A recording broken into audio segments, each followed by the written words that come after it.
Get ready to start jumping up and down like idiots. Greetings, brohams! What the dealio? It's Madamus of the Back Library, streaming throughout every week, now with brand new time slots. Special enhanced time. Sparkle. Retro and modern game stream. Watch him fail. Yapping stream. He'll call you pretty. Cozy reading stream. Because he loves you. Bonus afternoon delight streams. Gonna find my baby, gonna hold her tight. New schedule posted weekly on X and YouTube. Go read it. All streams are scheduled in Eastern Time. God's favorite time zone. Always streaming horizontal, never vertical. Just the way you like it. Follow, subscribe, like, watch, do the thing, have the fun. You don't think anyone will misinterpret this ad, do you? Madamus of the Back Library.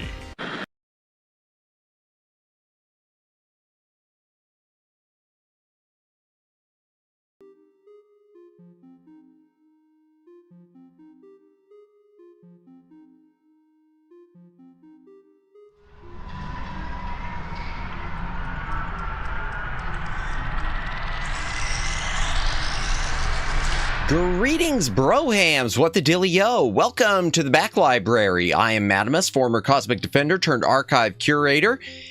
And, oh boy, nothing like a little scuff to start off the thing. The ad vid, I fixed the audio, but I guess the video wasn't fixed for Eastern Standard Time, because now it's daylight time, so I just tried to change it to Eastern. Oh, now it's working. Now it's working. Okay, my little keypad seems to be dead or half dead, which I use for my model toggles. So, gotta order another one of those. But welcome in, welcome in. I'm Madamus. This is the Back Library. Welcome in, Judd3300. Anyone else who is watching, welcome in. If you are lurking, welcome in. If you are VOD watching, thank you for watching. Oh, sweet mercy, we're banging start for watching the VOD. Please consider a like, a subscribe, a comment on the VOD. It does help with the algorithm. Also, hit the notification bell. I need to put something on the screen for that at some point so that you can be notified and stuff. Like the ad said at the beginning, new schedule posted weekly. As for this week's schedule, before we start the normal yapping, Jonathan Prince, welcome in, welcome in. Oh, well, that's fine. Hello on break at work right now. Can't stay long. Hey, that's fine. Thanks for stopping in on your break. I appreciate it. Have a good day at work as best you can, of course, because work. Oh, where is it? Where's the button? Okay, just to, before I go into the actual Back Library, if I could speak, man, I'm having a problem. Maybe it's because I've been running such late streams. I'm not getting enough sleep lately. Welcome in, Omegs. Welcome in. Schedule for the remainder of this week. Undertale, Friday, 8 p.m. Eastern Standard Time. Kid Nikki, the Radical Ninja, Saturday, Eastern. It says Eastern Standard. It's Eastern Daylight. Eastern Daylight. No sleep for sure. Sleep is for the weak. Or so I'm told. Something like that. I don't know. Or my model, I don't know. Good, the model toggle actually worked. I don't know. Okay, yeah, so I've ordered a new mini keypad, but I might have ordered the wrong type of thing from AliExpress. Because that always works out in my favor. Yeah, I never get anything bad from AliExpress. Never, ever. I am trying to work on my schedule already for next week. Since it is my birthday week, it's just starting to become a bit of a hassle because some of the stuff I was planning, at least game-wise, is kind of biting the dust. I had one order on the way from eBay. Was supposed to be here Monday. Well, the one thing did show up, which I've shown pictures of on Twitter, on X, and that is, by the way, be sure to follow me on X at the Back Library, since that's where I post a lot of stuff. I need to start posting more in the YouTube community page, though. Yeah, so the thing I showed did show up. That's Star Trek Judgment Rights, the Macintosh version. But, ... Something else I ordered was supposed to be here on Monday, and Now it just seems to be adrift. The post office hasn't scanned it since I think it left New Hampshire, and now it's just marked as running late. Yeah. So trying to figure out what to do, just changing a few things. The only thing I know there will be a karaoke stream next week. I will be doing a karaoke stream. It will likely be on Friday. Because Friday, well, I hate talking about it. I'm not. Friday is my actual birthday. For better or for worse. Not this Friday, not this week, next week. So, yeah. Hydration break before we get too far in. Man, my mouth is dry.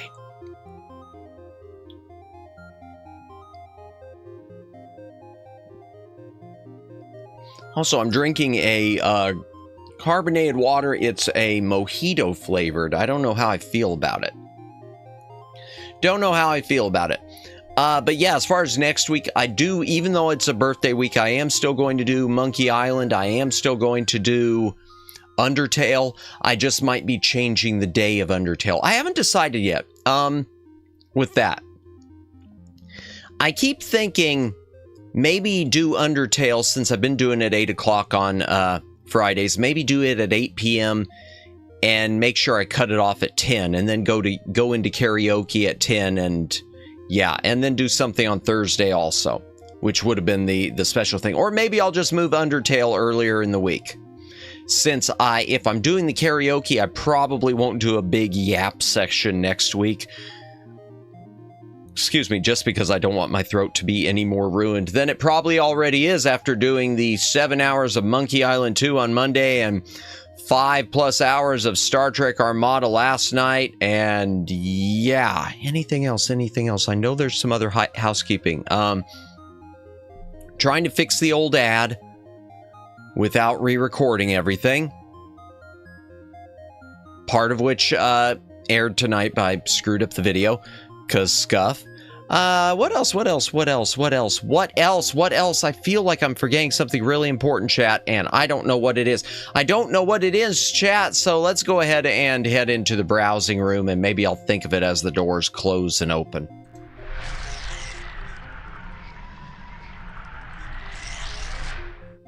What am I forgetting? Chat?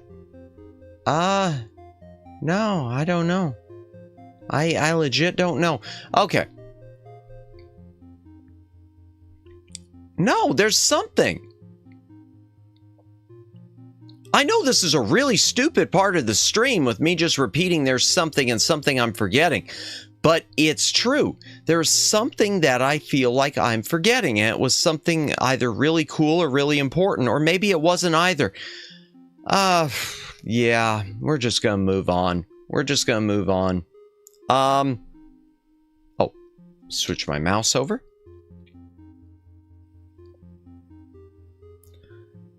Oh yeah, and I talked about how I might, that's something. I had said I was probably going to be moving soon. I don't know if that's still going to be happening, so we'll just have to we'll have to see, chat, if it does happen. Obviously, excuse me, I'll have to take a couple days off just to deal with that junk. Jonathan Prince, if you're at a party on the Starship Enterprise and the karaoke player up and dies, just set up a neutrino field inside of can of peas, hold on to Geordi's visor, and sing into Data's knee. Okie dokie then. Nice. Okie dokie. Let's see. Oh, okay. Let's go ahead and start up here with the vacation stuff. I'm going to do these a bit out of order.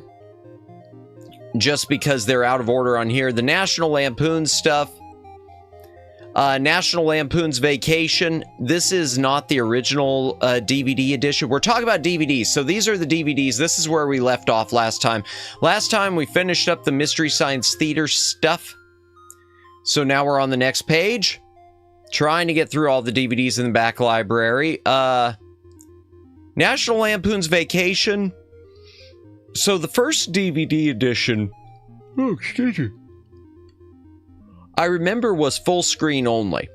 Both DVD, this is the 20th anniversary edition or 25th anniversary edition. I can't see. Let's see.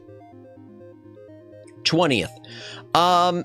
It, unfortunately, just like the current Blu-rays, it does not have all of the music intact. There's one piece of music by the Pointer Sisters that Warner Brothers just still, even though they make tons of money off of National Lampoon's Vacation, they will not pay for the licensing of it and to have it, you know, a complete, proper version of the movie. I don't understand that. I really don't. That's the point when the bean counters just really get on my nerves. One bad thing, well, one cool thing I see here, I didn't realize that the DVDs, I don't have these on Blu-ray or on the 4K release, but the Vacation movies have the, gosh, excuse me, I'm yawning right and left now. They do have the original mono audio mixes, which is cool. But one other thing that's cool, all the Blu-rays, if you pick Vacation, National Lampoon's Vacation up on Blu-ray or up on 4K, and probably up on any new updated DVDs in a keep case, they all have sort of cheap-looking artwork that's been done in Photoshop. The original DVD release had the original poster, and the original poster artwork for Vacation is badass. It was made to look like a Frank Frazetta Conan the Barbarian cover. That is just awesome cover art. And it is a crime that it isn't on the Blu-ray and any of the modern releases. Like, you buy it now on Blu-ray, what does it look like? What does it look like on Blu-ray now? Let's try Vacation. That's the remake. National Lampoon's Vacation. Yeah, this is what you get on the current Blu-ray. Oh, isn't that nice? No, it's not. It's generic and cheap. But this, high art. I'm going to do that with all the Vacations too. Then we got European Vacation, which has since been reissued. I believe it is on Blu-ray. It's not on 4K. European Vacation is usually considered the lesser of the Vacation movies. But just like the Blu-ray, the current Blu-ray of it, generic art. Let's try it up real quick. Let's European Vacation. Yeah, you pick it up on Blu-ray and this is what you get. Stop that. This is what you get. That's your artwork. I mean, it's just so generic. I'd see that on a store shelf, and if I didn't know what the movie was, I wouldn't care. But I closed my tab. Oops. But this, on the other hand, unfortunately, it's a small picture. That's awesome. Made to look like the similar to the artwork on the other, on Vacation, obviously, but that's awesome. Yeah. Then we got Christmas Vacation. This is the special edition. The main thing that made it special was it was in widescreen, and the original DVD release, I know, was cropped full screen or open matte full screen. I don't know which. I think it has, well, excuse me. It did. Boy, I'm yawning a lot today. I wasn't like this a few minutes ago. It did add audio commentary too, so that's nice. But yeah, nice artwork from that. Now this I don't understand. So Vacation, maybe it has to do with paying the artist. Vacation and European Vacation, the Blu-rays and the 4Ks they use this generic, like I showed you, generic artwork. But but Christmas Vacation, as far as I know, is, well, not all of it. The 4K one looks generic. But the original Blu-ray, well, most of the Blu-rays, the 25th anniversary one, I guess that's the Steelbook, isn't that great? Neither is the Ultimate Edition. Wow, okay. But most of them, at least the early ones, they use the original artwork. Yeah, it's weird how that's a Steelbook? Oh, God, that's an ugly Steelbook, chat. That is a really ugly Steelbook. That would be okay, except a Funko Pop figure just looks dead inside. Very Conan. Yeah, they are. Yeah, the very Conan, that's true. The original ones for European and for Vacation and European Vacation were definitely Frank Frazetta inspired. I don't know who the artist was. Okay, so after the Vacations on National Lampoons, we do have Vegas Vacation also. Vegas Vacation wasn't given the National Lampoons billing. I don't know why, because Warner Brothers owned National Lampoons, so I don't quite get that. I'd love to hear an audio commentary or something explaining that. Oh, well, they're so different. Yeah, they are. They're extremely different, Omegs. I think you might be a little bit... I think your stream might be lagging a little on your end. Let me see where it is on mine. Maybe it's me.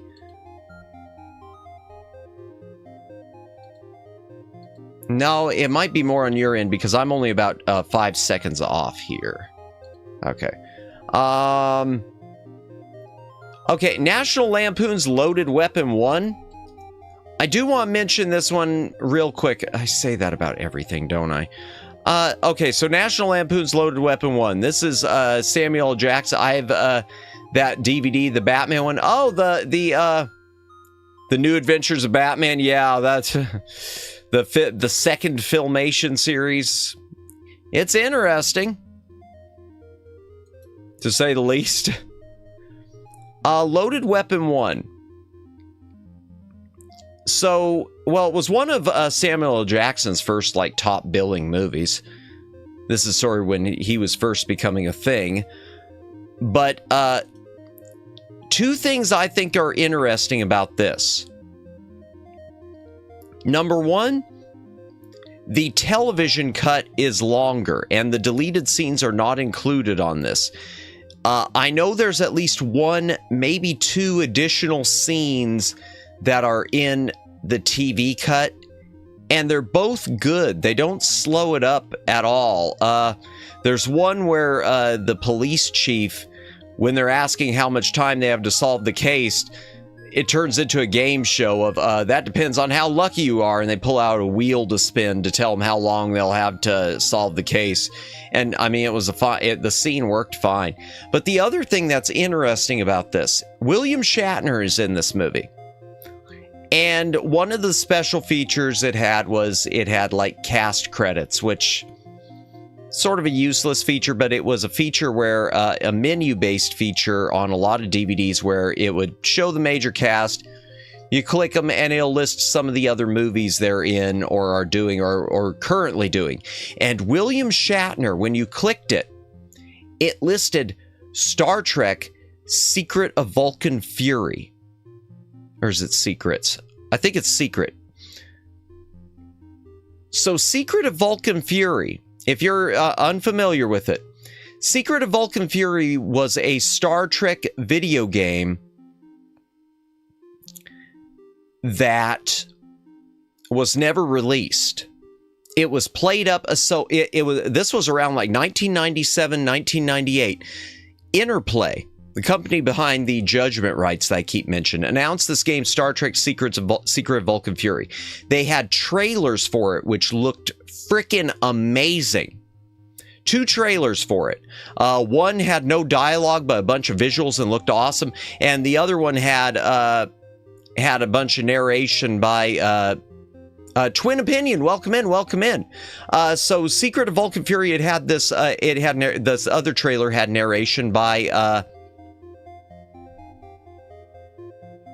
James Doohan, who played Mr. Scotty in the original Star Trek. They canceled the game reportedly when it was about 80% complete. I don't know if it went over budget or what. There are conflicting reports as to whether or not all the cast that were supposed to be in it recorded all their dialogue. I tend to lean to think they might have, just because of that narration with James Doohan on the trailer. Like I said, game's never been released. What there was of it, as far as I know, is under lock and key other than the trailers. But At the time this DVD came out, I guess they thought the game was still coming out because it lists that among William Shatner's credits. Which I guess if he did record the audio, it is a valid credit. We never got it. Hydration break. Man, I am so thirsty. Sorry about that, chat.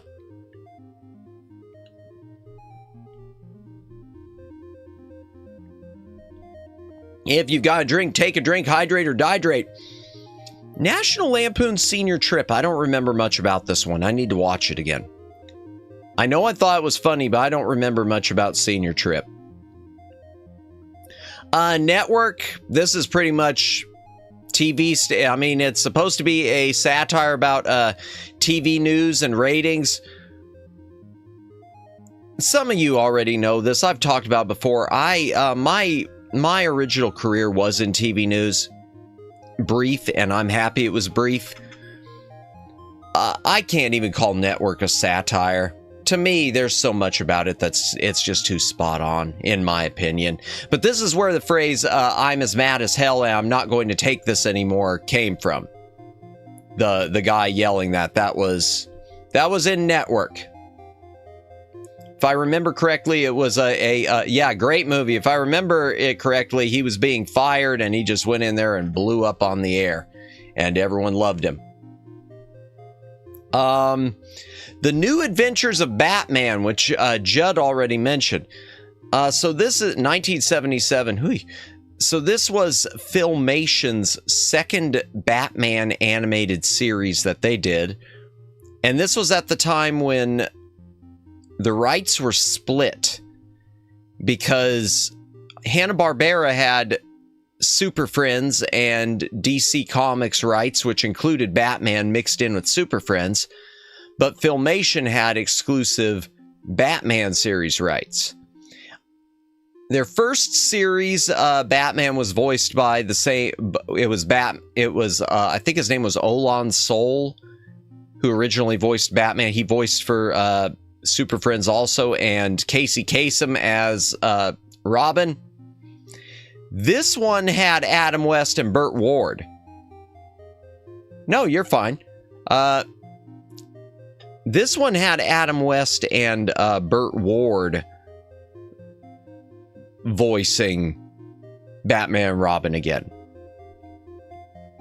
Reprising their roles from the 60s TV series. I took a class with Disney Filmation animator Chuck Harvey. Oh, wow. He hated working for Filmation. Really? Okay. Interesting. That's interesting. I honestly don't know enough about Filmation. I know they did some rotoscope stuff. I don't know much about them other than they did the Star Trek animated series, which I loved. I've seen a few of their things. Well, they did He-Man. They did Masters of the Universe. That's right. Yeah, I don't know enough about them, but I can imagine working for a lot of those Saturday morning cartoon animation houses might have been not the best experiences. Who knows? Companies like Deke. Ooh, okay. This isn't. They had some good stuff, but they were all about doing everything on the cheap, very cheap. Yeah, cheap. Yep. Yeah, and I know that from with the Star Trek the animated series, they originally apparently only wanted Shatner and Nimoy to. Yeah, that's right. They did the other Ghostbusters one, the one that's not even like the Ghostbusters we think of. That's true, Judd. Yeah. I remember with the Star Trek animated series. Boy, everything's coming back to Star Trek today, isn't it? That they only wanted Shatner and Nimoy, and it was a case where Nimoy and Shatner fought to get the rest of the cast added, and they were able to get everyone but Walter Koenig as Chekhov. And She-Ra, yep. Yeah, they did He-Man, She-Ra. They did a show called Black Star. Now, Black Star I really like, and I used to own the DVD set of it, and I wound up selling it off because it was a bad PAL to NTSC conversion, and I assumed it'd be reissued at some point, and it never was, so I shouldn't have sold it. Oops. Black Star is pretty good. Yeah, Yeah, Black Star, John Black Star. Yep, and then they also did Brave Star also. Now, Brave Star, I always wanted to like Brave Star more. The one about the cowboy, sort of mechanical horse. Well, no, he had a talking horse. That's right. That just sounded awful. Boy, if I were trying to sell the series, he's a cowboy with a talking horse in space. No, that just sounds awful. Okay, this one's interesting. And not interesting in a good way. But interesting in a why does it exist way. So this is Night of the Living Dead, the 30th anniversary edition. So it says one movie, two cuts, and neither cut's the right cut. How do I explain this thing? Okay, so George Romero directed Night of the Living Dead. John Russo, I think that was his name, produced Night of the Living Dead. Both claimed rights to it. Apparently, they both claimed rights to it, but neither was necessarily happy, I think, with the other. Russo wanted it going in a different direction. I think he wanted it being more action-y. I don't know. Russo saw it one way. Romero saw it another way, and they went their separate ways, but they both kept their rights to it. So Romero went on to make some more Dead movies, the next one being Dawn of the Dead. If you're wondering why it was not called Dawn of the Living Dead, that is because Russo had the rights to the Living Dead title. So even though Romero had rights to do sequels or whatever, he couldn't use the name Living Dead. So he did Dawn of the Dead, Day of the Dead, etc. Russo, on the other hand, had Living Dead, so he went and did Return of the Living Dead, Return of the Living Dead 2, Return of the Living Dead 3. He had the Living Dead thing. So he did Return of the Living Dead while in the 80s, while Romero did Dawn of the Dead in the 70s. Okay. I got an autograph from John Russo. Oh, he spent our entire interaction trying to get me to spend more money, a real hustler. I actually found it kind of amusing. Oh my gosh. Well, I don't know. That might kind of fit with what this thing is. So the 30th anniversary edition of Night of the Living Dead, we might want to call this the John Russo Special Edition, or the John Russo Cut.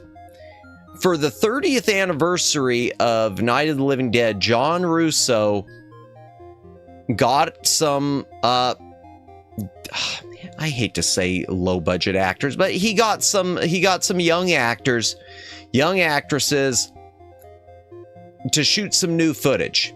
He shot these new scenes, some involving a diner, some other people being attacked by zombies, and some footage that was supposed to be of a TV reporter reporting on all the goings on with the zombies. And then tried to recut the movie with these scenes that didn't necessarily match. And I wish it showed a picture of the back. He also brought back, oh, maybe it does. Yeah, he brought back, so this is the original, he brought back the original actor, is it Bill Hinman? Yeah, Bill Hinsman brought him back as he was the cemetery zombie at the beginning of the movie. Brought him back to reprise his role. 30 years later, he did not look the same. He looked like this. He did not look like he did 30 years earlier. That was a bad decision, because it looked like you think it's a different character, but it's supposed to be the same zombie. But you'd never know it. But yeah, so Night of the Living Dead, Russo recut it for the 30th anniversary. Of course, Vinegar did it. Yeah, right up their alley. Oh God, did I just show nudity? Oh no. Did I just accidentally show something that's going to get me in trouble? Oh crap. Just a moment, chat. Question, what is your opinion on 4K? Just a sec.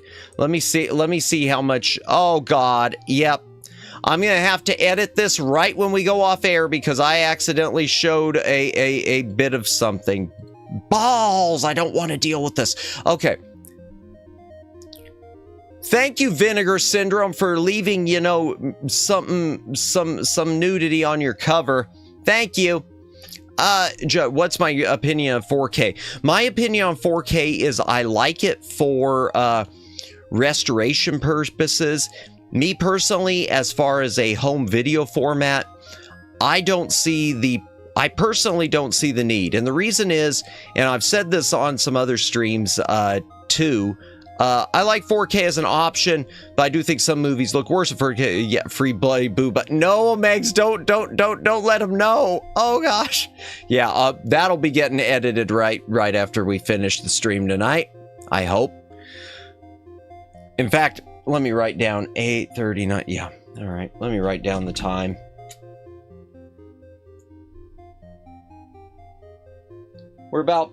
It's about 35 to 40 minutes in, so I should be able to find that pretty easily. Okay. Okay, so whoops, I smacked the mic. My apologies on that. So 4K, I like it as, yeah, I agree. I'm fine with it as an option.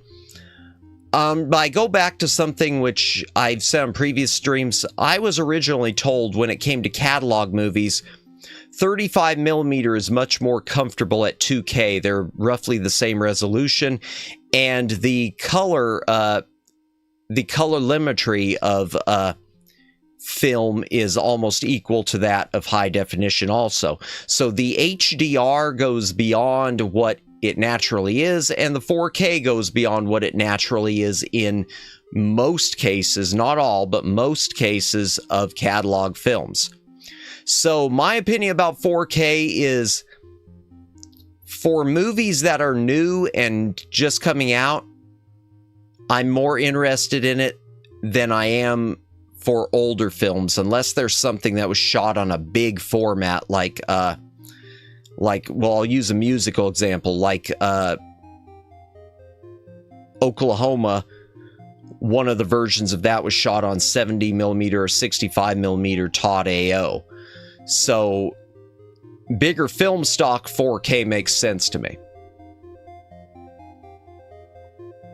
But honestly, but the truth, I think the best way to put it, Judd, is I would be perfectly happy if things were still 2K and Blu-ray and high definition. I don't think 4K for a home format was needed. It's not like the jump from standard definition to high definition. It's a smaller jump. It's not like the jump from VHS to DVD in terms of video formats. It's a smaller jump. It's definitely not like the jump from black and white to color. It's a smaller jump. I do think HD could have been fine-tuned more. I think you could have expanded the color and stuff with that. In fact, Sony did that. There are some Sony Blu-rays that advertise enhanced color for the TVs and the Blu-rays that the TVs and players that will decode it. Special effects hold up better at 2K a lot of time. Yeah.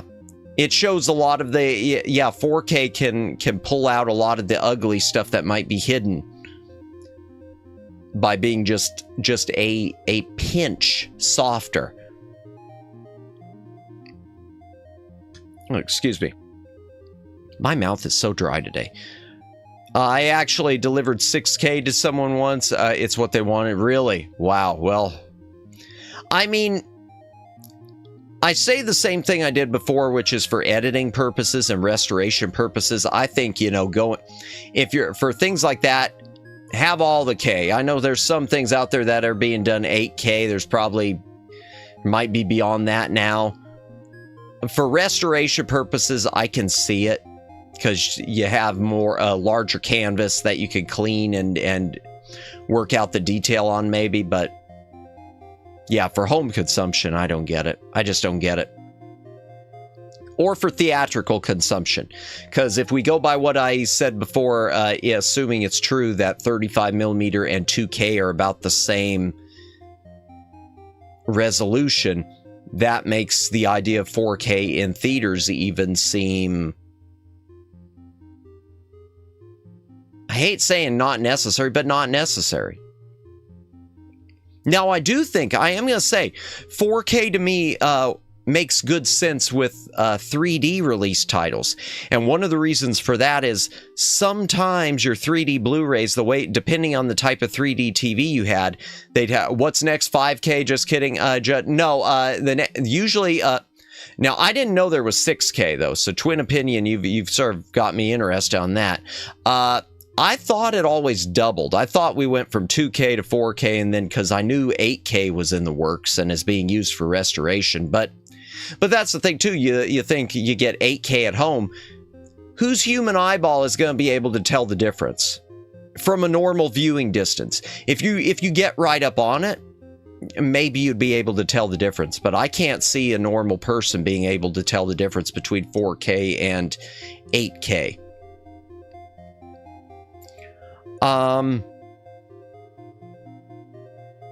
I don't know what else. Oh yeah, the 3D. One of the reasons that 4K makes sense for 3D though is because when with polarized or with passive, the image is split between the two eyes, and in some cases, depending on your how it's being decoded, it will half the resolution.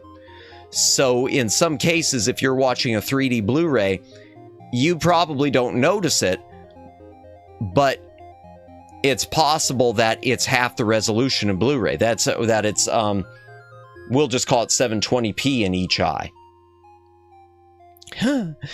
Question, in your opinion, is movie theater gone because we have streaming? No, I don't think so, Judd. My opinion is movie theaters have been in trouble and are going to keep being in trouble. I think because what's being put into movie theaters for the most part is crap, and I think the second reason is the price. I think how much it costs to go. COVID was hard on theaters, yes. COVID, Hollywood movies are in decline, and I'm going to say even before COVID, for me, it was a price thing, because the price of going to movies jumped up so much that as much as there were things I'd like to see on the big screen was not permanent compared to a physical disc. So even back at, let's go back to like Pirates of the Caribbean, the fourth Pirates of the Caribbean movie, which was 3D on Blu-ray. If it's going to cost me, if I'm going with the family, let's say 3 people going, and it's costing $12 to $15 a ticket for the 3D version. Let's just, let's even lowball. Let's even say $10 a ticket, which it wouldn't be, it'd be higher. But that's $30 right there. And I could buy the 3D Blu-ray for about $30. Which should I go for? So for me, it's, I mean, I could say that streaming would have always had an effect on it, but I think the main thing that has the effect is the price.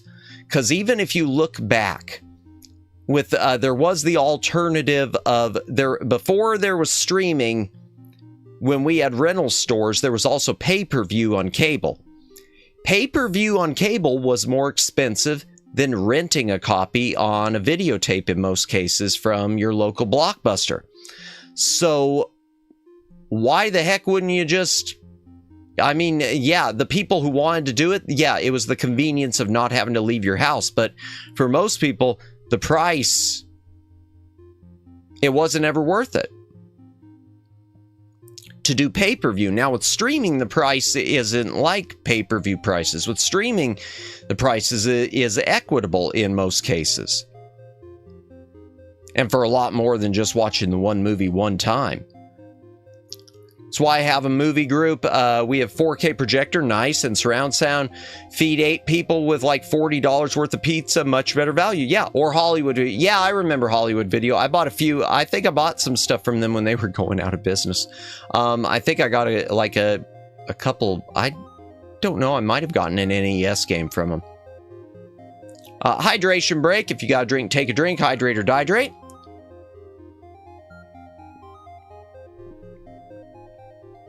Oh, back on Night of the Living Dead. A couple things to mention. So the George Romero cut of it is 96 minutes. I guess there were versions of it that were shorter, which is where this comes in.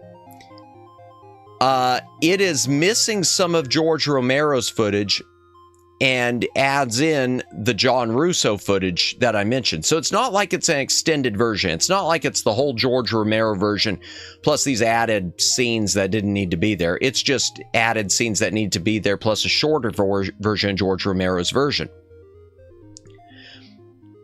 A shorter George Romero cut. And now it says 2 cuts on here. That's because it also includes what it claims is the original 90-minute edit. Well, I've never heard of a smaller, shorter edit of the movie, but whatever. It's got a 90-minute one that doesn't have any of the John Russo scenes. It's just Romero.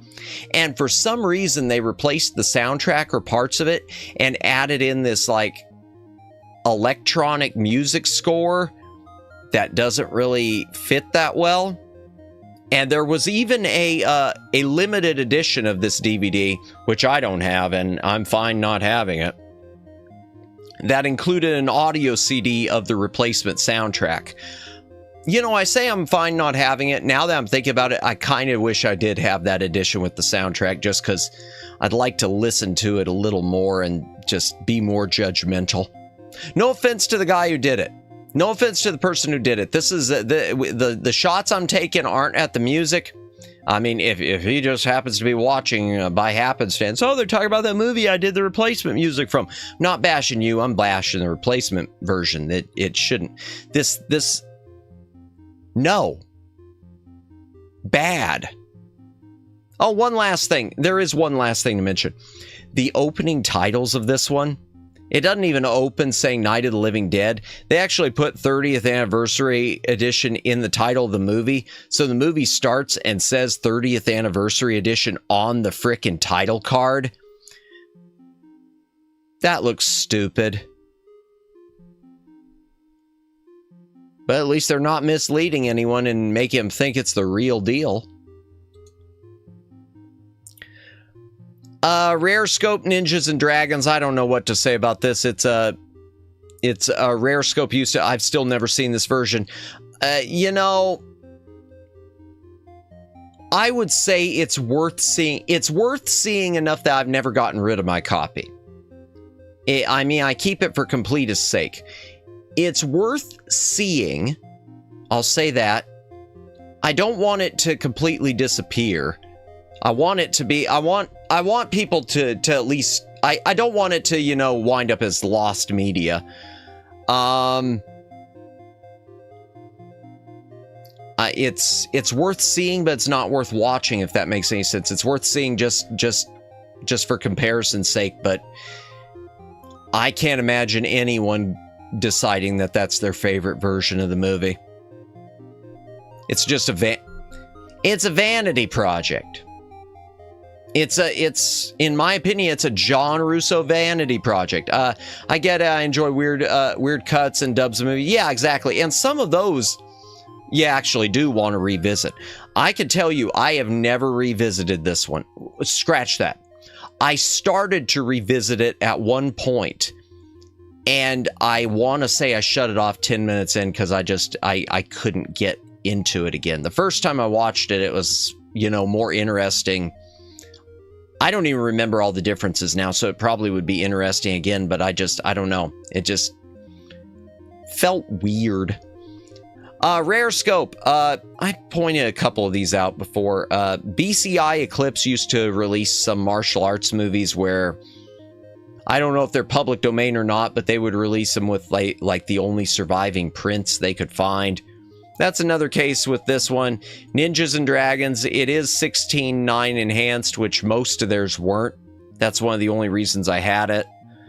I want to say it's Cantonese with Yeah, well, it's Mandarin. Okay, Mandarin with English subtitles. The subtitles, I think, are hard burned in because of the nature of the print. But I don't know how this one wound up lost, because it was, the movie came out in 1984. It's not like the 60s grind and 70s grindhouse stuff where it all get destroyed. You'd think a movie from 1984 that it'd be easier to get prints of it. Maybe not. Well, apparently not.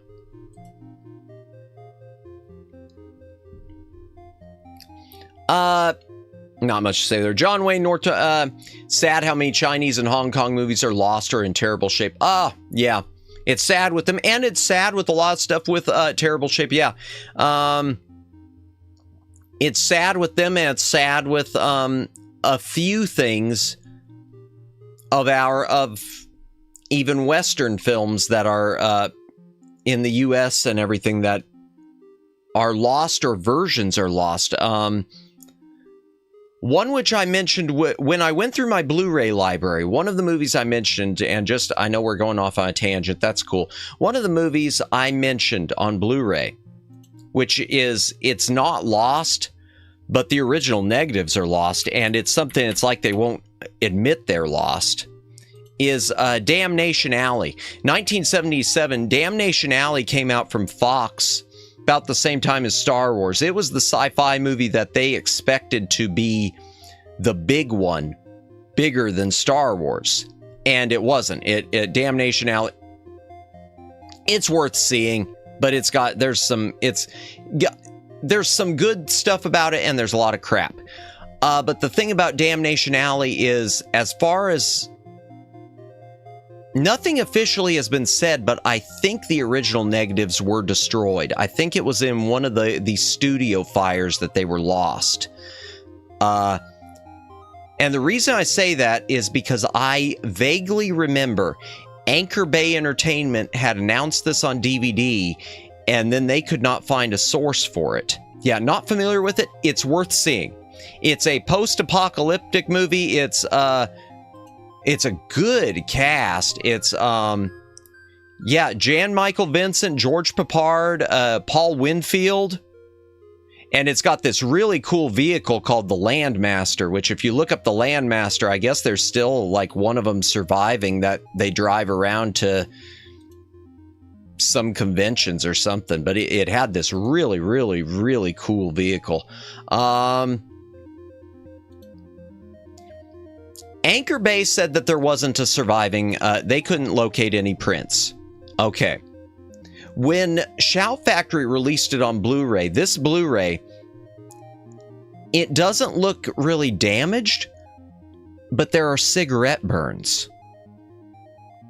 If there are cigarette burns, this is not the original. Well, you know this Twin Opinion as well as anyone. It's not the original. The original master. It's not the original negative. So it's got cigarette burns, and then there's the sad part about the sound. Boy, I'm really going off on a tangent here. So Damnation Alley is the only movie shot in a format called Sensurround, or not Sensurround. No. Sensurround was the high bass channel that would break movie theaters. Sound 360. Damnation Alley was recorded and made in Sound 360. The Omen, or not The Omen, Damien, The Omen 2 was announced for Sounds 360, but then they cut it out and just made it stereo or mono or whatever. Sound 360 was a super, super, super aggressive surround sound thing. It was the type of surround sound where you didn't just have little surrounds behind you for some of the background. It was where full-on voices would be coming from different sides of the room and behind you and everything else, where you'd want to turn your head, apparently. The Sound 360 copies of this are all lost. There isn't a single one that's been located that survives. They're all gone. They're all gone. That's really a shame. So the only movie shot in the format, yeah, and I'd love to hear what it would be like. So I mean, the Blu-ray, it shows it, if you can read it here, it shows as being, it's got a DTS 6.1 track and an LPCM 7.1, and then it's got Dolby Digital 2.0 stereo. The original audio is the 2.0 stereo. All they had was a stereo master. The other's a modern remix. Well, that's not the same thing. For the longest time, I thought the score, which was by Jerry Goldsmith, was lost too, but it doesn't seem to be, because it was given a CD release at some point. Moving on. Okay, John Wayne, North to Alaska. Not much to say about this one. It's a Western comedy with John Wayne. Ooh, Nosferatu. Okay, this is the Werner Herzog Nosferatu. This is on Blu-ray, but the US Blu-ray, unfortunately, from Shout Factory is scrubbed of all the fine detail from what I've read, so I've only picked up this edition. This is the original Anchor Bay edition. It's a 2-disc set. It's got the German cut subtitled on disc 1 and on disc 2. Yeah, on disc 2, and the English version on disc 1. Yeah, I heard the new version sucked. I don't know much about it. I've heard mixed things about the new one. About the new remake. But as far as the Blu-ray release of this one from 1979, unfortunately, the Blu-ray we've got from Shout Factory is a mess. In fact, might as well pull it up on here and see if they've got... Well, they didn't give it too low ratings. It's always cheap, but yeah, they gave the video 3 out of 5, I know, on here because it was over scrubbed. Oh, the Blu-ray? You do mean the Blu-ray? Yeah. Oh, okay. Yeah. As far as the remake one they just did, I don't know anything about. I've heard different things. I do want to see it at some point. Only thing interesting for anyone who's never seen the movie, it's not like it's dubbed into English. They shot it both ways. They were mostly European actors, but they shot it German, and then they shot it in English.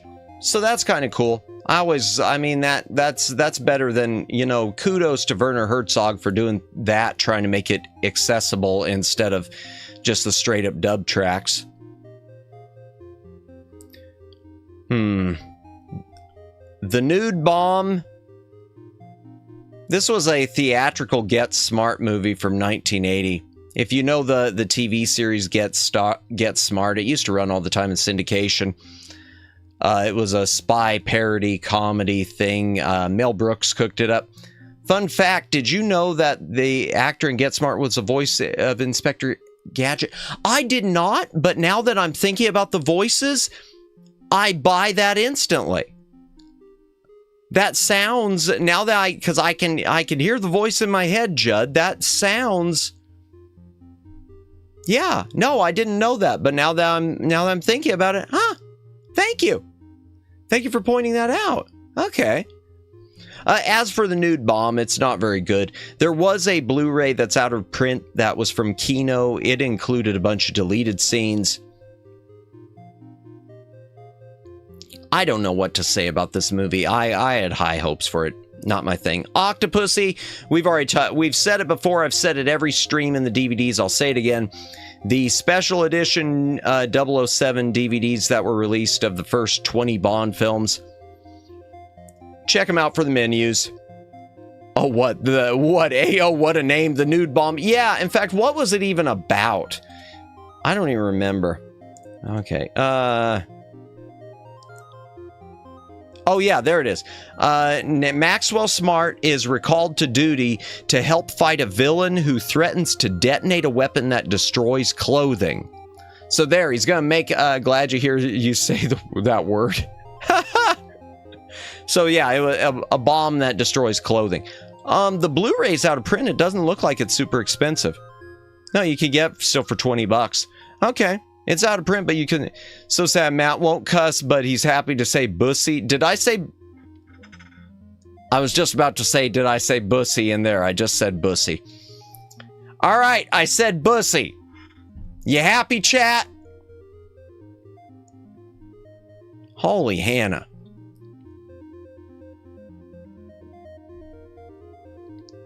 Okay, I like the original poster for this too. I really like that poster. That is a nifty idea. Okay.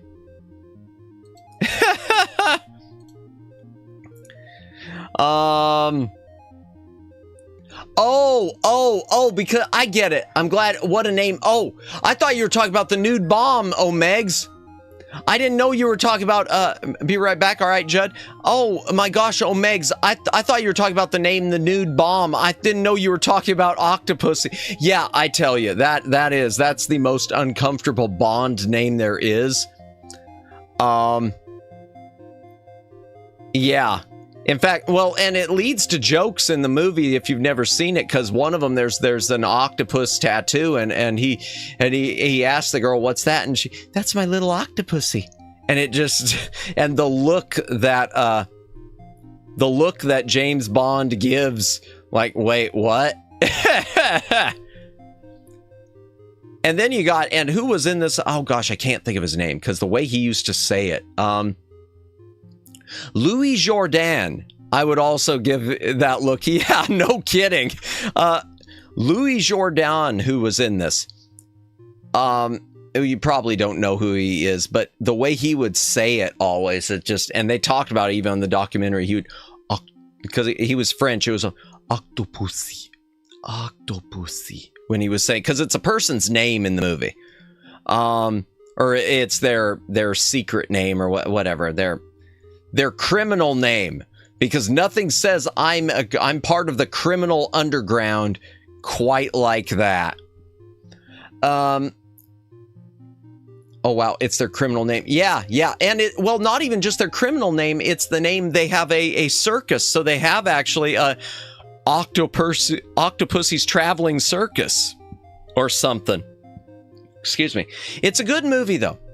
It's one of the I've said before, I like all of the classic Bonds up through the Timothy Dalton era. I love all the, up through License to Kill. To me, that's, even though they're not all the best, but, and a circus. Yep. And almost all the people in the circus she has are and who are part of her criminal organization are women that she has. She's got like all these women that are just trained acrobats to work for her. And then you got Goldfinger, because I mean, if we go back to the G's in that, you've got one of the main characters, Honor Blackman, played the character Pussy Galore, which led to a lot of script rewrites. Because they're like, I know in the movie, Pussy, in the movie, when she introduces herself to Bond, at one point, it's, "My name is Pussy Galore," and his response is, "I must be dreaming." The original script apparently was written, "That's nice, but I asked you what your name is."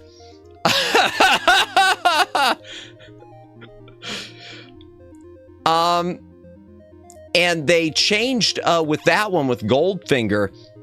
With that name, they changed it, I guess, because, you know, they were marketing it towards kids at the time in the 60s, too. So they had trading cards.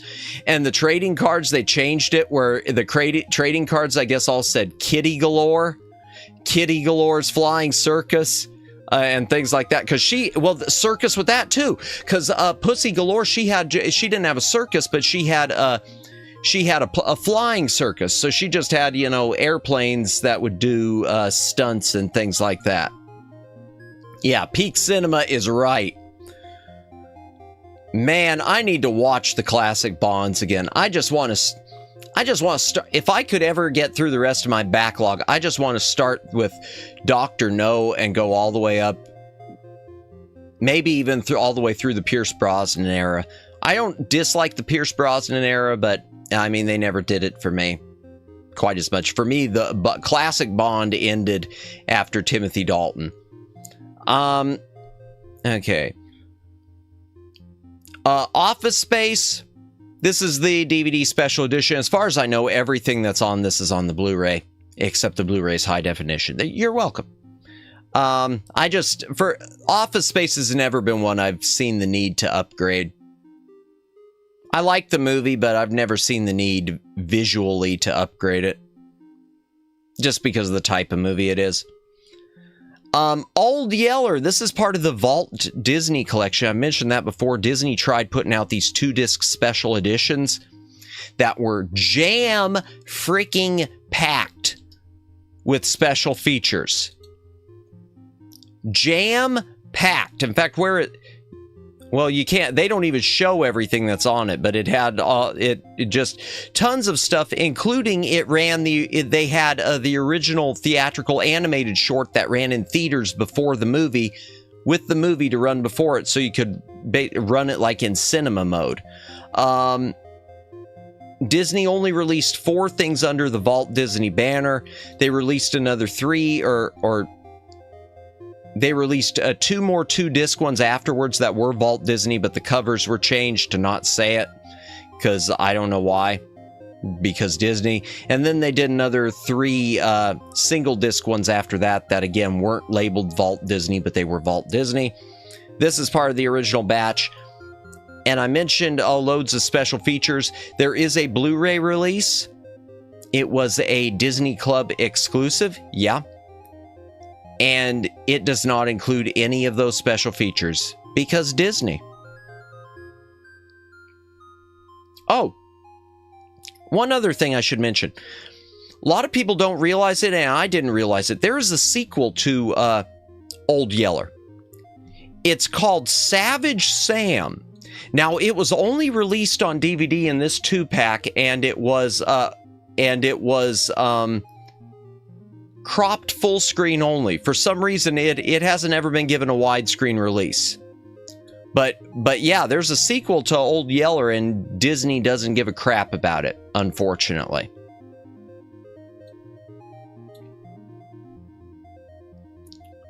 Hydration break again. I'm sorry, my mouth is super dry today. Don't know what it is. It might be it might be allergies. I never saw that movie. It was so sad. Oh, Old Yeller. Yeah, it is sad, man. I saw Old Yeller probably when I was like 3 years old. So you talk about something that scarred me for life. Oh man, yeah, that one did some damage. Thank you, Walt Disney. Thank you for Old Yeller. Thank you for scarring all the kids. Ooh. Okay, this one I'm going to mention just briefly. So, once again, James Bond special editions. I keep them because the menus are amazing. On Her Majesty's Secret Service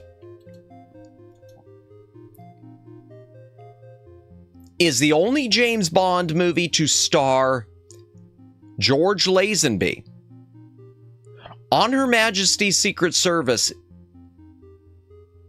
in my opinion, is the best James Bond movie that was ever made. If I had to pick my 5 favorite movies of all time right now, this would be on that list. On Her Majesty's Secret Service is fantastic. The theme song to this, which isn't a lyrical theme song, it doesn't have lyrics or anything, it's just an instrumental, but the music by John Barry for this one is really, really good. The ending of this one, no spoilers, compared to other Bond movies, this one's the shocker. And unfortunately, this one, you had 2 things that happened. It didn't do super well theatrically because Sean Connery was gone. And George Lazenby made a series of mistakes and wound up quitting Bond after one movie, and he regretted it forever. He has regretted it forever. For a long time, he claimed they let him go, but the truth was he did it. He's admitted over the years he self-sabotaged himself. So I used self too much. He sabotaged himself, or he self-sabotaged. My words suck today, chat.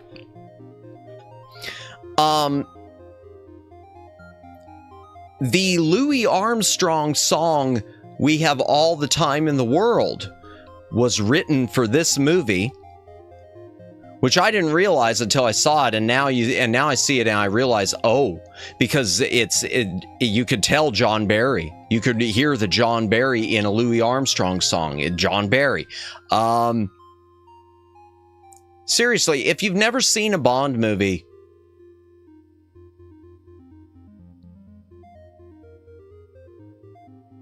I say see this one. And it's too bad because this one was really set up. The ending of this one was supposed to lead into the next one. They were going with this one right here. They were going for the type of thing they did with Daniel Craig, but in a much better way, of having a more giant story arc and adding more emotion to the Bond character, making the Bond character less two-dimensional. And all of that just got tossed into the ash heap. In fact, you can, if you look at the Bond movies, if you want to, and I hate to say you could take this one out, you could jump straight from the one before this, You Only Live Twice, with Sean Connery, to the one after this, Diamonds Are Forever, also with Sean Connery, because he came back for it. And it's like this one wouldn't have existed. And that's unfortunate because, again, On Her Majesty's Secret Service is amazing. I can't say it enough. I can't say it enough. I can't say it enough. Was that the movie? I don't want to do too many spoilers, but yes, that was the one. That was the one, Judd. I'm just saying that for anyone who's in chat who hasn't seen it. Or anyone who's VOD watching. If you're VOD watching, thank you for VOD watching. But yeah, you're right. You are right. That's the one. Oh, yeah. Speaking of what you said, yeah, because it co-stars, the Bond girl in this is Diana Rigg, who was famous at that point for being Mrs. Emma Peel on The Avengers. Not to be confused with Marvel's Avengers, but the real Avengers. Yeah, God, Diana Rigg. Oh my gosh. I know I've said this before on other streams. I'll say it right now. If I ever wind up at a convention and a lady, if any lady ever dresses in an identifiable Mrs. Peel cosplay, that's it. I'm proposing marriage. I am proposing marriage right there. Oh, shivers. Okay. That's awful, man. I sound so sleazy.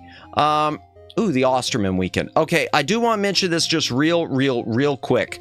The Osterman weekend. This is the Anchor Bay release, the Sam Peckinpah commemorative edition.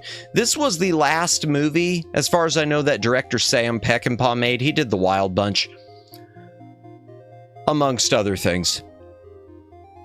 As far as I know, it was kind of he was kind of a weird dude, and it was kind of taken away from him, and so the final cut that went to theaters wasn't the version he intended.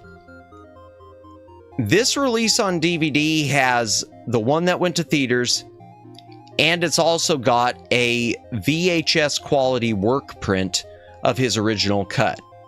Now, fast forward to where we are now. There's a Blu-ray release, which has beautiful cover art compared to that, because the DVD, I don't know, that cover art never did it to me. The Blu-ray, the cover art from Stars Anchor Bay, I guess that's the original poster. It looks fantastic. The Blu-ray sucks. The Blu-ray, everything's got like a purplish hue to it, and I think it's overcleaned. Yeah, you can see how it's got a purplish hue. The Blu-ray release was awful compared to the DVD. Now, there is a Blu-ray release that's been released overseas. I think Australia. I think there's an Australian Blu-ray. It includes the US cut in that same quality that you just saw, which does not look good. You don't need to delete your messages, Judd. You don't need to remove them. Even if I say it's a spoiler or something, you don't need to remove them.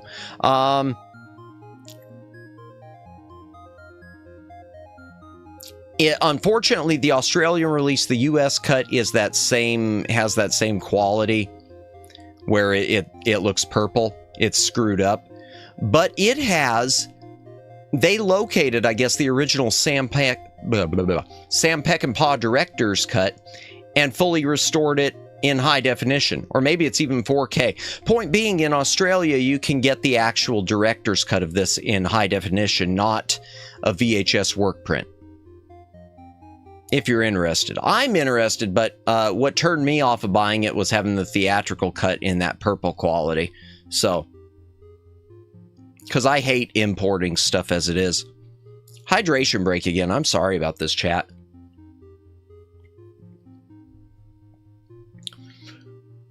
Our man Flint. We already covered In Like Flint. That's the sequel. This is the original. It's a James Bond spy spoof. It's a Bond style. It's a 60s spy spoof starring James Coburn.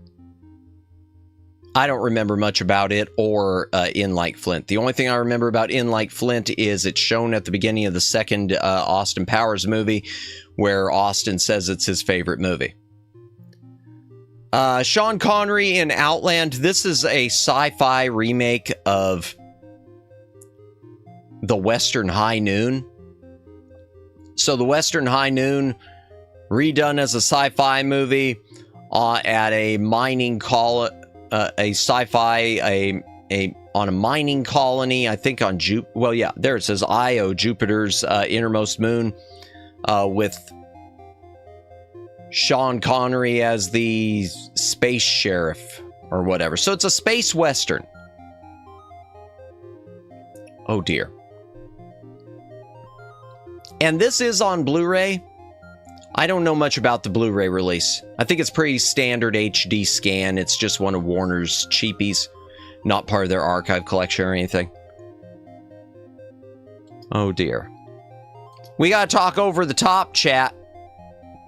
Is this on Blu-ray? Yes, it's on Blu-ray. Oh my gosh, I should pick this up on Blu-ray just because over the top. Okay. Y'all ever hear of Over the Top? With Sylvester Stallone? Okay. I'm saying okay too much. I know that, chat. I'm sorry. Over the Top was a Cannon film. There's your first flag. There's your first red flag. It's Cannon time. We're about to talk Cannon films once again. Over the Top is Cannon Films wanted Stallone because he was a big name. They struck a deal. I don't remember what all was part of the deal. I want to say it was only a 2-picture deal. I don't remember what the other one was. But one of them was Over the Top. And Over the Top is basically Golan and Globus, the guys behind Cannon Films. They just liked making movies based on what they liked or what they saw on TV or what they saw in other movies or what they read in a headline. And I guess Golan, Menachem Golan, read somewhere that he was reading something about arm wrestling. And he convinced himself that arm wrestling was going to become the next big American sport or the next big American pastime. He, me? Oh, what? What's up, John? You've heard of it? Okay, good. Yeah. So Golan and Globus, so he convinced himself that arm wrestling was going to be, that was a bad movie. Yeah. Well, it's a Cannon film. It was a bad movie. Look for Cannon. Even though I love Cannon for what they were. But Golan convinced himself that arm wrestling was going to be the next big thing. And he was the type, from everything I've seen and read, once he convinced himself of anything, that was it. Once he thought he knew that, oh, this is what the kids are into, that was the end of it. Once he knew he wanted something, he wanted something. And so he thought he could do an arm wrestling style movie with Stallone a la Rocky. I mean, obviously it's a lot different than Rocky, but he was thinking Stallone, Rocky, arm wrestling, we've got a hit on our hands. Well, I have no doubt that this movie has made money. And it probably has made a lot of money. It's Stallone. It doubtless made, I don't know what it did in theaters. It doubtless made a lot of money in rentals. I want to say it was a staple on UHF TV, so it doubtless made it a lot of money on TV and on cable. It's probably made enough even in the years since on things like DVD and Blu-ray. Not a lot, but enough. I have no doubt that this movie was profitable, but yeah, not a great movie. And not a great time for a bad movie from Cannon, because 1987 is the year Cannon pretty much went down. 1987, this is when they pumped out, I'm pretty sure that's the same year they pumped out Death Wish 4, which is, oh god. It's the same year they did, or the year before that they did Masters of the Universe, which was a disaster for them. It's the same year they did Superman 4 and they ran out of money, and Superman 4 is a disaster. And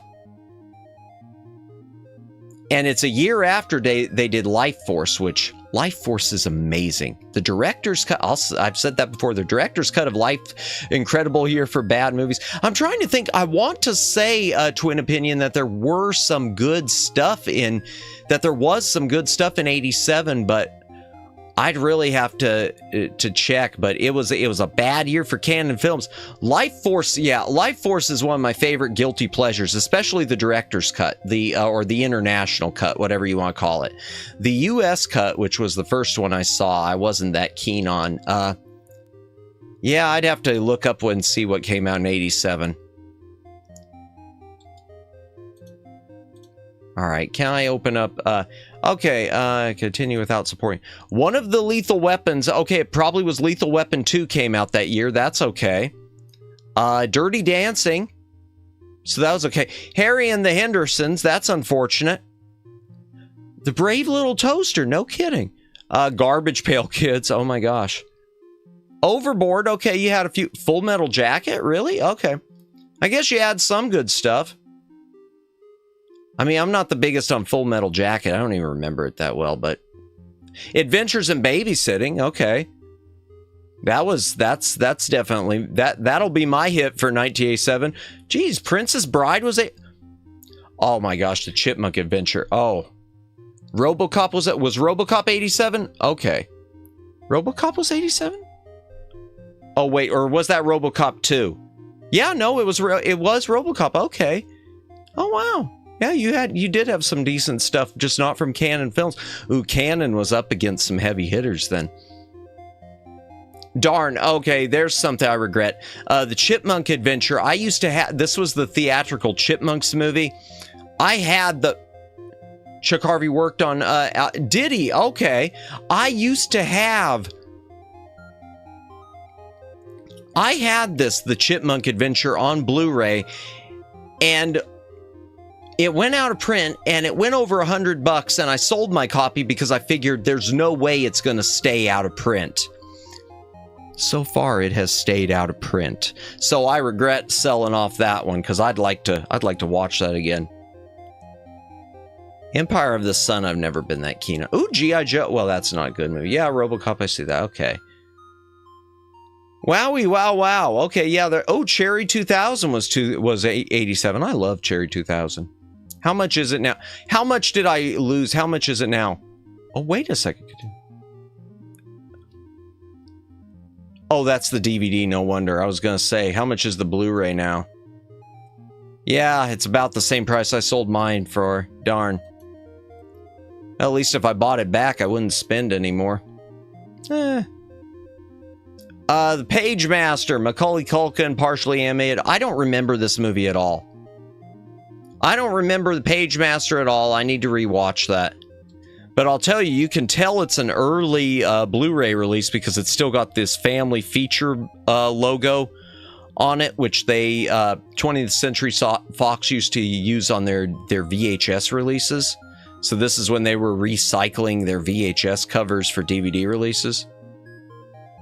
Pagemaster is good in theory, but it's bad. Yeah, I think that was that's probably one of the reasons I don't remember it, because I remember Twin Opinion reading the description and thinking, oh, this is right up my alley, and then I know I couldn't wait for it to be over.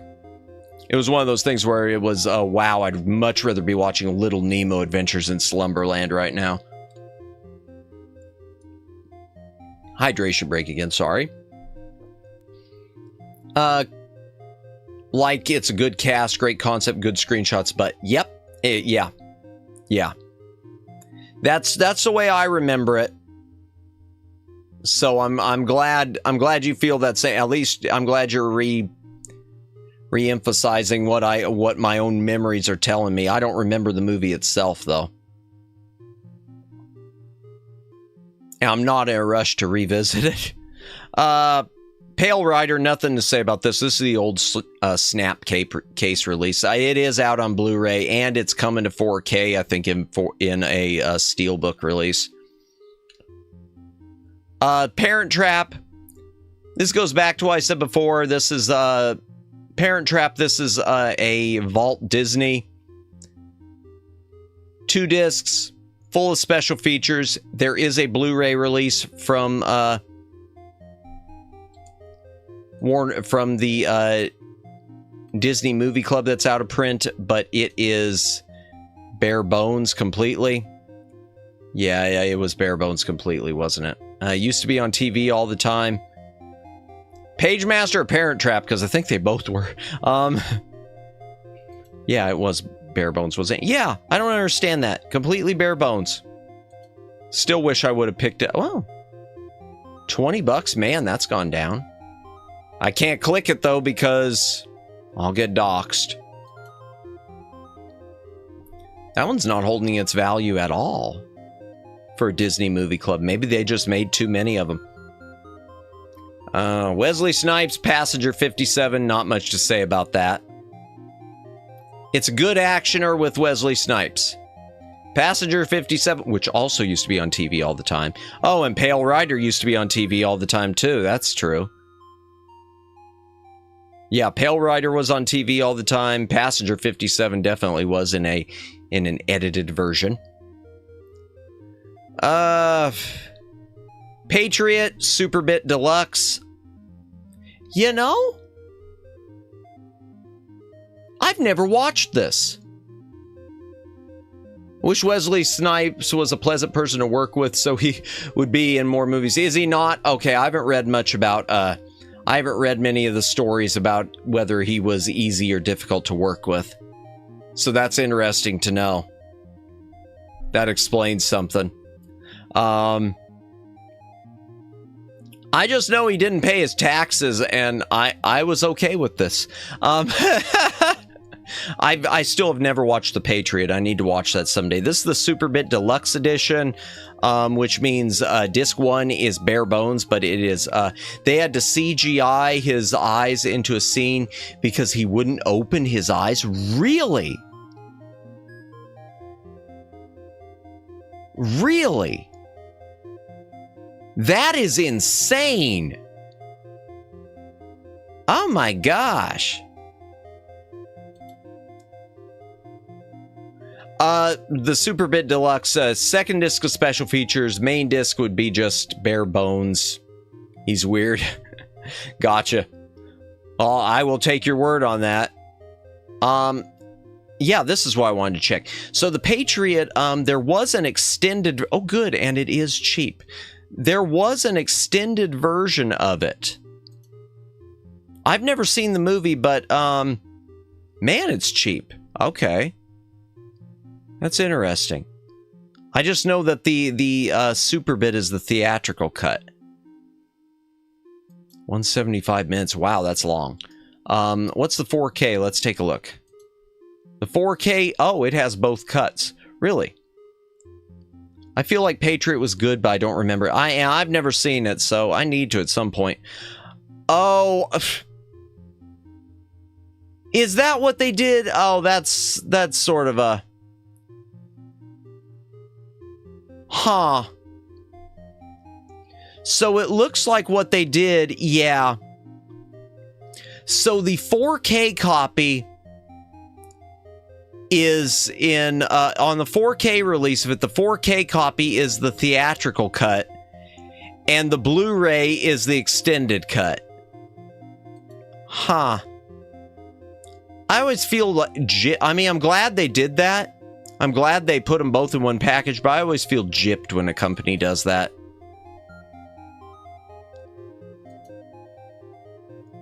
Probably because they don't want to rescan it might be different source, and they don't want to rescan the added scenes. Payback. Okay, I'll mention this real quick. So this is Payback is a remake. And I can't remember the name of the original, but the original version is with Lee Marvin. It's a different name. The Lee Marvin one, I like Payback, but the Lee Marvin one's better. Theatrical cut with the happy ending and the dog does not get killed. Director's cut, not as happy ending, and the dog dies. Yeah, I spoiled it. So it's the dog death versus the not death. Point Blank, yes. That's it. Thank you, Twin Opinion. Yes, yes, yes. Because I didn't even realize it was a remake of it until I picked up the Blu-ray on a blind buy of Point Blank. Yes, yes, yes. And I know the director, I know the Blu-ray of Payback is just the director's cut, and it doesn't look so good. I don't know if they over-sharpened it or what. In fact, is there... I forgot that one. It is good. Yeah. It is. I would say I need to watch it again, but I'm so backlogged. Okay, what did this say about the Blu-ray? I do want to open the Blu-ray release because I know it's... I don't think it had a good visual rating. Yeah. Well, no. Never mind. I'm wrong. I'm wrong. I thought the Blu-ray was botched, but apparently it isn't. Of course, it's out of print, so... Based on that price. Okay, Phantasms. The DVDs of Phantasms, I've already gone over in previous streams.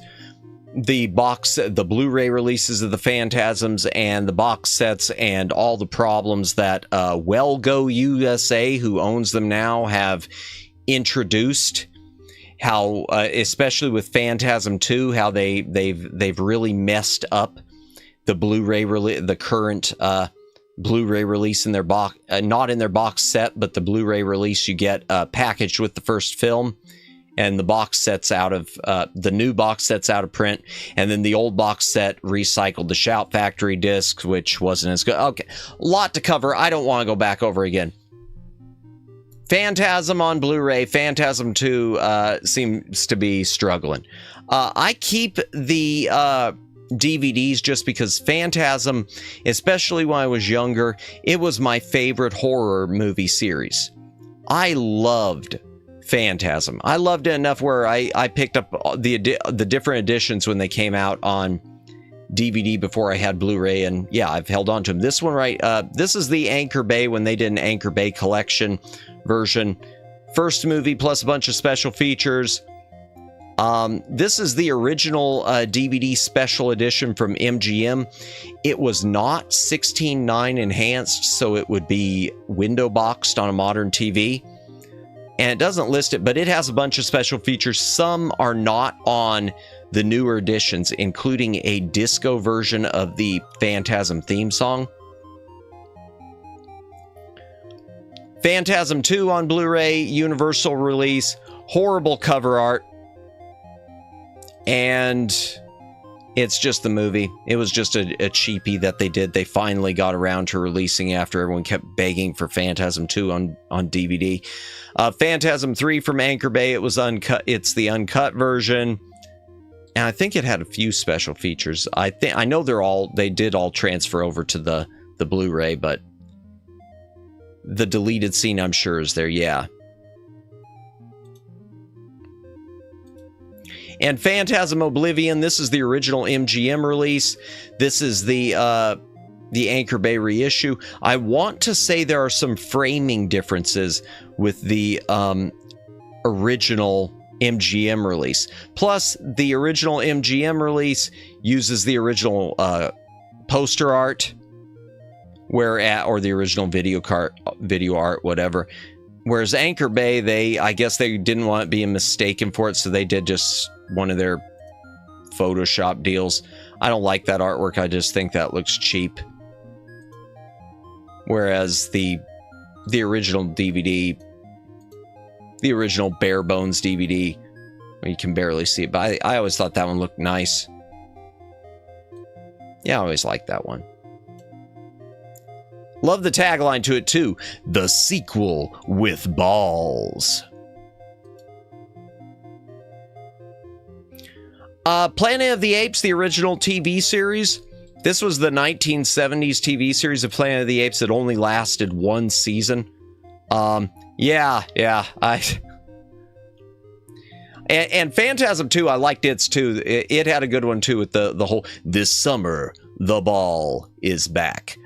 There was, to me, that was just such a great thing to play off of the balls in the Phantasm movies. So Planet of the Apes, the TV series, wow, that's shot up. It says it lasted for a season. It didn't even last for a season. It was only 14 episodes.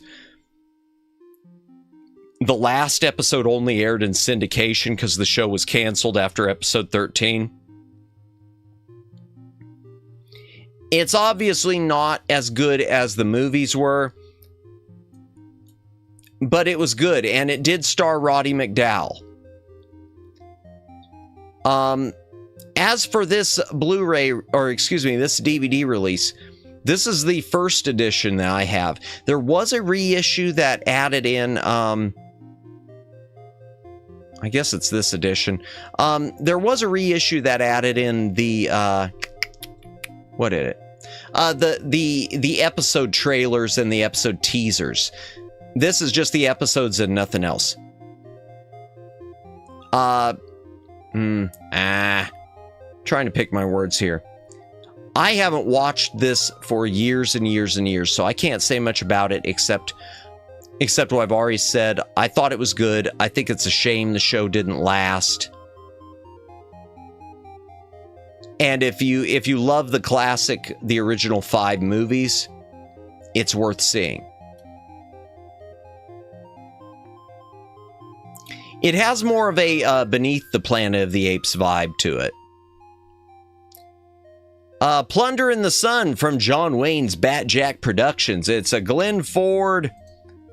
I always look at this as one of the influences for Indiana Jones. It's 1953, and it's a looking for, I think it's Incan or Aztec treasure.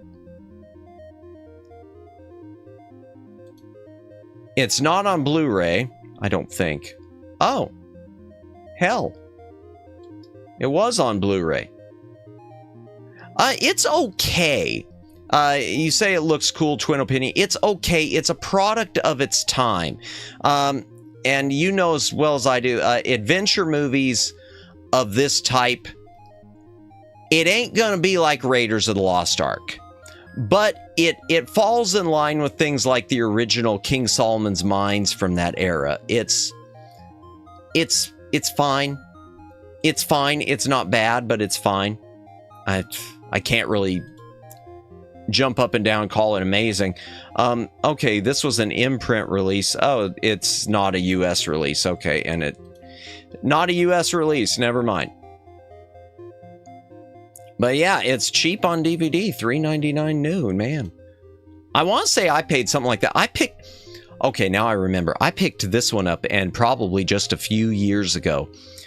I got this at a Big Lots. Of course, Big Lots, if you're in the United States, Big Lots is out of business now, so that kind of sucks. But they used to get some nifty DVDs in. Point Break. Nothing much to say about this, except that the Point Break DVD, this is the old Fox release. The Point Break DVD did have, it says English 4.1. That's only part of it. It did have DTS audio. DTS audio on DVDs was a rarity. Police Squad in color. All, what is it, 4 or 6 episodes of Police Squad? 150 minutes, it must be 6 episodes. I love Police Squad. If you've never seen Police Squad, this is what led to the Naked Gun movies. If you've never seen the Naked Gun movies, why not?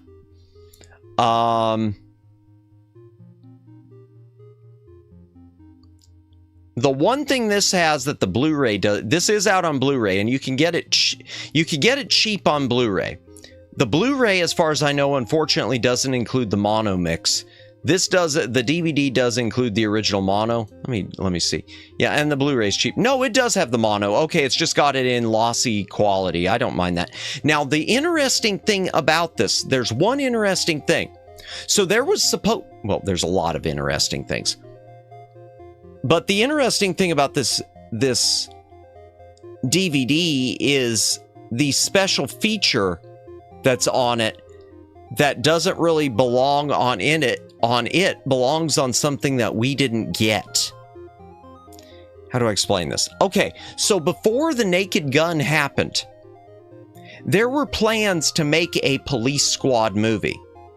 What they had done, and as far as I know, it was all shot. And there's proof that it was all shot.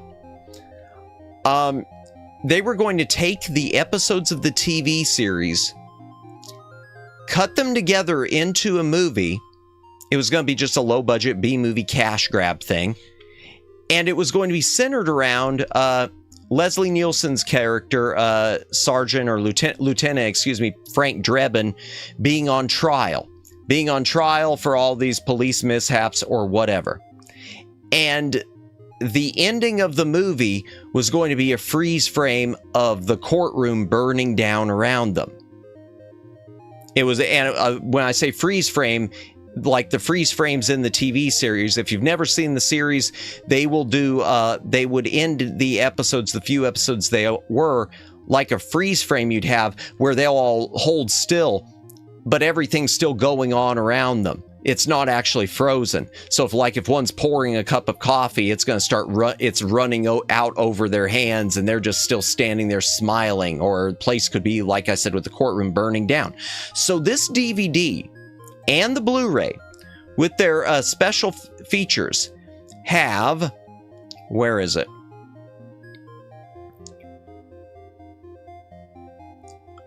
Sets of props, Leslie. It has a gag reel. It really is the best. Yeah. So the DVD and the Blu-ray have as a special feature gag reel. Part of that gag reel is the courtroom burning down around them. The courtroom scene, a little piece of the courtroom scene is on the DVD and the Blu-ray as a special feature. That tells me, unless Paramount accidentally destroyed it, the Lost Police Squad movie, compilation movie, might be somewhere in their vaults, and they just don't know it. Just a thought.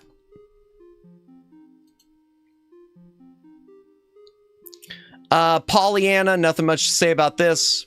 Second verse, same as the first. That would be cool. That would be amazing to see that. And that was one of the things I was hoping that when that came out on DVD, I was hoping enough people would have noticed that maybe there would have been enough people asking Paramount that Paramount would have realized, ooh, we can make some money here. But if we dig this out, but apparently not. Pollyanna. This is nothing much to say here. I said second verse, same as the first. This was one of the 4 Vault Disney releases. 2-disc special edition. There was a Blu-ray that is completely bare bones. I do know that the DVD was interesting because there was some stuff about the restoration process, because Disney, even back in the 50s and 60s, didn't keep their house in order.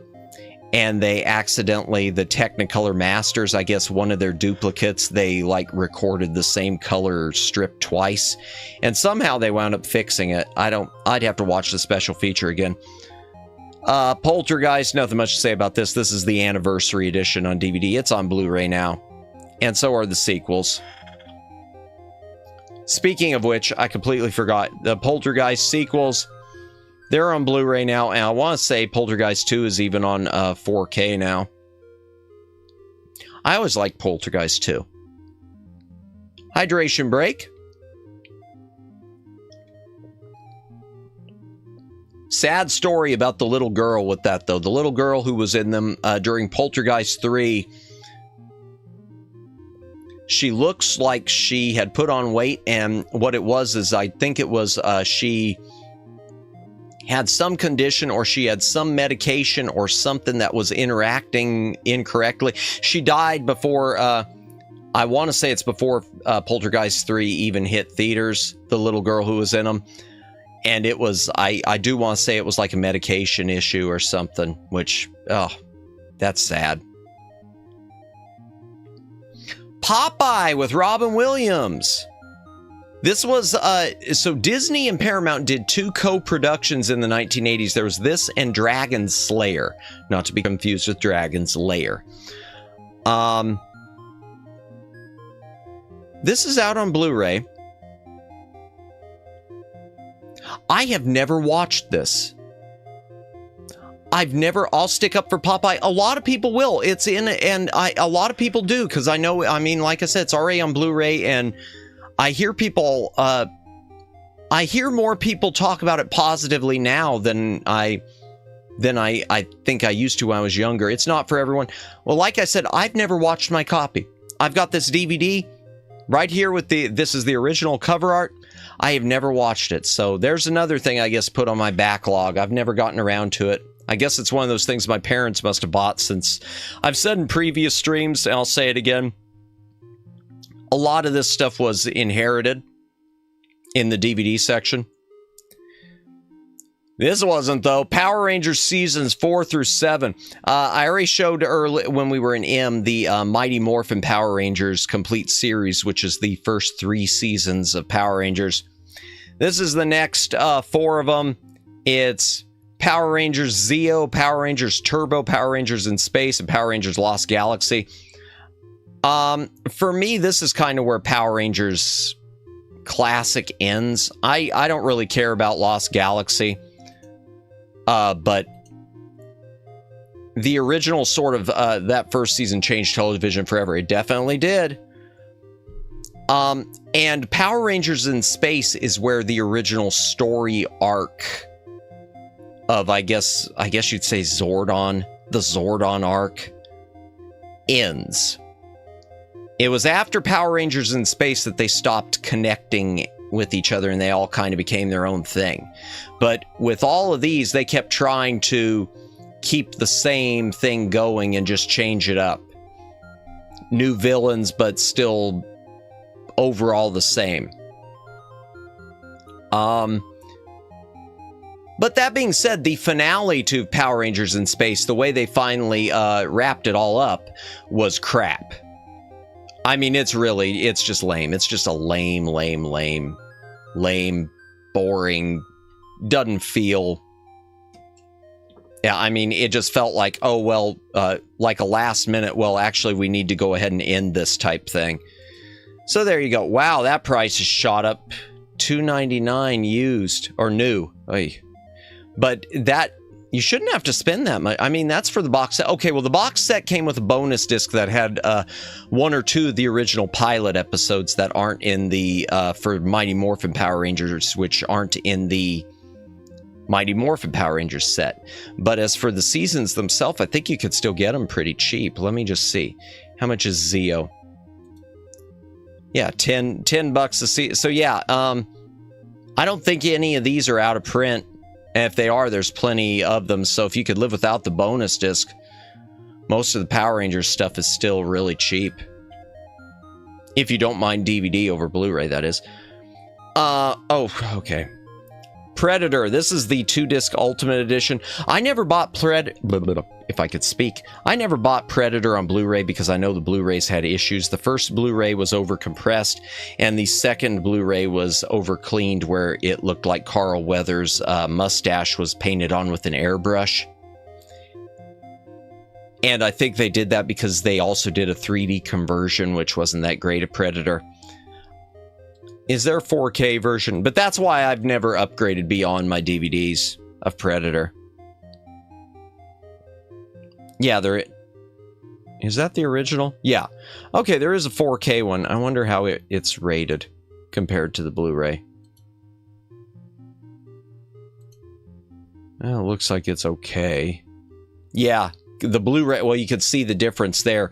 The Blu-ray disc, they gave 4.5, or the 4K disc of 4.5, and the Blu-ray disc, because they kept recycling that crap disc, is 2.0. So, if you wanted to just upgrade your Blu-ray, you can't even, at least not that way. Is the 3D copy still around?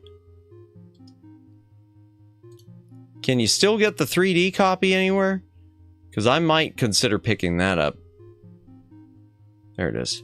How much is it? Oh. It's out of print, but it's affordable. Yeah, but it's a crappy 3D. Why would I want to pick up a crappy 3D, chat? I'm just such a sucker. I am a sucker. The Prestige. A good sci-fi magician Tesla movie? I like The Prestige. The Prestige, I consider 2006 to be modern still. It's one of the few modern movies I've enjoyed. The Princess Bride. This is the original Blu-ray Special Edition. It's been reissued by every company under the sun in every edition under the sun. I don't know how many times Princess Bride has been milked on DVD and Blu-ray, but yeah. Including Criterion editions. Holy Hannah. I'm not the biggest fan of The Princess Bride. I never have been. The Princess Bride, I know a lot of people love it. I want to love it. I want to love it, but for some reason, it's just never resonated with me. I don't know what it is. Oh, I forgot Predator 2. Okay, yeah, Predator 2. Oops. Went back a page. Predator 2, back. Welcome back, Judd. Predator 2, well, I wasn't going to upgrade that to Blu-ray if I wasn't upgrading the first Predator. I've never thought Predator 2 was a bad movie. I just don't think it's the Predator sequel we should have had.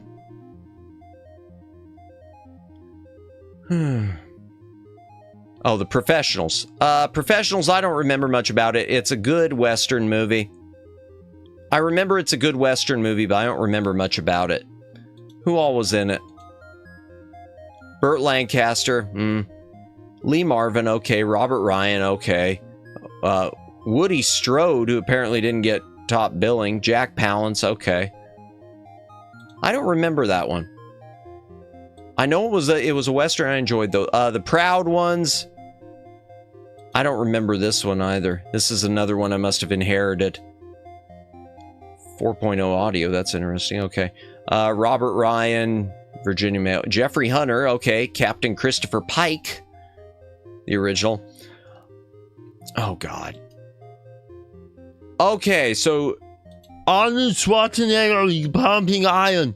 He's pumping of the iron. I'm going to go ahead and say this one's my doing. I know I saw this in like a Walmart bin or Big Lots or something, and maybe it was even a Dollar Tree, and I just picked it up because I'd heard of it. I have never watched this DVD. I picked it up just because I had heard of the Schwarzenegger documentary, Pumping Iron, but I never watched the sucker. Never have. Watch it. Is it worth it? Okay. I figured I will at some point. But yeah, I haven't.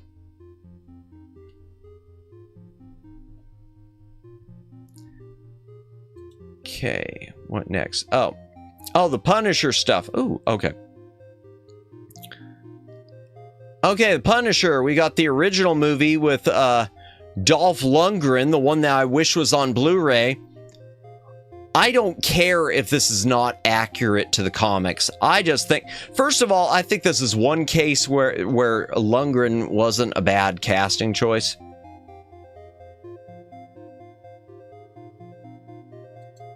Wow, I had forgotten about that. Okay, it says Punisher Blu-ray. We just did a Punisher marathon. I like the Dolph one. So do I. I enjoy it. I think it is a decent movie. Now, I know that there is, okay, it's not available for us here in the US, but there is a, is this the one with it? No, maybe that's not the one with it. There is a director's cut. Question, did you like the Planet of the Apes remakes? I did not like the Tim Burton remake. As for the other remakes, I haven't seen the most recent one. But the first trilogy of remakes, I thought they were good, but they also weren't the type of thing of the Planet of the Apes I felt like I'd want to revisit. They were something that I felt like I enjoyed watching this, but I can't see myself going back to it. He's almost a second character in it, but it's good. Yeah, that's true. It's more about the Lou Gossett character. Is this the one with it? Okay, yes, limited uncut. I wish we would have gotten this. Do any of these have the uncut spec? Okay, there. We didn't get it in the States, but it's in Germany. There is a there's a director's cut, I guess, of the movie of The Punisher, but it looks like it's the same time, so it must just be unrated versus R-rated. It must just be some violence or something. But I know the Punisher, I know the Lundgren one. I'd heard that there was a director's cut of it, so I guess that's it. Okay. In any case, we don't have a Blu-ray of it here in the States yet, which sucks, as far as I know.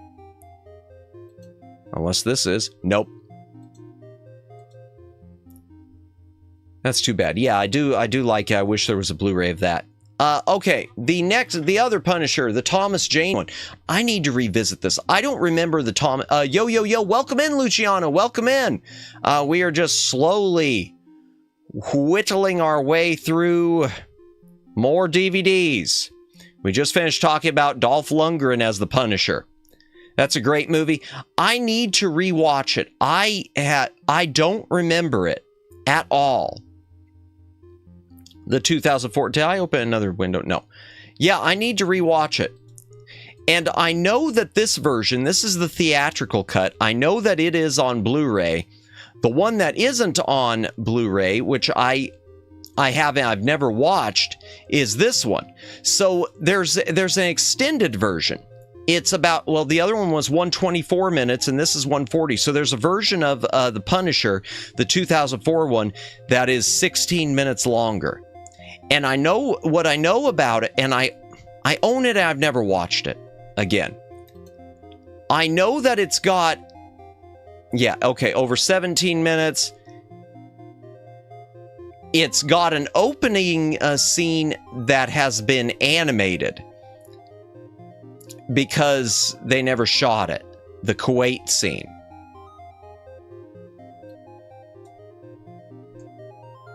The fight scene against the Russian is a piece of art. I'll have to see it again. Like I said, I'll have to see it again. I don't remember.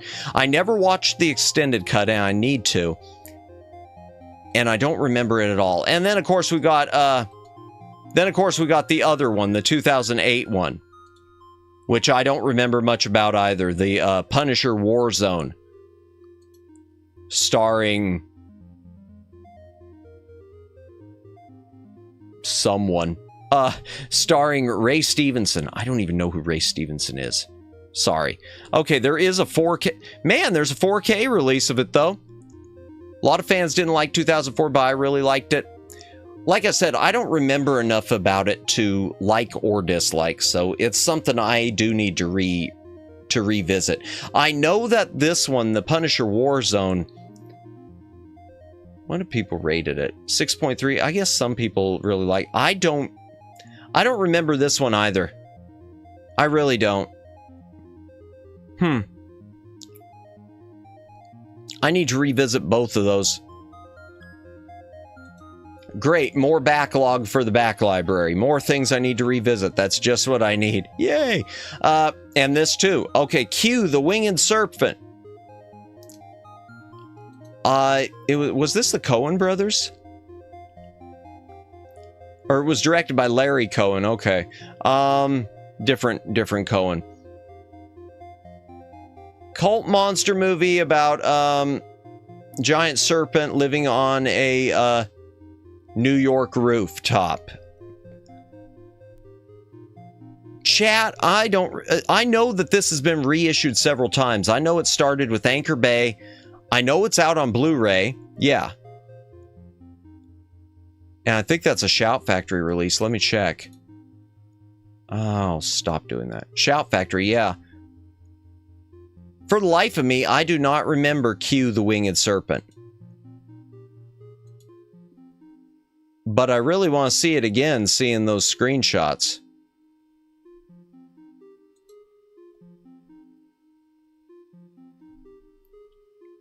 Question, did you see the Planet of the Apes remake?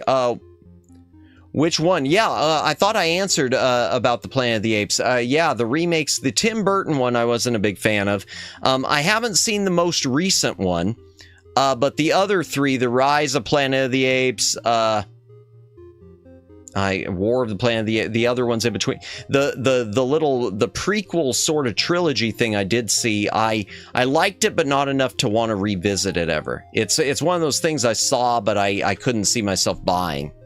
But the Tim Burton one, I didn't really care for. And yeah, the latest one I have not seen. Okay. The Quiet Man, John Wayne. I don't know what to say about this. This is a really popular one, it seems. This one seems like it's gotten more popular in recent years. It's a romance drama. John Wayne in Ireland doing Irish love things. I don't know. I barely remember it. I know I saw it. I know I thought it was good, but I can't say much about it. Now that is a funny movie. Which one? The Quiet Man? I don't remember it. Or Q, the Winged Serpent.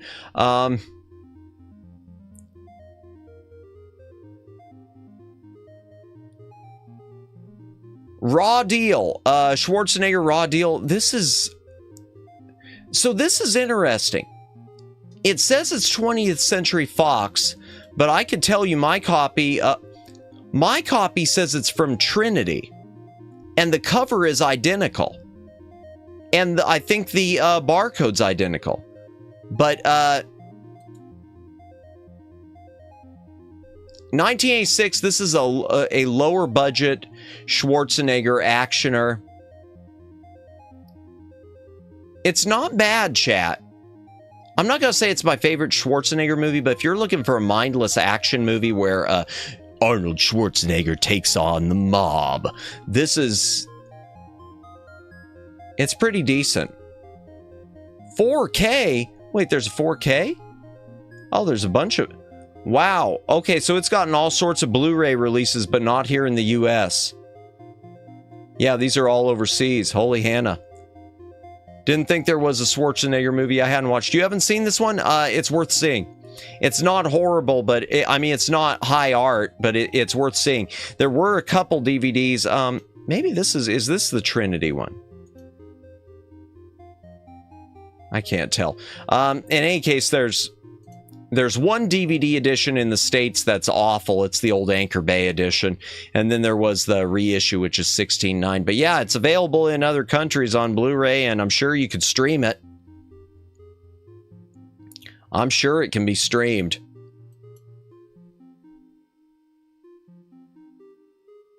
Trying to remember if there was anything else to say about it. No, it's pretty, there's nothing really groundbreaking about the movie. It's just a very straightforward, fun actioner.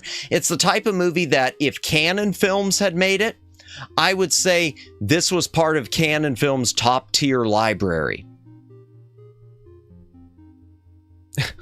That sounds sad when I think about it. Oh yeah, and you missed, we did talk about, Luciano, we did talk about Stallone and Over the Top, Cannon Films' decision that arm wrestling was going to become the next big thing in America. Which, no, it wasn't. Schwarzenegger, speaking of, oh, well, no, we're not there. Okay, Red Dragon. What do I say about Red Dragon? Okay, this is the 2-disc Director's Edition. There is a single disc edition with a bunch of special features too. I don't remember if there's anything. Okay. So this is based on the book Red Dragon. So you can go ahead and say this is a remake of Manhunter. Manhunter, which I've talked about a lot, is based on the book Red Dragon. But this is now the actual Red Dragon. Manhunter is better. Red Dragon's better. If you want to watch all of your Hannibal Lecter things in such a way that they match together, so that Silence of the Lambs plus Hannibal plus Red Dragon, so they all feel like they're the same series, then Red Dragon's for you. But if you don't care, then Manhunter's the one for you, because Manhunter is the better of the two. Going back to Schwarzenegger, we've got Red Heat and Cocainium. Schwarzenegger, Belushi, Jim Belushi, not John Belushi, because John Belushi was no longer with us. I know that this is on Blu-ray, but yeah. Yeah, it's on Blu-ray. Oh my gosh, it's already on 4K? Who in their right mind is out there saying, I need Red Heat on 4K? You know, as much as I want to say more things on 4K, the better, at what point did that become the thing we needed on 4K?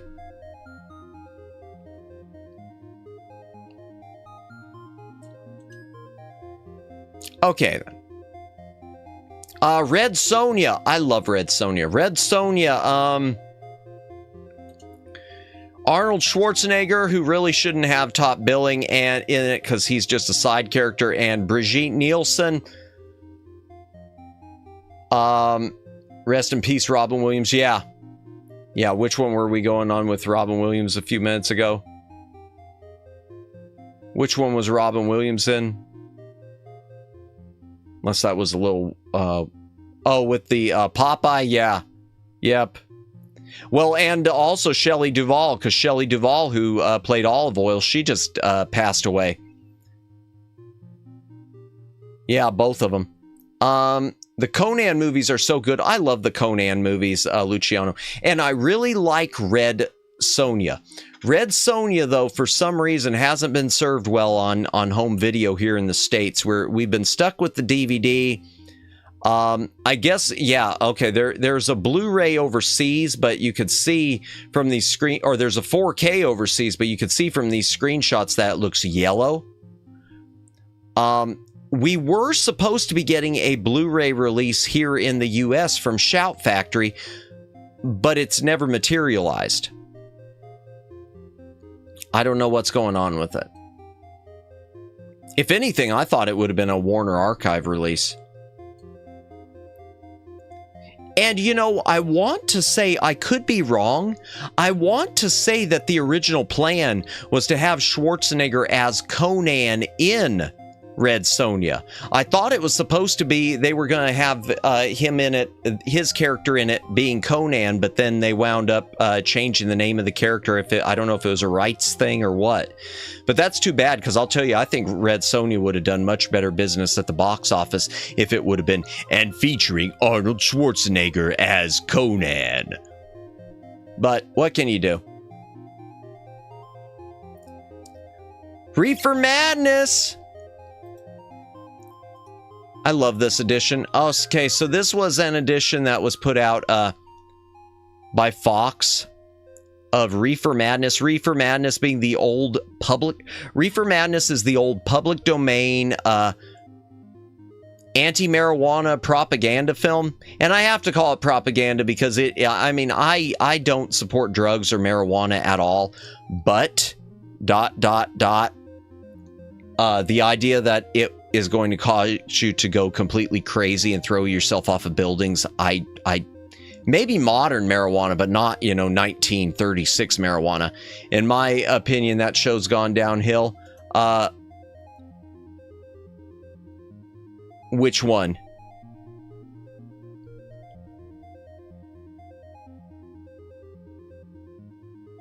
Not sure which one you're talking about, but Power Rangers, is that what you're talking about? Okay. Yeah, Power Rangers. If you're talking about Power Rangers, yeah, that today isn't anything like what it used to be, Judd. But this, yeah, like I said earlier, the main reason I picked up this set is because seasons 4, 5, and 6 do connect back with the original Mighty Morphin Power Rangers series. The rest of them, not so much. Oh, just a moment. I need to stretch my back. This chair is killing me, chat. This chair is killing me, chat. It's killing me. I've got to get a new chair. That's not your problem, I know. But I've got to get a new chair. Okay, where's the button? I started checking my stats. Okay, here we go.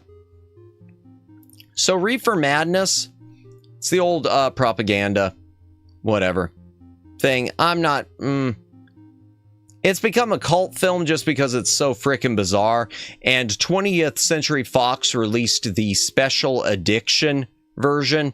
It has a restored black and white, and it's got a colorized version, and it has audio commentary by Mike Nelson of Mystery Science Theater 3000. So you can basically you can watch it with a riff track that is only Mike Nelson.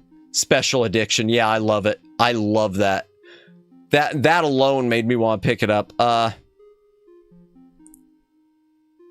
guess it's got a Grandpa's Marijuana Handbook short film with it too. Color design commentary by Legend Films. Yeah, they did some. That's the thing with the colorization. I'm gonna say the colorized version on it is kind of funny because they made it where the smoke was like different colors, like purple and orange and everything, like trying to make it really pop off the screen in Technicolor. I gotta give them credit for that. Should make an addition changing the soundtrack to Bob Marley and Snoop Dogg songs. I'm gonna tell you, Luciano. So there is, and I didn't put it on here. I'm missing something on here. You just reminded me. I am missing something on here that you just reminded me. And which edition is it? I need to add it into the library. Is that the edition? Yeah. Hold on. I don't know why that's missing from the library. They made a musical of Reefer Madness. They took the thing and the story and they redid it as a musical. Not like Snoop Dogg or Bob Marley, but yeah, just a really over the top musical. And I do have that. I know it is out on Blu-ray, but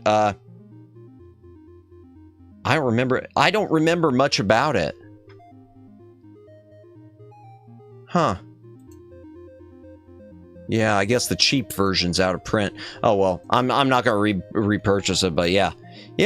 Let me refresh this since that will have changed that and added that on there. Okay. Return to Witch Mountain. This is one of the unmarked Vault Disney releases.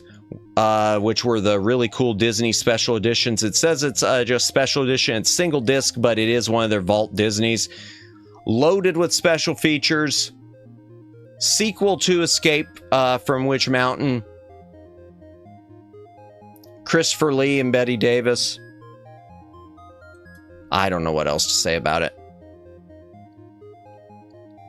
Okay, fun fact, did you know that Andy the Giant was in the movie? Andy the Giant was in the movie.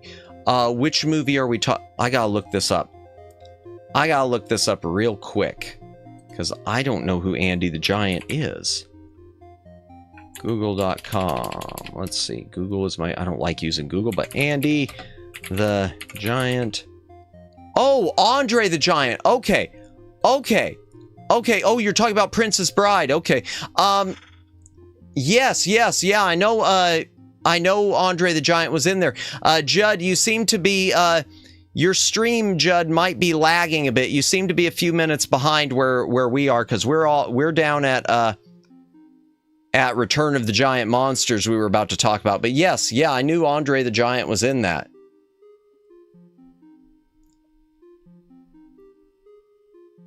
In fact, here, I'm going to type that in chat. Oh, I can't type it in chat because I'm on a different keyboard. Yes, yeah, I knew Andre the Giant was in Princess Bride. Yes. Thank you. Thanks for pointing that out, Luciano. Yeah, you're just a few minutes behind. No worries, though. Yeah, rest in peace, Big Lots, yeah. Yeah, I mentioned Pumping Iron with Big Lots, that's for sure. So Return of the Giant... Oh, no? Oh, okay. So Return of the Giant Monsters is, so this was a release from Retro Media. Wow, new from $54.99. That's insane. Okay, what do I say about Return of the Giant Monsters? So this is actually Gamera versus Gauss. Gamera versus Gauss is on Blu-ray now. It's in beautiful quality. It's from Arrow. This is the original American International Television print. So it's cropped to 4:3, and it's got a completely different title card in addition to being dubbed. Retro Media restored it from a 16mm print, and they also put on there as a bonus The Magic Serpent, which was some other, it was a martial arts / fantasy film, which I guess AIP also put it out. So this is 2 public domain prints, restored and remastered as best as Retro Media could. Even though Gamera vs. Gauss is available in much cooler quality on Blu-ray, there's just something about this that makes me happy. I don't know how to explain it. It's just like an old... There's a warmth to it, if that makes any sense. It's like sometimes... I don't ever have time to even catch up on my backlog, but if I did, it's one of those things that sometimes you just feel like watching the old version the way it would have been broadcast on TV on a rainy afternoon type thing. Does that make sense, or is it stupid? I hope it makes sense. Moving on. Oh yes, and hydration break again. My mouth is a dry mess.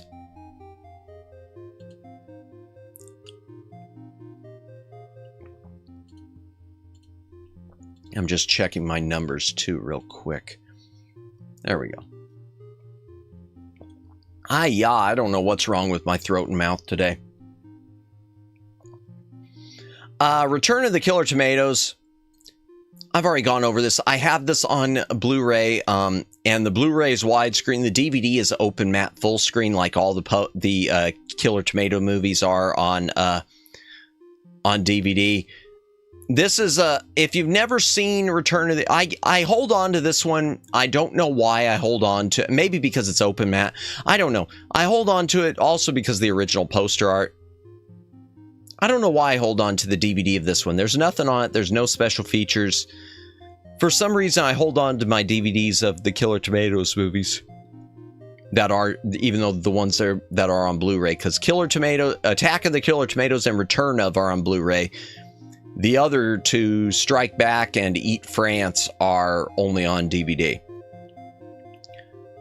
Original mono mix. The only things I did want to say about this real quickly is you'll notice, maybe you can see that George Clooney.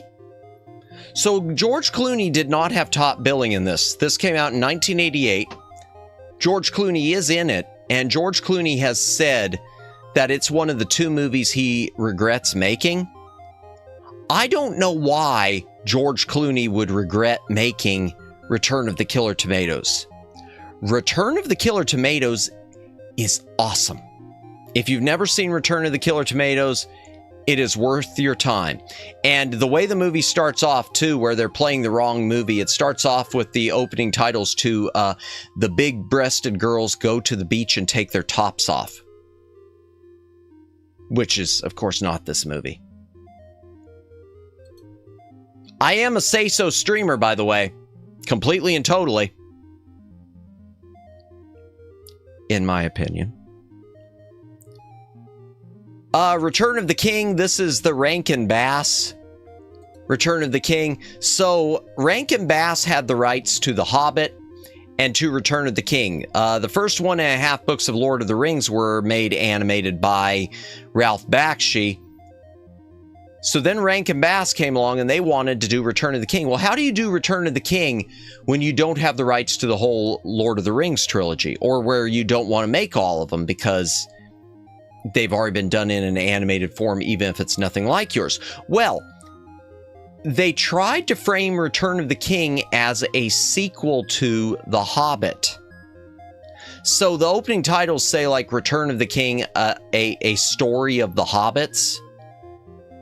And they try to fill in the gaps as best they can.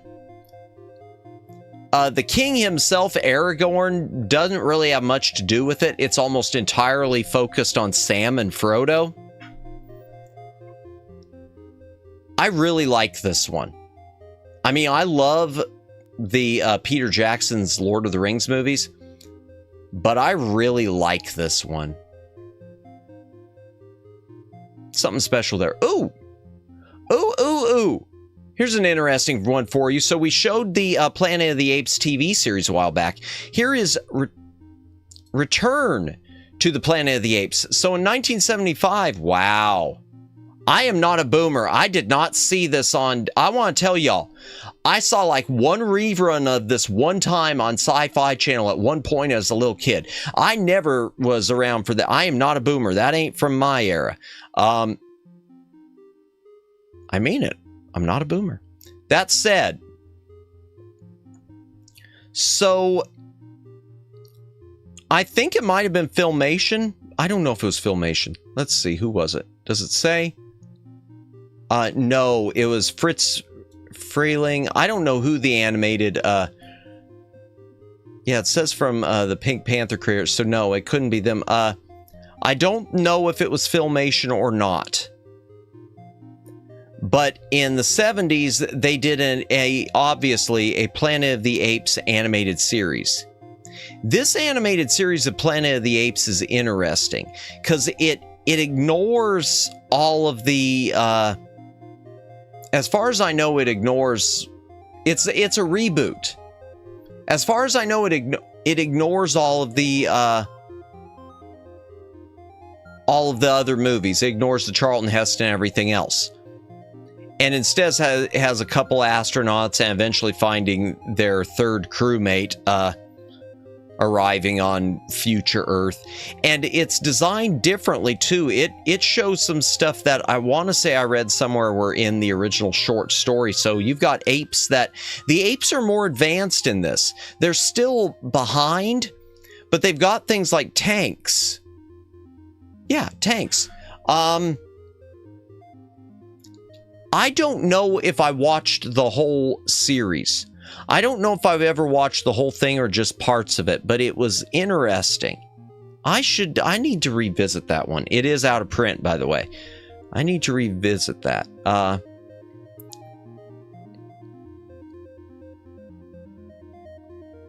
Yeah, it even says pits humans against a world of apes who are more advanced than ever. Yeah, because they had tanks. Does it show any tanks? Oh, well, it's got a slip back. Let's see what's on the slip back. Does it show the tanks? Well, yeah, you can see Colonel Urkel or whatever is in a Jeep. Yeah, how many episodes are there? Okay, 1, 2, 3, 4, 5, 6, 7, 8, 9, 10, 11, 12, 13. Okay, so it's I can't say it's a half season because seasons for animated shows were often less than they were for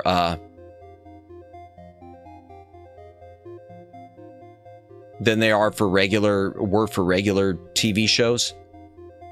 Live action TV show, regular TV shows. For live action, you know what I'm talking about.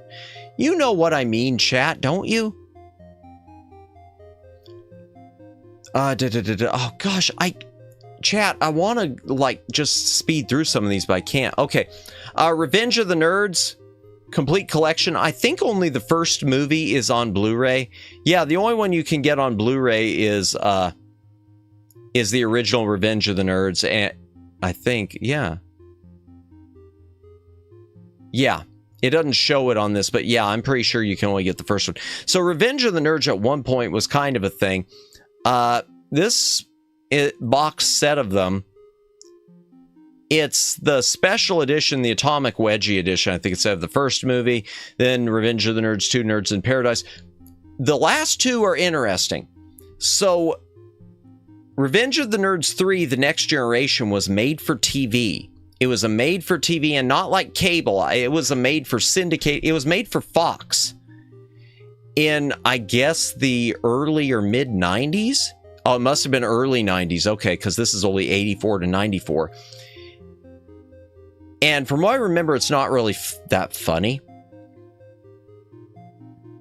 And then you had Revenge of the Nerds 4, Nerds in Love. That was also made for TV in the early 90s. But what separated it out was they tried to promote it really well. It has a 3D section. And I guess there was a promotion or something where you could go pick up a pair of 3D glasses to watch the special segment of the movie at 7-Eleven. I don't know how this thing did in the ratings. I can't tell you if the promotion paid off or not. I can just tell you Nerds in Love also was not very funny. And I think this might include a pair of 3D glasses. I think it includes a pair of 3D glasses because it's anaglyph. But I also think Revenge of the Nerds 4 you can watch with or without the 3D, so that's helpful.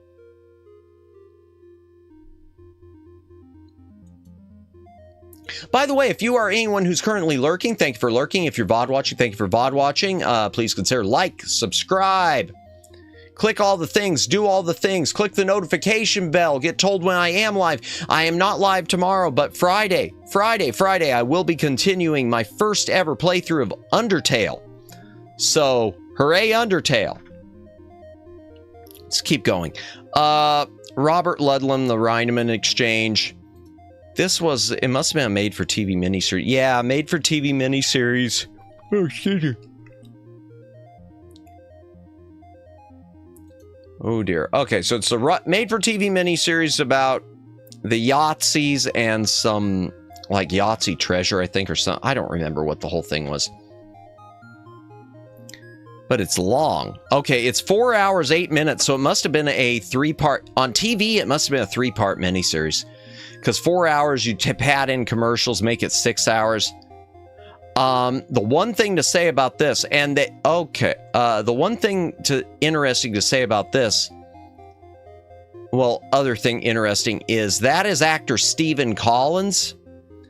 Stephen Collins, who was also in Star Trek The Motion Picture, which I love, kind of got busted for some, pedo things.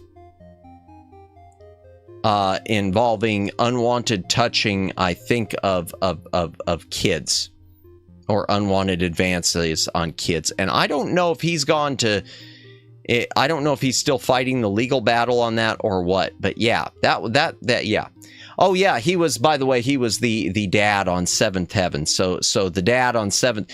If you want to give yourself some really jacked up headcanon, the dad on Seventh Heaven turned out to be a kitty...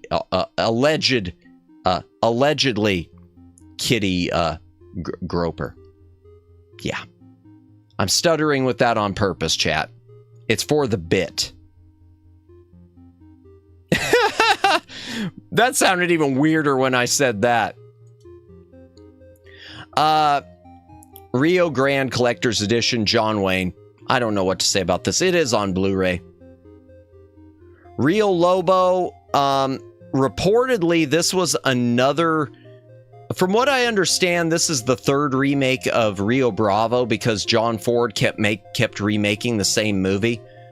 Was it John Ford or was it Howard Hawks? Let's find out. It might have been Howard Hawks. Howard Hawks. Howard Hawks kept remaking the same movie with John Wayne every time. He made Rio Bravo, which was really good, and then he did El Dorado, which was the same movie, and then he did Rio Lobo, which apparently is the same movie, but not quite as much. Changed a few more things. Okay. Darn it, chat. I want to go faster, but I can't. The Road Warrior. Okay, I do need to talk about this. Why do I keep this? So I've got the Road Warrior on Blu-ray. And I have this edition on Blu-ray. It is on 4K. So why would I keep the original, the old school Snapcase DVD edition of the Road Warrior? The only reason I keep this in the library, but it's in the boxed up part of the library, so it's not something I keep directly on shelves. It is... The DVD release has one of the original / alternate titles. So if you buy it on Blu-ray now, the opening titles start off Mad Max 2. Oh, good night, Judd. Thanks for stopping by. Have a good night. Have a good rest. Appreciate it. We'll see you again some other time. The Road Warrior on Blu-ray is with the Mad Max 2 title. The original DVD release of the Road Warrior has the Road Warrior title card, one of the two. There are two different Road Warrior title cards on the Road Warrior. There's one which has a block lettering, which this has, and apparently there's another too which has this font type, which is the same type, I think similar to Mad Max 2. And I think it had a lightning bolt effect too, which is missing from this one. But the point is, the Blu-rays use the Mad Max 2 print, and they've never like slapped in the Road Warrior title just for completist sake. So the DVD is pretty much it if you want the original title card. Not that I'd be watching this instead. Oh, and I will say the color on this DVD is much better than the Blu-ray. But I believe from what I've read, the 4K is better than the Blu-ray too. The Blu-ray is really desaturated. It sort of has this cool look.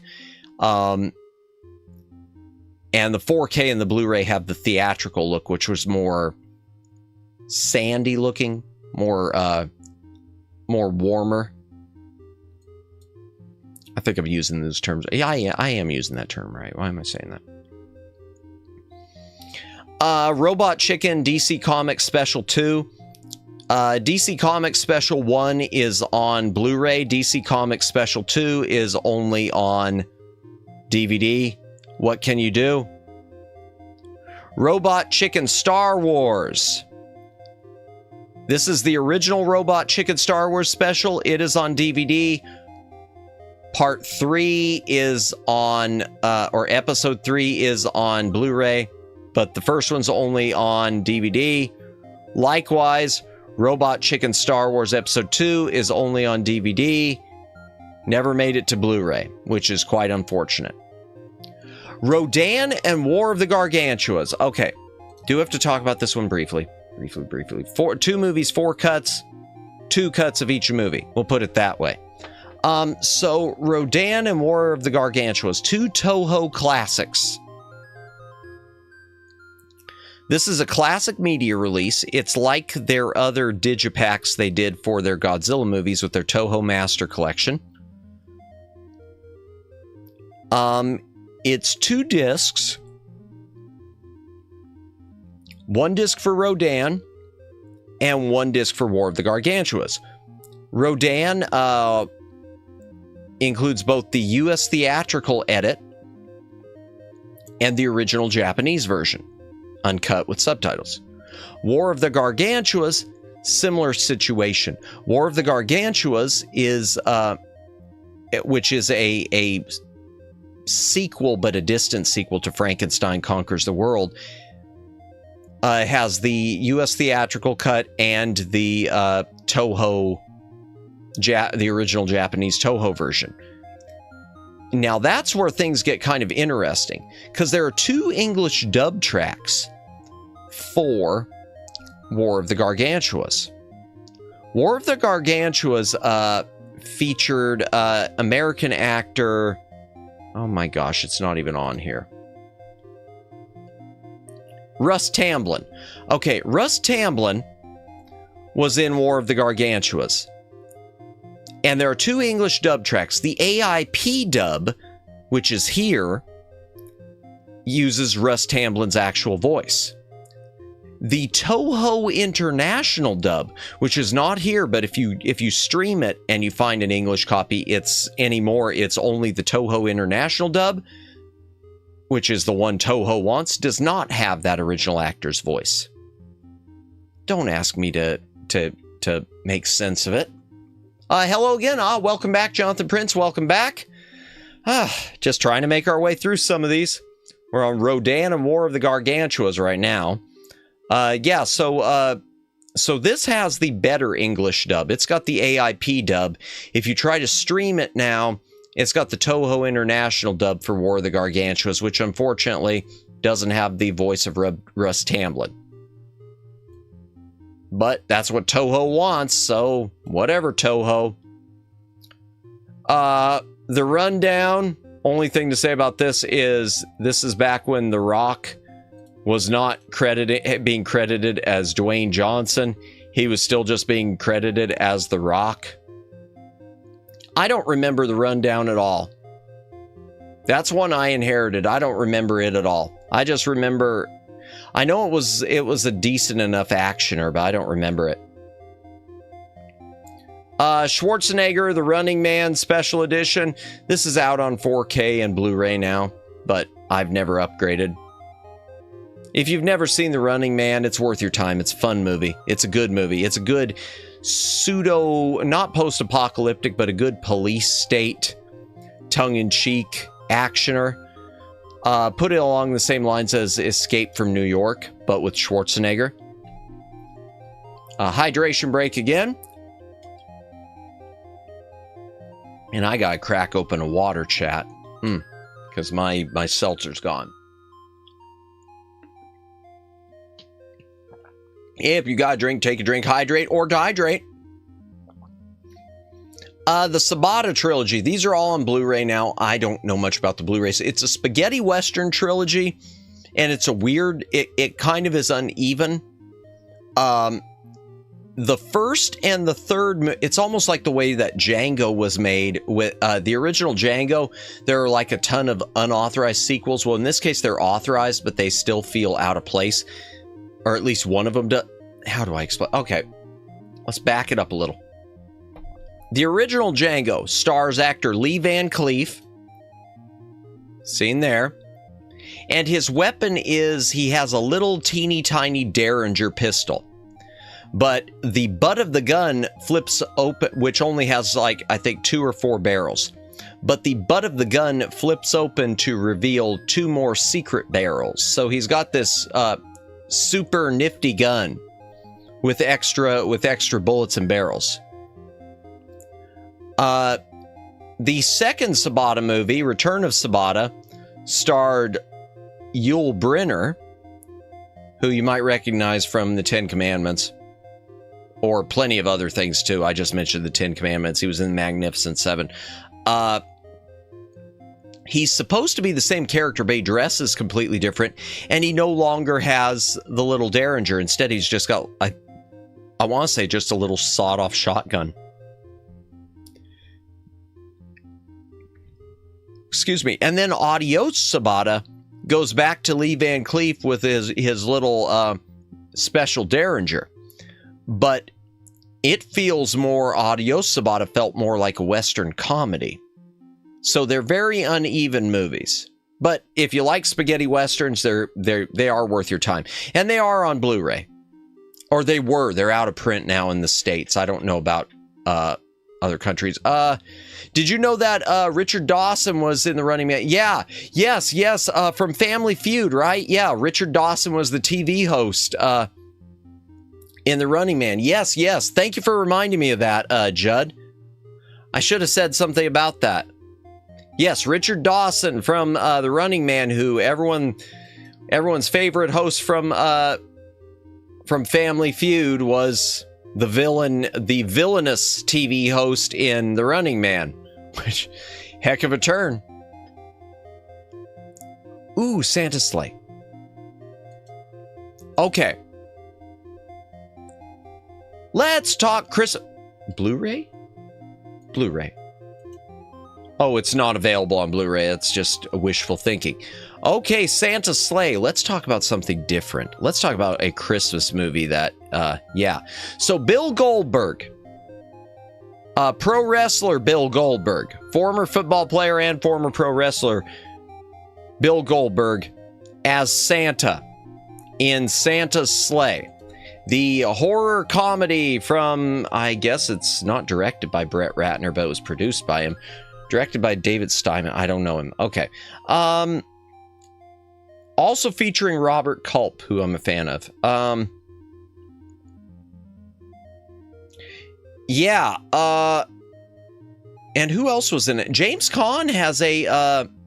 James Caan and there's some other people had little cameos during the opening. It had a cool opening. The opening, okay. Chris Kattan was at, he might have been in the opening. Fran Drescher was in the opening. Rebecca Gayheart was in the opening. And I don't even see, okay, Dave Thomas is in it. Yeah, a little. He's got a bit part. Is he not credited? Is he not credited? Yeah, James Caan is in it and he's uncredited. So Santa's Sleigh, the trailer pretty much sums it up. Well, I think it said 10,000 years. It's either 1,000 or 10,000. 1,000 years. Okay.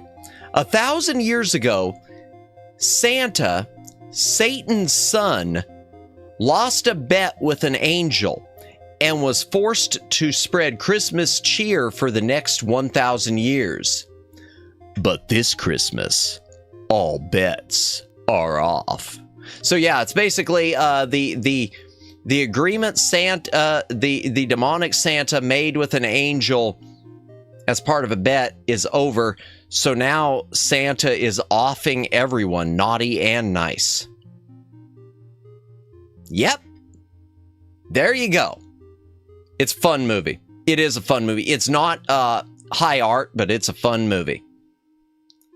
Let me guess, really bad movie. I can't call it really bad. It's low budget, but it's good. I really liked it. I really liked it. It's not high art, but I really liked it. I'll put in a poor man's Army of Darkness category, sort of. It was a lot of fun. And it doesn't take itself seriously at all. And really, I encourage you, if you can, look up the trailer. The trailer sums it up. And the trailer also, if that doesn't make you want to watch it, I don't know what will.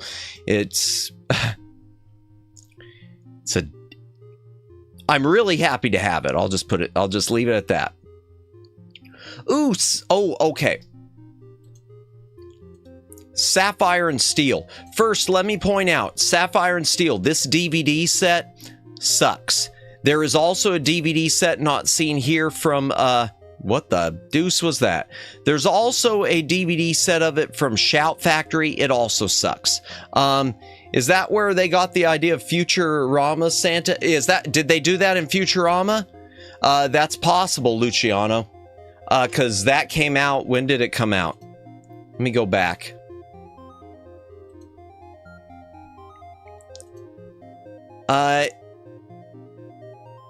I don't know, because it came out in 2005, so I don't know when the Futurama Santa would have been, what year it would have been, but yeah, the movie came out in 2005. Okay, so Sapphire and Steel. Unfortunately, these DVDs suck. There are import DVDs that are fantastic. And one of the big problems, before I even talk about what this show is, one of the episodes is mistakenly sped up. They're bad standards conversions from PAL to NTSC. And one of the episodes, though, is even worse, and it's been sped up, and there is like a 1-minute segment of it that repeats. And it's an episode having to do with like a time loop. So you think time's actually looping, and it's not looping. It's the episode. They screwed up the DVD. And the DVD is just as screwed up on the Shout Factory edition. Sapphire and Steel is an amazing sci-fi show. It is about two elements which we don't really know anything about. In fact, it starts out like saying about how, like almost like they're the periodic table, even though steel is not an element of the periodic table. It talks about how all irregularities will be handled by the forces controlling each dimension. Transuranic heavy elements may not be used. Medium atomic weights are available. Gold, lead, copper, etc. And finally, sapphire and steel have been assigned. And it has to do with they're not human. They're agents of time, and it treats time as if, I'm trying to think how to explain it, as if time itself is a malevolent, evil force that is trying to break into our reality. Futurama Season 3 introduced their 2002. Okay, then Futurama predates that movie then. So there's a good chance that movie was inspired by Futurama. I wouldn't doubt it. Yeah, so Sapphire and Steel, it is an incredible, it's like watching the original Doctor Who. It's shot on video for the most part. So it's lower budget. It wasn't BBC. It was the competitor for the BBC, whatever channel that was. I'm confused, LOL. So am I. It's hard to explain. So Sapphire and Steel, it's about two elements of that are time agents being sent to stop irregularities in time, usually having to do with weird time loops or creatures from within the timeline trying to break into our reality. It's really hard to explain. I'll read what it says here. Maybe it does better. The spiritual precursor to the X-Files. I disagree with that because I think the precursor to the X-Files was the spiritual precursor to the X-Files is Kolchak, the Night Stalker, period. Sapphire and Steel is one of the most atmospheric, mysterious, and compelling television programs ever made. Joanna Lumley and David McCallum star as alien investigators sent to Earth to monitor and police ruptures in time. Defying convention at every turn, Sapphire and Steel spread 6 adventures. It was 6 different miniseries. Over 34 episodes. If you think of it, time could be a malevolent force as it causes everything to decay. Yes, yeah, that's that. I can see that too. Yeah, so they're basically stopping irregularities in time, but the irregularities in time are often time creatures trying to break into our world. In fact, the first miniseries of it all starts with a nursery rhyme and how the nursery rhyme, Ring Around the Rosie, was tied to the Black Plague, and by them reciting it in an old house, it causes this rupture to break through that takes these little kids' parents, and there's this one shot where their eyes are going red. It was freaky, even for the time. But Sapphire and Steel is a great show. Only lasted 34 episodes, and the reason it only lasted that was because, as far as I know, the creator wanted to end it. And he had a specific ending, and that is the Assignment 6. And Assignment 6, the 6th miniseries, It ends with the most amazing cliffhanger that is not actually a cliffhanger I have ever seen in my life. It is a cliffhanger because but it's not. It's just oh my gosh, that's how it's going to end. Which you should hate, but this show is so great you can't hate it. I can't explain it without spoiling the whole thing, so I'm not going to say it. But if you ever get the chance to watch Sapphire and Steel, if you have the time on your hands, do it. And I tell you, the moment this gets a better release that isn't as botched as this one, I'm picking that up in a heartbeat because, man, I love that show. Okay, these I'll go through quick. Saturday morning cartoons of the 1960s, Volume 1 and 2, 1970s, Volume 1 and 2, and the 1980s. Warner Brothers took a bunch of their different cartoons. They didn't put out season sets, but they packaged a bunch of them together as if it were just a single Saturday morning. So you could look at these as just a best of. It'll have like one episode of Jetsons and one episode of Space Ghost and one episode of like Looney Tunes rebroadcasts, and one episode of Filmation's Batman, one episode of Scooby-Doo, one episode of Josie and Pussycat, etc. It's they're designed to recreate watching a TV on a Saturday morning, and they've got an introduction by the late Casey Kasem on all of them. Or at least on all these. I don't think I ever watched the 1980s one. Hydration break again.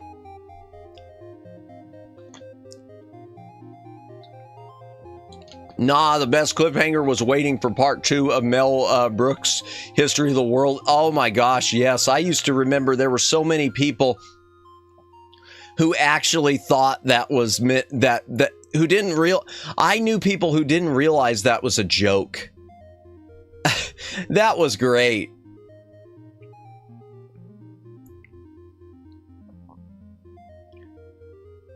Oh my gosh, yeah, that was great.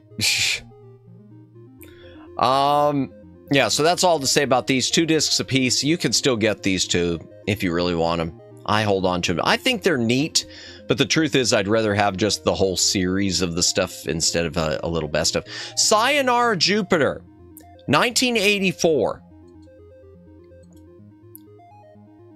Yeah, I love History of the World. I love History of the World Part 1. That, honestly, I am in that and the producers. For me personally, the producers, the original producers, not the remake. The producers and History of the World are my 2 favorite Mel Brooks movies, above Young Frankenstein and Spaceballs and Blazing Saddles even. Sayonara Jupiter. This is a Toho film. Toho wanted to make a Japanese answer to all of the sci-fi stuff coming out of the West in a big way. It's a big budget sci-fi movie that tries to be somewhere between 2001: A Space Odyssey and Star Wars and Star Trek and a few other things thrown in. And the problem with this movie, the big problem with this movie is it introduces some really cool things. Like the idea of this ghost ship that is flying around Jupiter. And yet it never... it then seems to abandon them. It will be exploring these cool concepts, and then something else will happen and it never comes back to it. Dracula Dead and Loving is my favorite Mel Brooks. I need to watch that one again. I saw that one so many years ago and it never really stuck with me. I need to see Dracula Dead and Loving it again, Luciano. Boy, something else for me to add to my backlog of all the things I need to watch. You're going to LOL on this, but I do have the Schoolhouse Rock DVD. No, I'm not gonna LOL on it. Congratulations on having it also. Yeah, I've still got my copy of it, so yep. That makes 2 of us. And I think I got it as a freebie with like reward points from Disney. I don't remember. But yeah, so Sayonara Jupiter could have been a contender.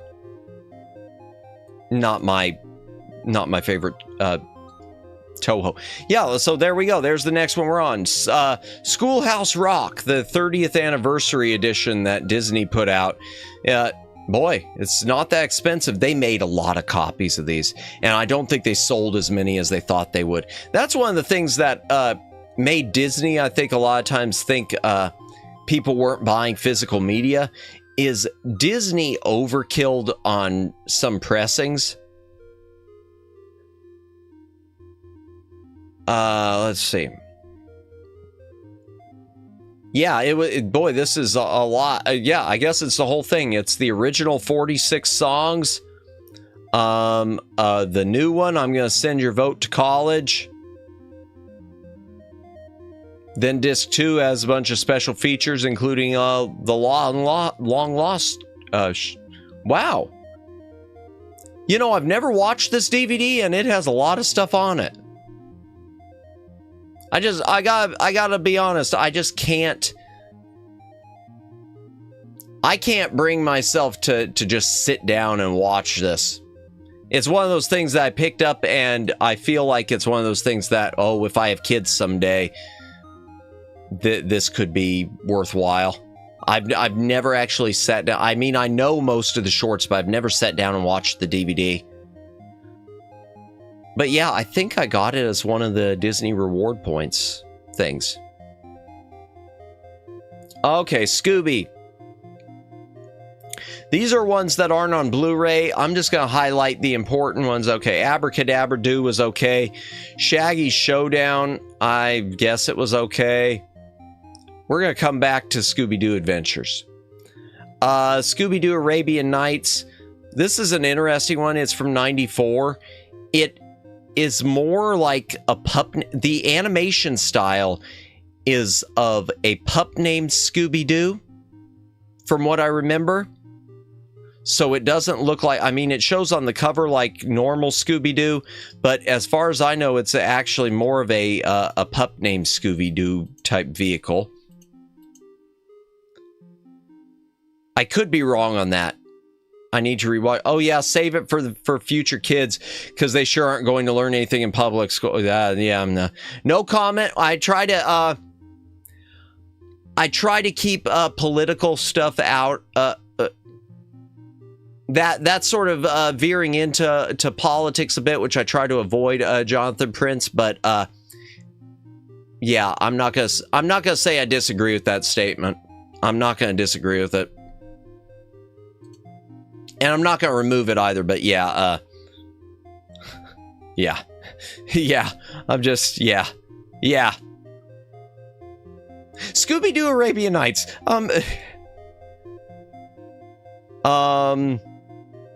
I do want to say it was a pup named Scooby-Doo. Okay, but the only thing is about this, not much of a Scooby-Doo thing. It's more Scooby-Doo, yeah, Scooby and Shaggy travel to Arabia, become Caliph's royal food tasters, bite off more than they could chew, are forced to run for their lives on magic carpet, joined by Yogi Bear the Genie, and it doesn't feel like a Scooby-Doo thing.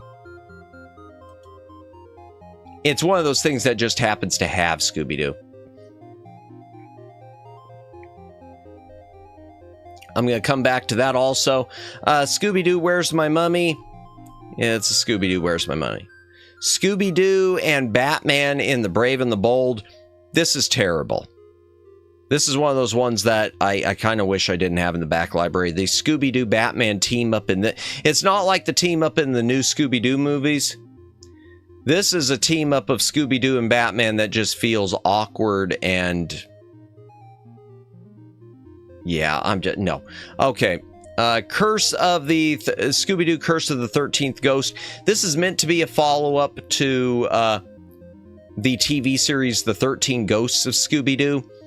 It isn't a good follow-up. It's an unfortunate follow-up, in my opinion. Scooby-Doo and the Goblin King. Yeah, it doesn't... again, this is what Scooby-Doo that doesn't feel like Scooby-Doo, because it's... No, it isn't. Well,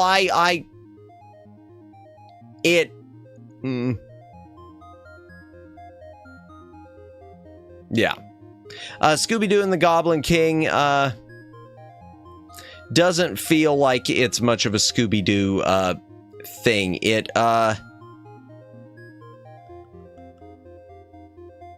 Yeah. Curse of the 13th. Yeah, Curse of the 13th Ghost. No, it isn't. It isn't a good follow-up. It was a horrible way to end that. And the thing is, I had read that 13th Ghost was going. I read that Curse of the 13th Ghost was lame. But yeah, I didn't know how disappointing it was going to be for me. I'm sure some people liked it, and that's cool. Well, apparently it's got an audience, because 6.6 stars out of 10, that's not, but for me, it wasn't my jam. So anyone who likes it, that's cool. Just didn't do it for me. Scooby-Doo and the Goblin King is one of those ones that it's not like a mystery. It's more just Scooby-Doo and Shaggy in a fantasy adventure. Scooby-Doo and the Gourmet Ghost featuring a couple people from the Food Network. It's okay. Moon Monster Madness. It's okay. We'll come back to that. All right. So the ones we set up here, I'd come back to. Let's go ahead and come back to them now. Let's start with Scooby. This I don't know the history of, but I find it interesting. Scooby-Doo Adventures, the Mystery Map, original puppet movie. So this is it's about an hour. It doesn't say the time. It's roughly an hour long. Okay? It is a Scooby-Doo adventure told entirely with puppets. So think of it like a Jim Henson thing. If Jim Henson had done Scooby-Doo, this would be it. It is very much in the style, including, I think, some of the voices, of a pup named Scooby-Doo. Even though this came out, a pup named Scooby-Doo was, late 80s, early 90s, and this came out in 2013. Halfway through, it goes to a break where it seems like it was clearly meant to be 2 episodes. So it was supposed to be 2 half-hour episodes of a mini-series. Because, yeah, halfway through it sort of stops and then comes back up. I submit to you, I think that this was a pilot episode for a proposed Scooby-Doo puppet TV series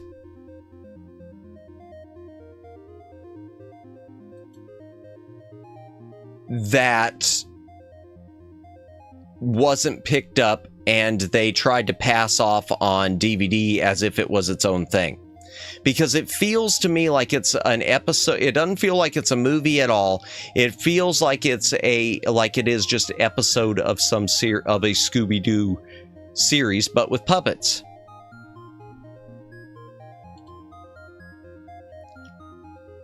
I don't know if that's true. I haven't researched it, but it feels that way. It feels that way. Okay, other one I said I was going to come back to. Oh, Pirates Ahoy. I don't know if I say anything about that. Pirates Ahoy was okay. I think I went straight from the Mummy to Batman. Scooby-Doo Pirates Ahoy was a decent one. Not on Blu-ray, sadly. Okay, this one, though, I do want to just quickly touch on. Scooby-Doo DVD game. Fun.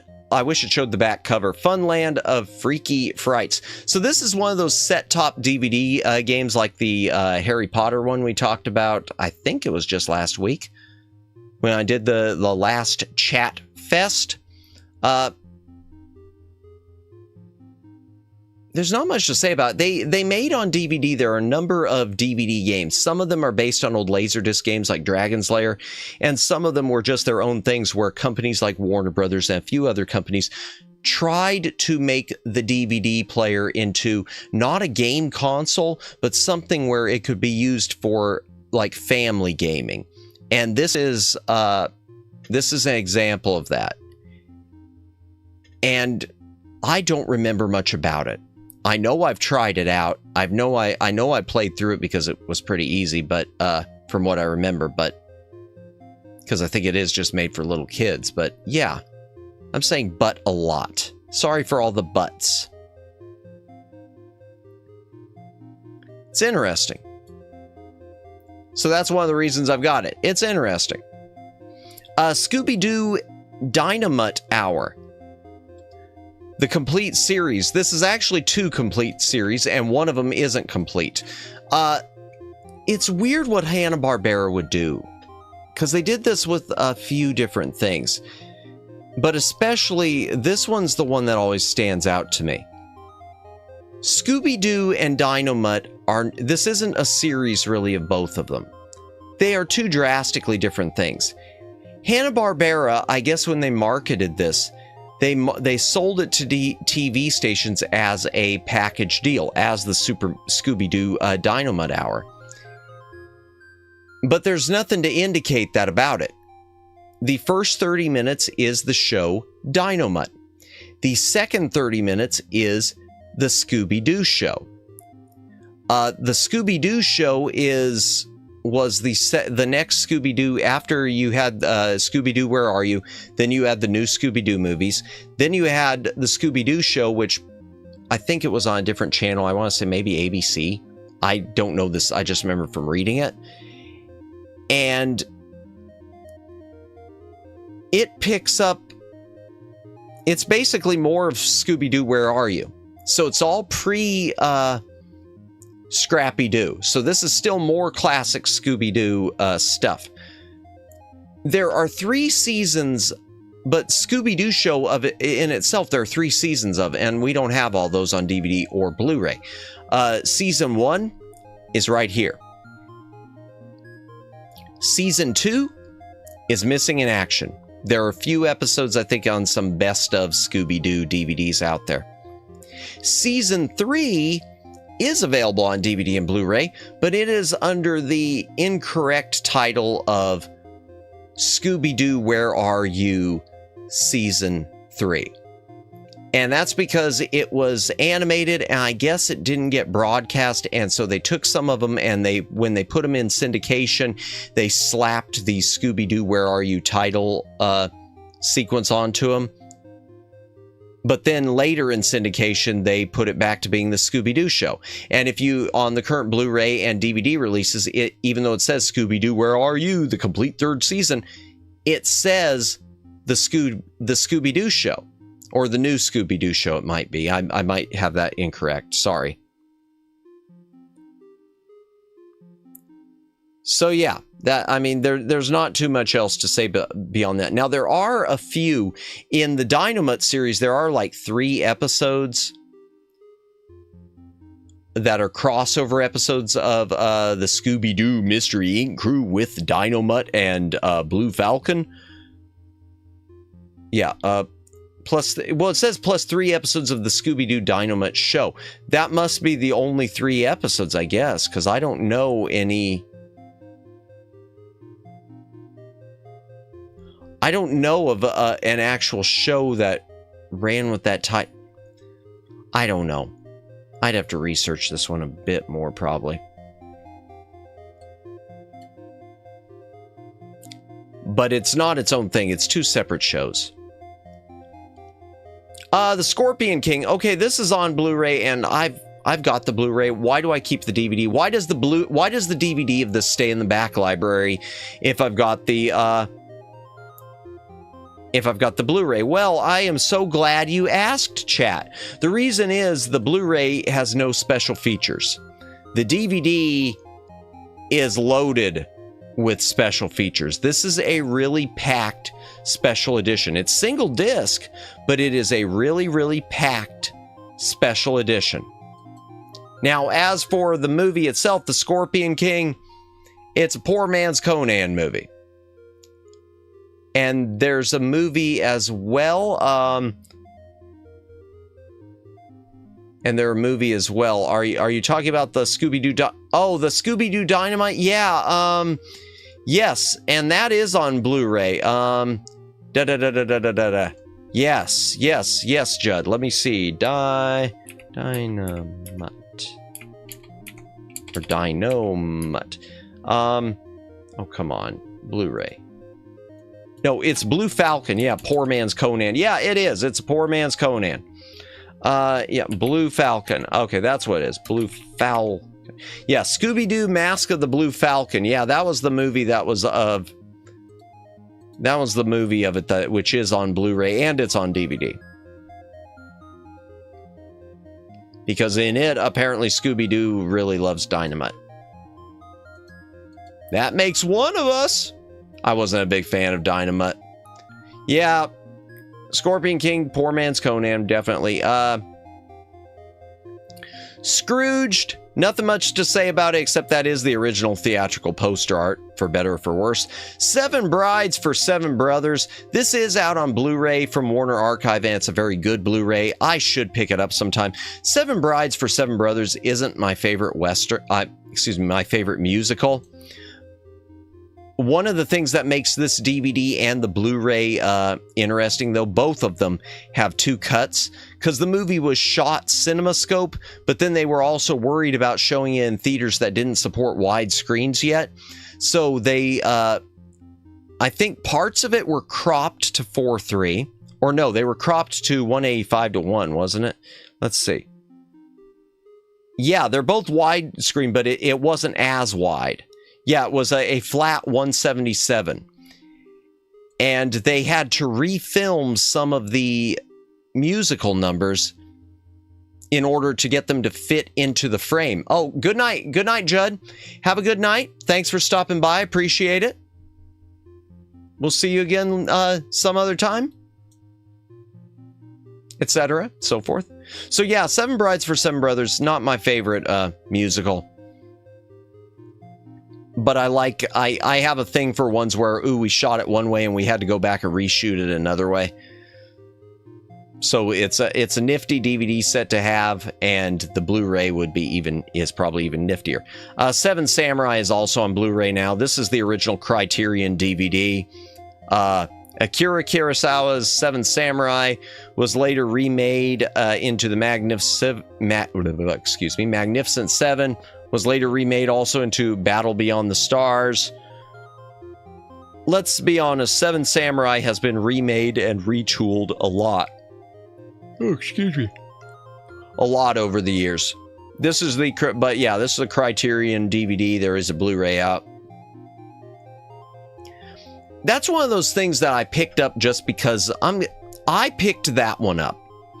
And I picked it up on... That's not one I inherited. I picked it up. And I picked it up because it was one of those things sort of like Citizen Kane. I felt like, ooh, this is one of those things that I'm supposed to have and I'm supposed to watch because it's a big deal. So that was why I picked it up. Is it good? Yes. Is it something I'm going to rewatch all the time? No. If I was going to rewatch, I'd rather do Magnificent Seven. The 7-Ups with Roy Scheider. I think this was on... there must have been a Blu-ray of this, too. Hold on. Yeah, there was a Blu-ray, but it was Twilight time, so that's out of print and then some. In fact, how much is it? Yeah, over $100 for the Twilight time one. 7-Ups is... it's a crime... It's a very gritty crime thriller of 1973, of the 1970s.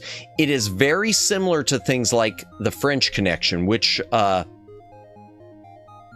he was also in. Roy Scheider. Who directed it? I don't know the director. Okay. But 7-Ups, if you want a good gritty crime movie, it's good. Gosh, I'm taking too much time again. Darn, I don't want to talk about this. Okay, but I have to. Sgt. Pepper's Lonely Hearts Club Band. The 7-Ups versus Pepsi Man. No, definitely not quite like that. Sgt. Pepper's Lonely Hearts Club Band is on Blu-ray.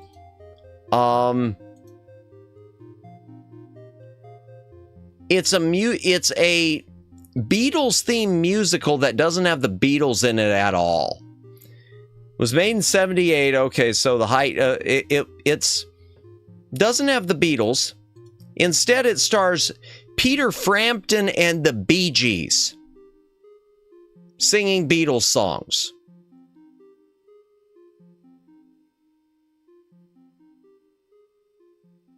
Blink, blink. Blink. Blink. Blink, blink. Oh, welcome back. I hope you didn't show anything personal again. Oh, welcome back, Super Shops. Welcome back. Well, it's funny you mentioned that. No, we didn't do that, but I did accidentally, when someone mentioned a movie, when we were talking about Night of the Living Dead, someone brought up Flesh Eater, and I accidentally opened up a cover that may have shown a booba on the screen. So now I've got to go edit something for content once this stream is over. So yeah, not personal. No doxing this time, just good old-fashioned family-friendly nudity. Oh, mercy. So yeah, Sgt. Pepper's Lonely Heart Club's Band, Peter Frampton and the Bee Gees. I definitely inherited this one. I don't remember it at all. It sounds bad, though. I kind of want to watch it. Good old-fashioned TP free, but no. Let's see. Oh, Shadowing. Okay, so I've got this. I've got the DOS PC version of this from Interplay too. So this is a set-top. We just talked about set-top DVD game. This is another set-top DVD game which they build as PlayStation 2 compatible. It is not. There's so many things wrong with it. Okay, from Rick Dyer, creator of Dragon's Lair. Yes, Kingdom 2, Shadowing. Yeah, I've been watching Beavis and Butthead clips. Gotcha. I never watched a whole bunch of Beavis and Butthead. I never saw the recent movie either. Saw the original movie, but not the recent one. So they pushed this as a PlayStation game, but it's an interactive DVD. Kingdom 2 Shadowing, but here's where it goes really wrong. Sequel to the arcade hit Thayer's Quest. No, not really. Let me lay some knowledge on you. So Rick Dyer made Thayer's Quest as a game for an ill-fated, really the most expensive console known to man, the Halcyon. And when that basically went the way of the dodo, Thayer's Quest was put into arcades to recoup some money. And it worked. It went over okay in arcades. Rick Dyer was not happy with it in hindsight, so he did a Lucasfilm. Rick Dyer took the arcade game Thayer's Quest, had parts of it reanimated and redrawn, changed all the dialogue, changed the character's name, including the main character to Lathan Kandor instead of Thayer, and reissued it under the title Kingdom The Far Reaches, or later on when it was reissued again, Kingdom Reaches. In fact, when it was reissued then, it was reissued as Kingdom Reaches, a prequel to Kingdom 2 Shadowing, which just sounds stupid to say a prequel to a sequel. So yeah, that's not correct. This is a sequel to Kingdom The Far Reaches, which was supposed to come out on Blu-ray and never did. Thayer's Quest did, and I wish I still had it. Sold it for a pretty penny. Regret that. The DVD version of this, the problem with it is this isn't just like a simple DVD game. This is basically a bit of a low-rent point-and-click adventure. So it has items and inventories. Adult Kingdom, The Far Reach Around. Nope. Definitely, this is definitely an E for everyone.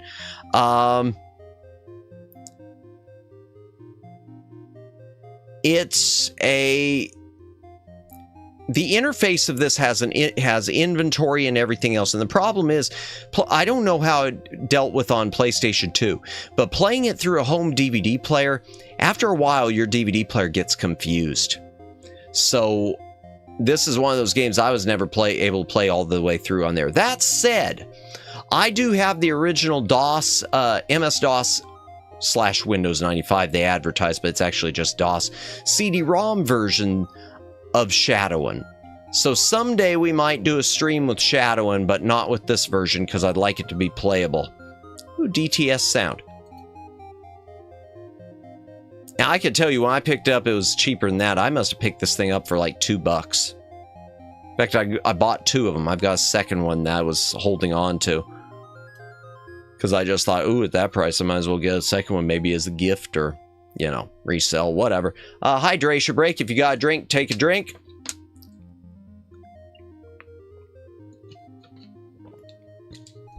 Hydrate or dihydrate. Let me just check one thing with my stats. I need to start just recording things. You know, that's something I need to do, chat with my OBS. I need to start recording some of these broadcasts instead of just going back and trying to download them from YouTube, because I think that would make it a lot quicker for me to get clips sometimes, which I don't do many clips, but yeah. Okay, nothing much to see here. Double feature, Shaft, the original Shaft, Shaft's big score, the original sequel to Shaft, Shaft in Africa, the last part of the original Shaft trilogy. These are all on Blu-ray as far as I know. Yeah, they're Warner Archive, but they're on Blu-ray.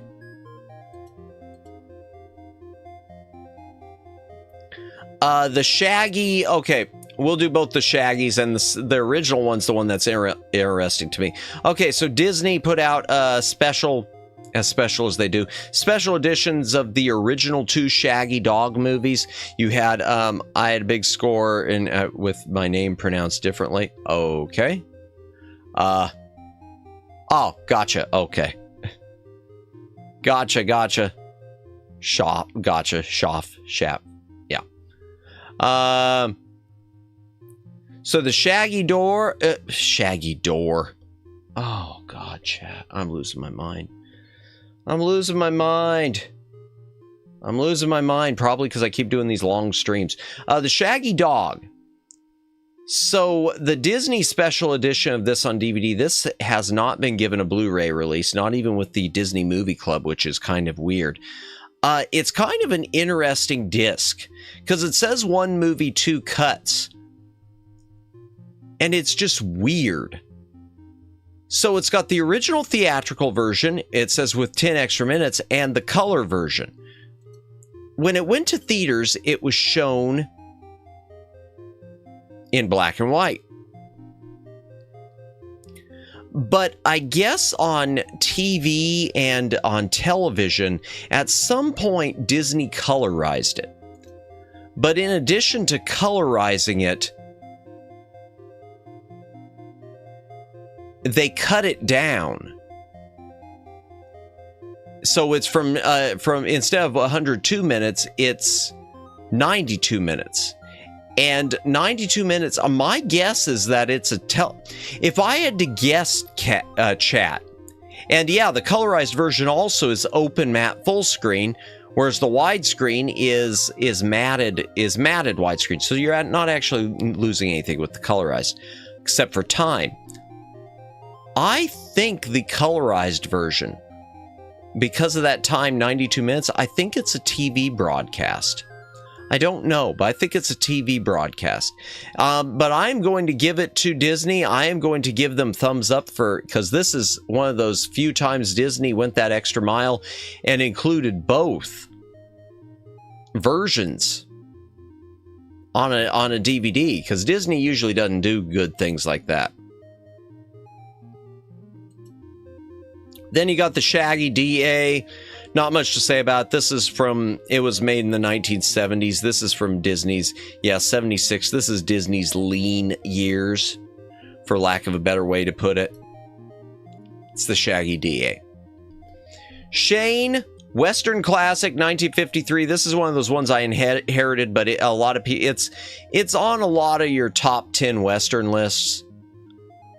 I thought it was good, but it's not. I don't know. It's never been my cup of tea. Shaolin Soccer. Stephen Chow's Shaolin Soccer. This is an awesome movie. Now, as for the editions, though, this DVD had, I think it's got both. Yeah. Okay, so the DVD, thank God. I thought it had both.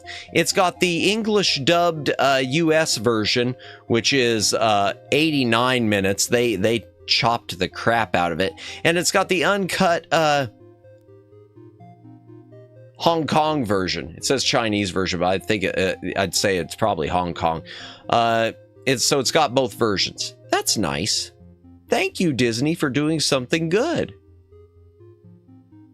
Yeah, Disney did something good.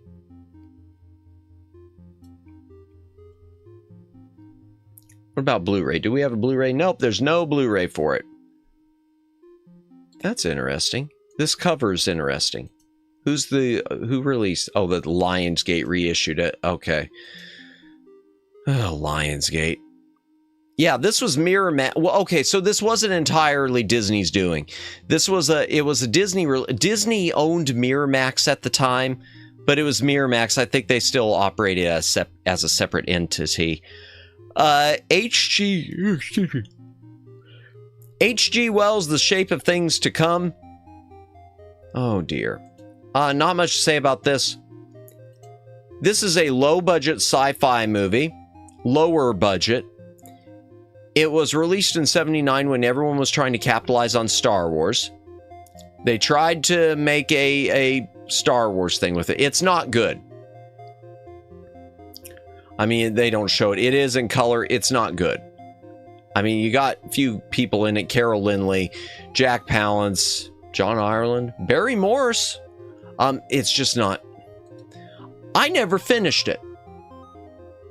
I think I watched 30 minutes of this thing and I wound up shutting it off. And I think it might even be on Blu-ray now. Yeah, it's on Blu-ray.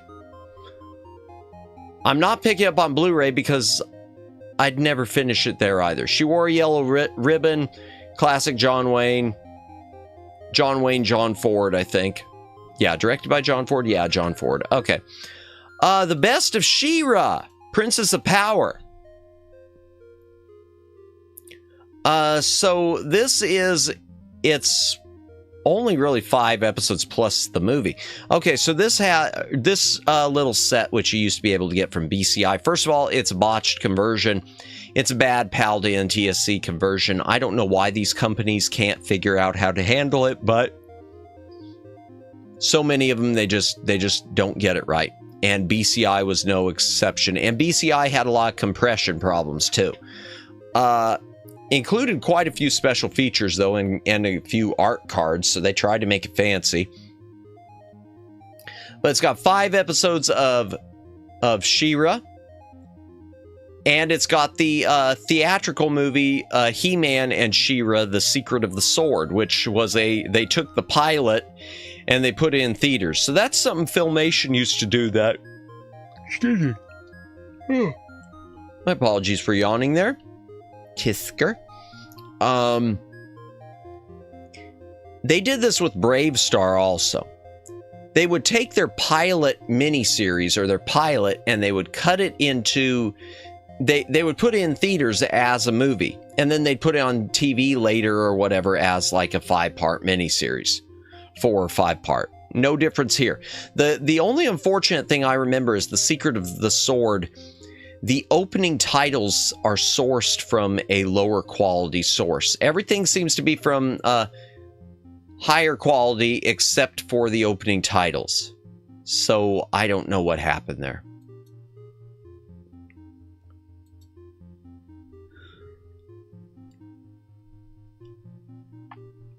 Pam Grier, Sheba Baby, Soul Cinema.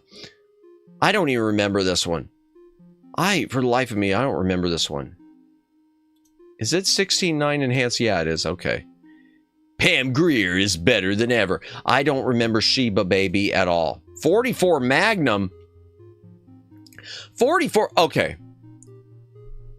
That would have. I think. I'm going to go out on a limb and saying a 480, an actual 44 Magnum would have broken her arm. Personal opinion. James Clavell's Shogun, not to be confused with the Shogun we have now. This is the original made-for-TV miniseries base of James Clavell's Shogun, starring Richard frickin' Chamberlain. This is a real. You can't really see it here. that well. It's a really thick, nice digipack. This thing looks great on a shelf. This thing looks really great on a shelf. I don't remember the series that well. It's 5 discs. Wow, yeah. Ooh. I think they put each part on a separate disc. It is on Blu-ray. Okay. Has 3 discs instead of 5. It's basically about European white traders showing up in Japan and being captured and tortured because they didn't want foreigners there, and eventually Richard Chamberlain's character living as one of them, embracing Japanese culture and all.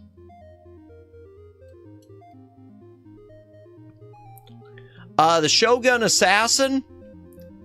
This the Shogun Assassin, if you're not familiar with it, and it is mentioned in Kill Bill. In the second Kill Bill, she watches it with her daughter. Shogun Assassin was originally the first 2 Lone Wolf and Cub movies, but American distributors took them and re-edited it into something different. They hacked them up into the movie The Shogun Assassin, and it was a big hit. I mean, a cult hit, but a big enough hit. This was a restored and reconstructed version. Unfortunately, they did something I hated here, Animago. I know that there's at least 1 or 2 scenes of stock footage, and they felt necessary to put in it's not burnt in, but it's non-removable subtitle that pops up and says stock footage, like trying to explain away the fact that they couldn't clean it up. This was on Blu-ray. It is out of print now. In fact, it was released a few ways on Blu-ray. There was it on its own, and then I guess there was a DVD combo, okay. And then there was a box set. It was a 2-disc set with all of the follow-ups, which is going to bring us to the next page. So there were 4 more Shogun Assassin movies, other than the 2 that were used for Shogun Assassin. 4 more Lone Wolf and Cub movies, other than the 2 that were used for Shogun Assassin. They were released, as far as I know,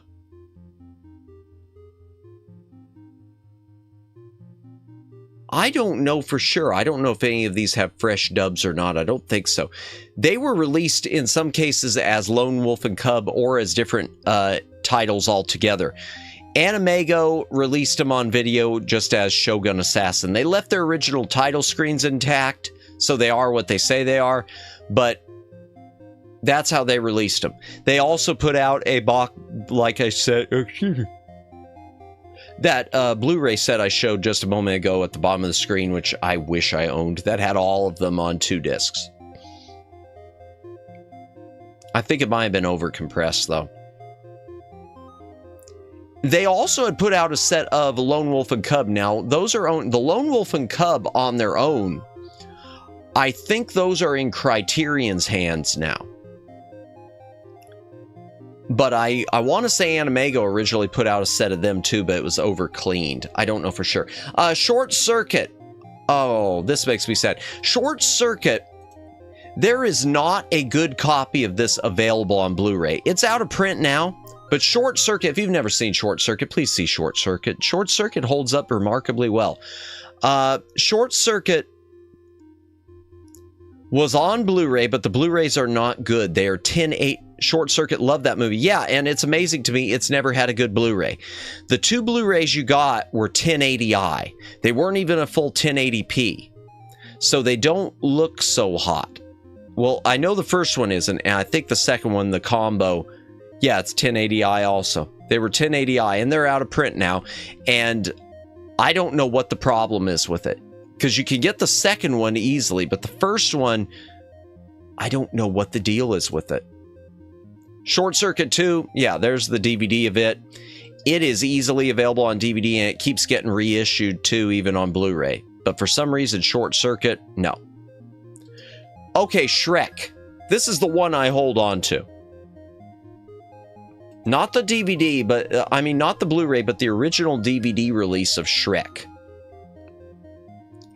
which was a 2-disc special edition, widescreen and full screen, and it's a good price. They made a lot of them. It has so many special features, some of which are not on the Blu-ray, because it had some, the international dubbing featurette I don't think is on there.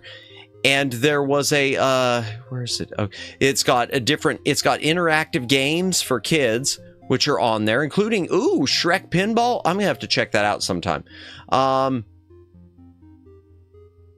Yeah, I'm gonna have to check that out, because pinball. But that isn't on the Blu-ray as far as I know. And there was a feature on this, from what I remember, that allowed you... Yeah, well, there it is, right at the top. Shrek's Revoice Studio. Record your voice over your favorite characters' lines and star in one of 12 entire scenes. So this thing had a feature, and I don't know how it worked, but it was a feature where you could record your voice and redub a few scenes, which is, let's be honest, it's kind of dumb, but it's also unique. It's neat in that it's unique. And sadly, that's not on the Blu-ray. So yeah, this is one of those cases, if you're a Shrekaholic, you probably want to pick that up. Silent Running, 1972. A lot of people have pushed this as helping to drive Star Wars. I never watched this whole thing through. I know it's about some guy like taking, what's it say? In a future where all flora is extinct on Earth, an astronaut is given orders to destroy the last of Earth's botany. So yeah, that's what it is. He's basically on a garden ship, and he refuses to destroy it. That's what Silent Running is, from what I remember. And so, but yeah. I was going to say but there, but I stopped myself because there isn't really anything. It is on Blu-ray, and it is on 4K. I've never watched this movie all the way through. I gotta level with you, chat. A lot of people really like this movie. A lot of people... 6.9 star. A lot of people do like this. I watched probably the first 20 minutes and I just shut it off. I couldn't get into it. And I was just bored senseless. Hydration break.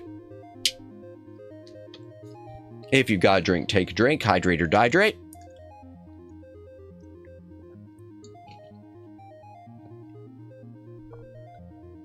So yeah, Silent Running. Yeah. Sinbad and the Eye of the Tiger. This is the last of the 3 Ray Harryhausen Sinbad movies. If you've never seen them, they're very worth your time. Seventh Voyage of Sinbad, The Golden Voyage of Sinbad, and Sinbad and the Eye of the Tiger. They're sort of diminishing returns. I would say this is the worst of the 3, but it's still good.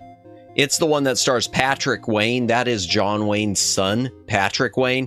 He starred in a few movies. This is one of them.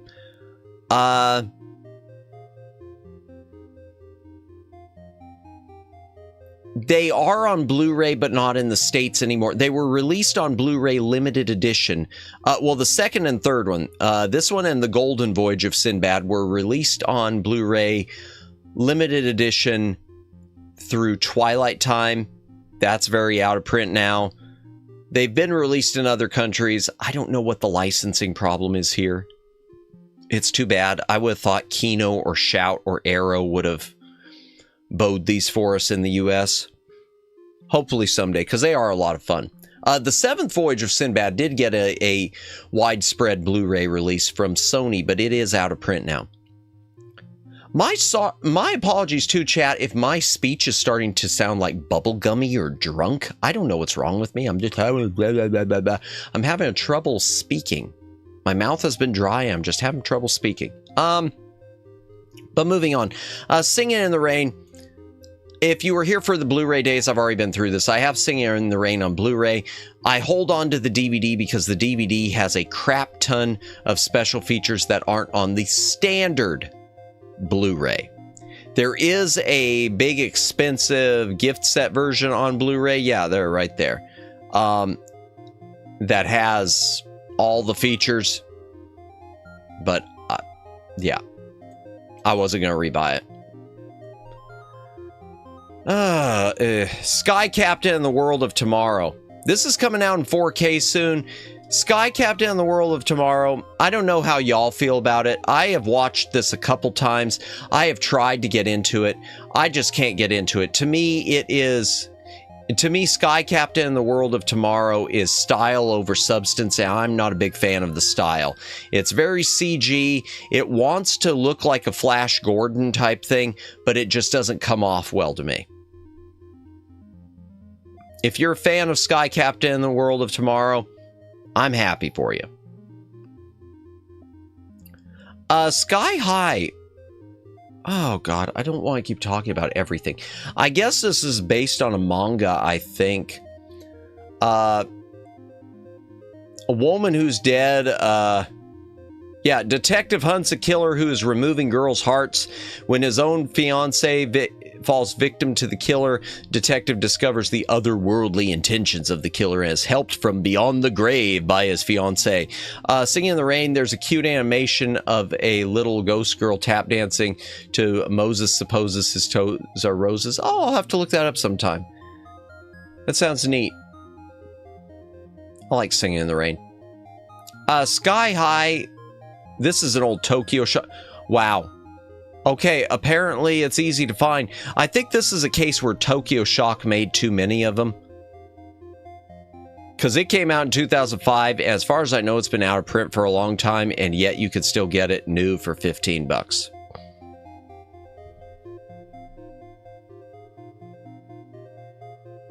Oh, and the Blu-ray does have two versions. It says two cuts. It's got the international cut in English dubbed or Japanese with subtitles, and it's got the uncut Japanese version, obviously in Japanese, with English subtitles. I don't think it has much else in the way of extras, though, other than versions. It might have. I don't remember. Jim Brown as Slaughter and Jim Brown in Slaughter's Big Ripoff. I don't know what to say about him. Blaxploitation movies, Jim Brown. There you go. Jackie Chan, Snake in the Eagle's Shadow. This was given a Twilight Time Blu-ray, which obviously I don't have. Is this the one where the thing with the audio is... No, it doesn't say it on this one. I guess I'm wrong. There was one, and I don't remember which one it is, where it has the Cantonese version and the English version. It was either this or... No, it was this. I know it's this one, but I think it only says it on the menu. They must be missing some of the Cantonese dialogue. So there's, I guess, a couple of scenes where, of all things, it will revert to the English dubbing because they're missing the original Cantonese, which just seems to be an opposite of the problem you'd usually have. It's fun, though. 1978. Old school martial arts fun. Snatch. Not much to say about it. It's from the same people. It's... Brad Pitt was in it. It's... Is it? Yeah, it was directed by Guy Ritchie. It's very similar to Lock, Stock, and Two Smoking Barrels, which I don't remember either. It's Super Bit Deluxe Edition. So Super Bit is disc 1 and the second disc is special features. I don't remember being a big fan of it. It's one of those things I keep because Super Bit Deluxe. I've said before, I love collecting. I love Super Bit discs. I wish I had a full library of them. I just think it's neat. There's something collectible about them. I've said that before. Tom Berenger as Sniper. Only thing to say about this is I'm lucky enough to have one of the... It's on Blu-ray now, but I'm lucky enough to have one of the DVDs that has the widescreen version. Apparently, this is one of those cases where Sony removed the widescreen and just left as a full screen 4:3 cropped only. but they didn't say it on the cover, so half the copies you go and buy say they're widescreen and full screen, but they're just widescreen.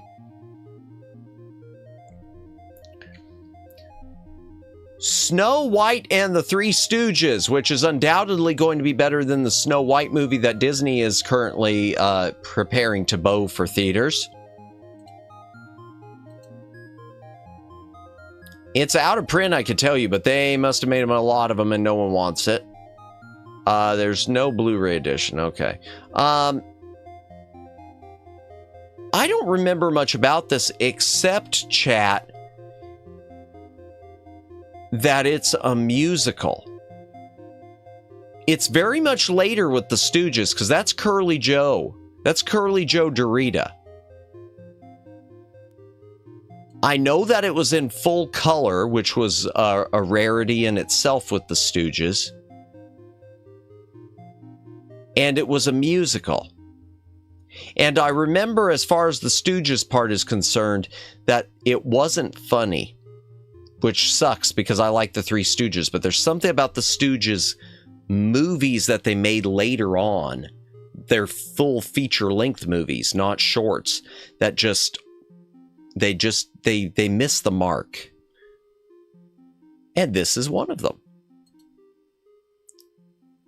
So Close, not much to say about that. It's a Hong Kong movie that I really enjoyed. And it's got a really, really cool version of the song of They Long to Be Close to You, which I love that song. So Close to, so far, yeah.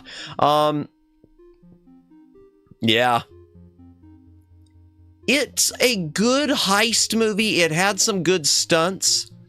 But the real thing that sold it for me was it had a wonderful version of They Long to Be Close to You, which I don't think is on any album, even a soundtrack album, because I tried to find it at some point.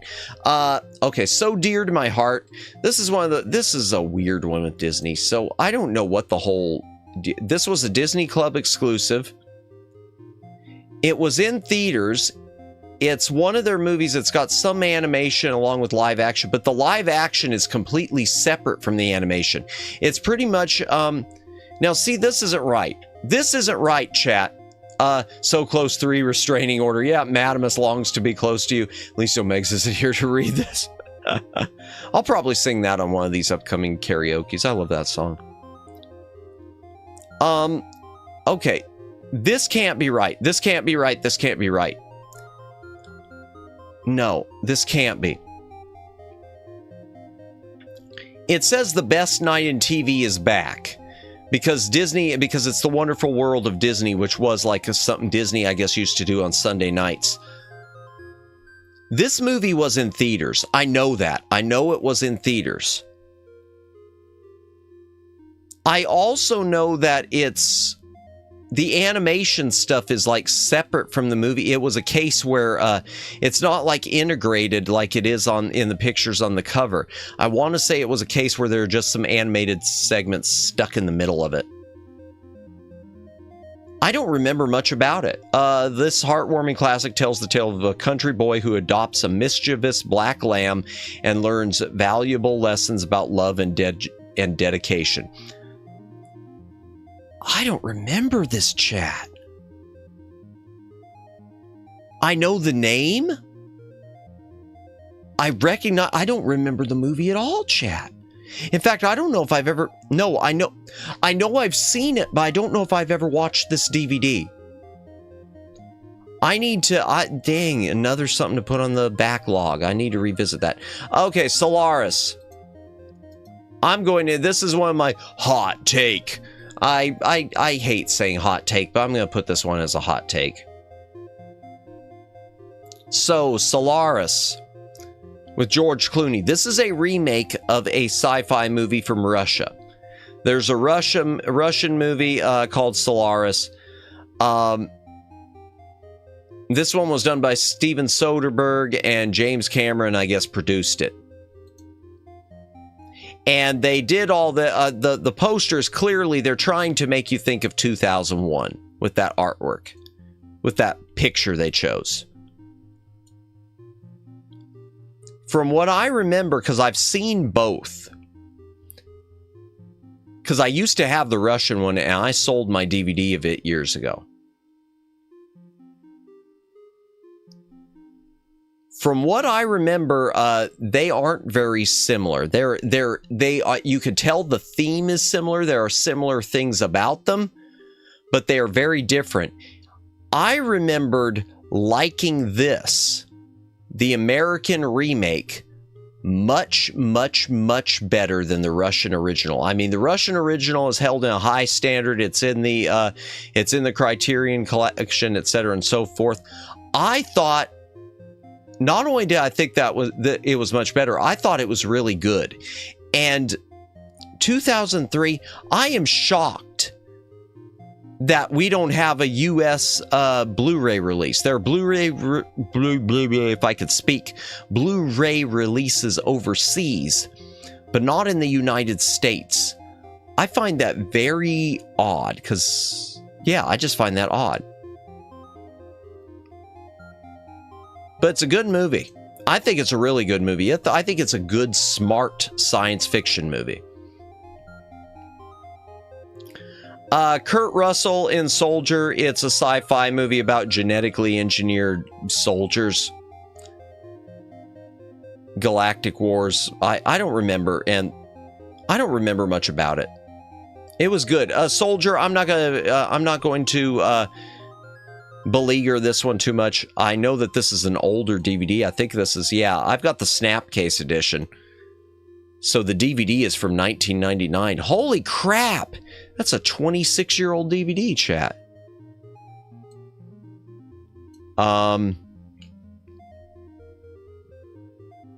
It's a good actioner, but it's also, I don't want to call it kind of dumb. It's a decent sci-fi actioner. Solomon and Sheba. This is a religious movie that I didn't see until just recently. And I saw it when I sat down and watched this DVD. This is a biblical Christian religious movie that seems to have been overlooked. And it's about, it had a Blu-ray. Is it still in print? Oh, it had another Blu-ray. That's Screen Archives. Twilight Time. Sandpiper. Ooh, I don't like Sandpiper. I got one thing from them, and I haven't been too keen on it. It's a movie I love, but I haven't liked the Blu-ray. That's of Hound of the Baskervilles, the Hammer Films version, which really deserves better than it's gotten in terms of treatment. I don't know what the heck's going on there. Oh, and Yul Brynner again. Okay, we just mentioned Yul Brynner when we were talking about Sabata. Yeah, when David names his younger son as heir, his older son plots revenge, filmed in Technorama. I don't remember that much about this, but I remember it was better than I expected. It was a good one of those old school religious epics. Which that's the type of, honestly, that's the type of religious, y'all know that I'm Christian, I'm not, and I don't talk religion or politics on here, but y'all know that I am. So I'm not talking that, but I'm just saying the type of religious movies I've always liked are epic ones. The old school things like that. And that was a decent one that gets overlooked. Someone's watching me. So this is a John Carpenter made-for-TV movie. John Carpenter, what year is this? 1978. So the same year that John Carpenter did Halloween, he did a made-for-TV, psycho killer horror movie. The bad thing is it has been, it's been matted to widescreen, and it was supposed to be 4:3, but it's been matted to widescreen. It is on Blu-ray. Oh, that's interesting. It is on Blu-ray. Okay.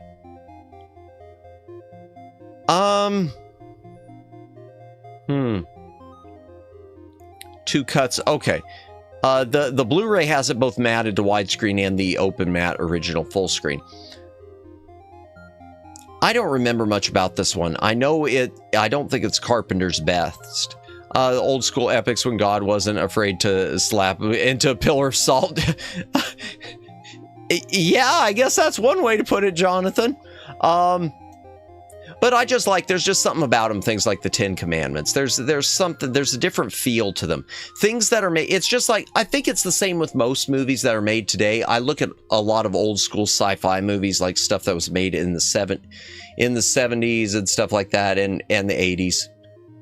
And it's so different than the vibe. Well, Westerns would be a better example. You look at a Western movie made in the 60s, the John Wayne Western, and compare it to what few Westerns come out today, and they couldn't be more different in terms of style, look and feel and style and attitude and everything else.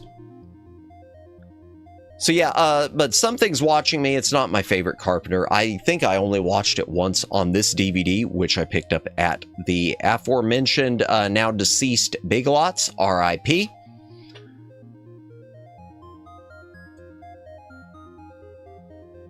I need to watch it again, though, because I only did the once. Okay, Son of Godzilla. This is on the Criterion set. I've mentioned this with all the ones that are like this. It's on the Criterion set. The Criterion set does have, excuse me, it does have the, it does have the English dub, which not all of the Godzillas in that set do, because Toho said no-ho and whatever. But you can make an argument that there is an argument that this has a better transfer, that it's a better transfer than the Criterion. Criterion was forced to use the masters that Toho gave them, but this was Sony's master, and Sony's masters for their old school, the few old school Godzillas they put out, look better, and I've heard arguments that they're more preferable to than the Blu-ray.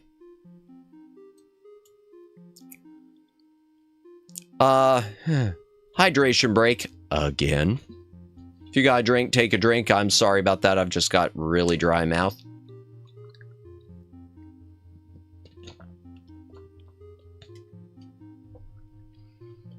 Okay. Sonny Chiba Action Pack. I don't want to keep harping on everything, but I've got to mention a couple things. This is what makes this interesting, okay? This set is out of print. It was from BCI, which means compression problems, but I'll give it a pass. It's got a few different things. First of all, it has, and some of these are available on Blu-ray, some are not.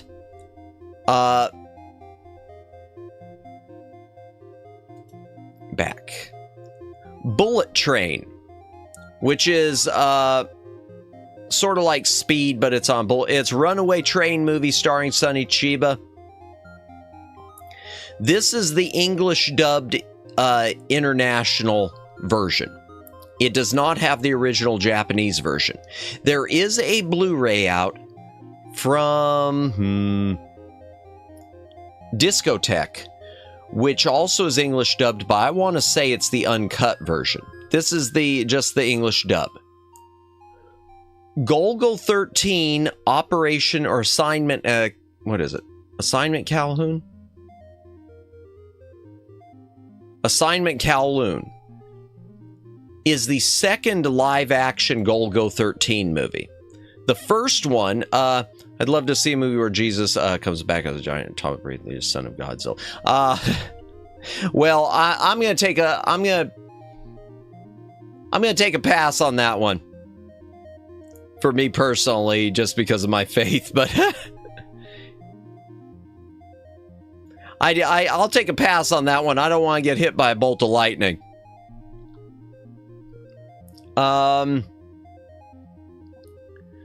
So Golgo 13, Assignment Kowloon is on Blu-ray from Shout Factory as part of one of their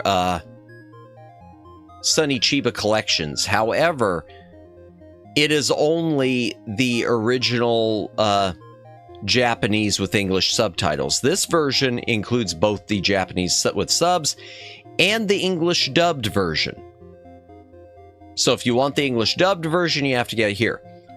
Virus. This is the one that, now this This is the highlight of the disc, and this I don't even consider to be a Sonny Chiba movie. Virus had a huge cast. It was a huge cast of international stars. I'm going to read a few of them off to you that are listed on here. Sonny Chiba, Chuck Connors, Glenn Ford, Olivia Hussey, George Kennedy, Edward James Olmos, Henry Silva, Bo Svensson, Robert Vaughn. I know pretty much all those.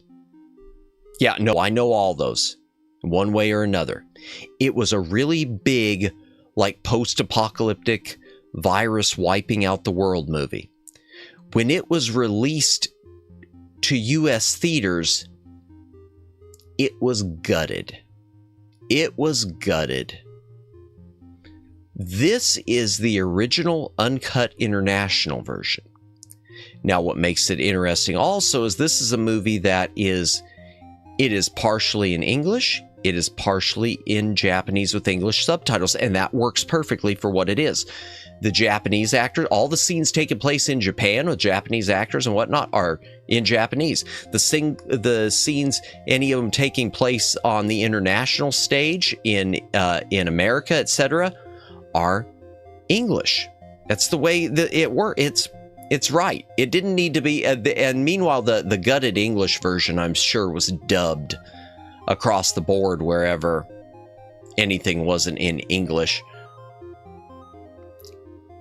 I thought it was a really, really, really good movie. Not perfect. It's got some issues, but a really good movie. And I really hope that it gets a Blu-ray release soon, because Virus, good movie, good cast, and I would love to see it released on Blu-ray or 4K with both versions, with the uncut Japanese version and with the eviscerated U.S. theatrical cut.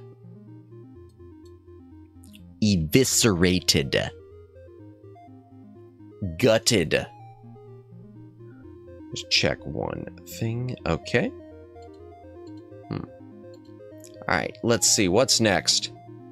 We gotta finish this page at least. Gotta finish this. Sons of Katie Elder, classic John Wayne. There is a Blu-ray release. From what I understand, it's not so hot.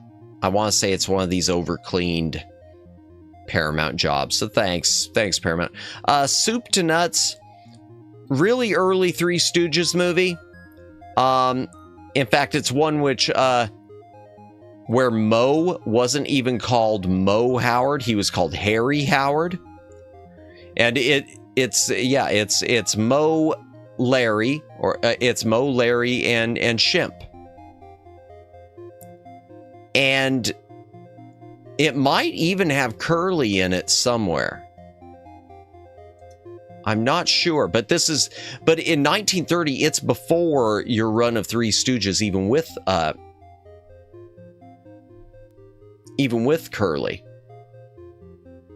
So yeah, I don't remember it being very funny, unfortunately, but what can you do? Soylent Green.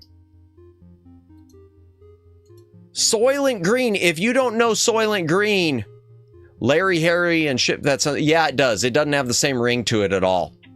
And I don't remember anything about the movie. I think it was one of the boring. Yeah, 1930, it just didn't hit.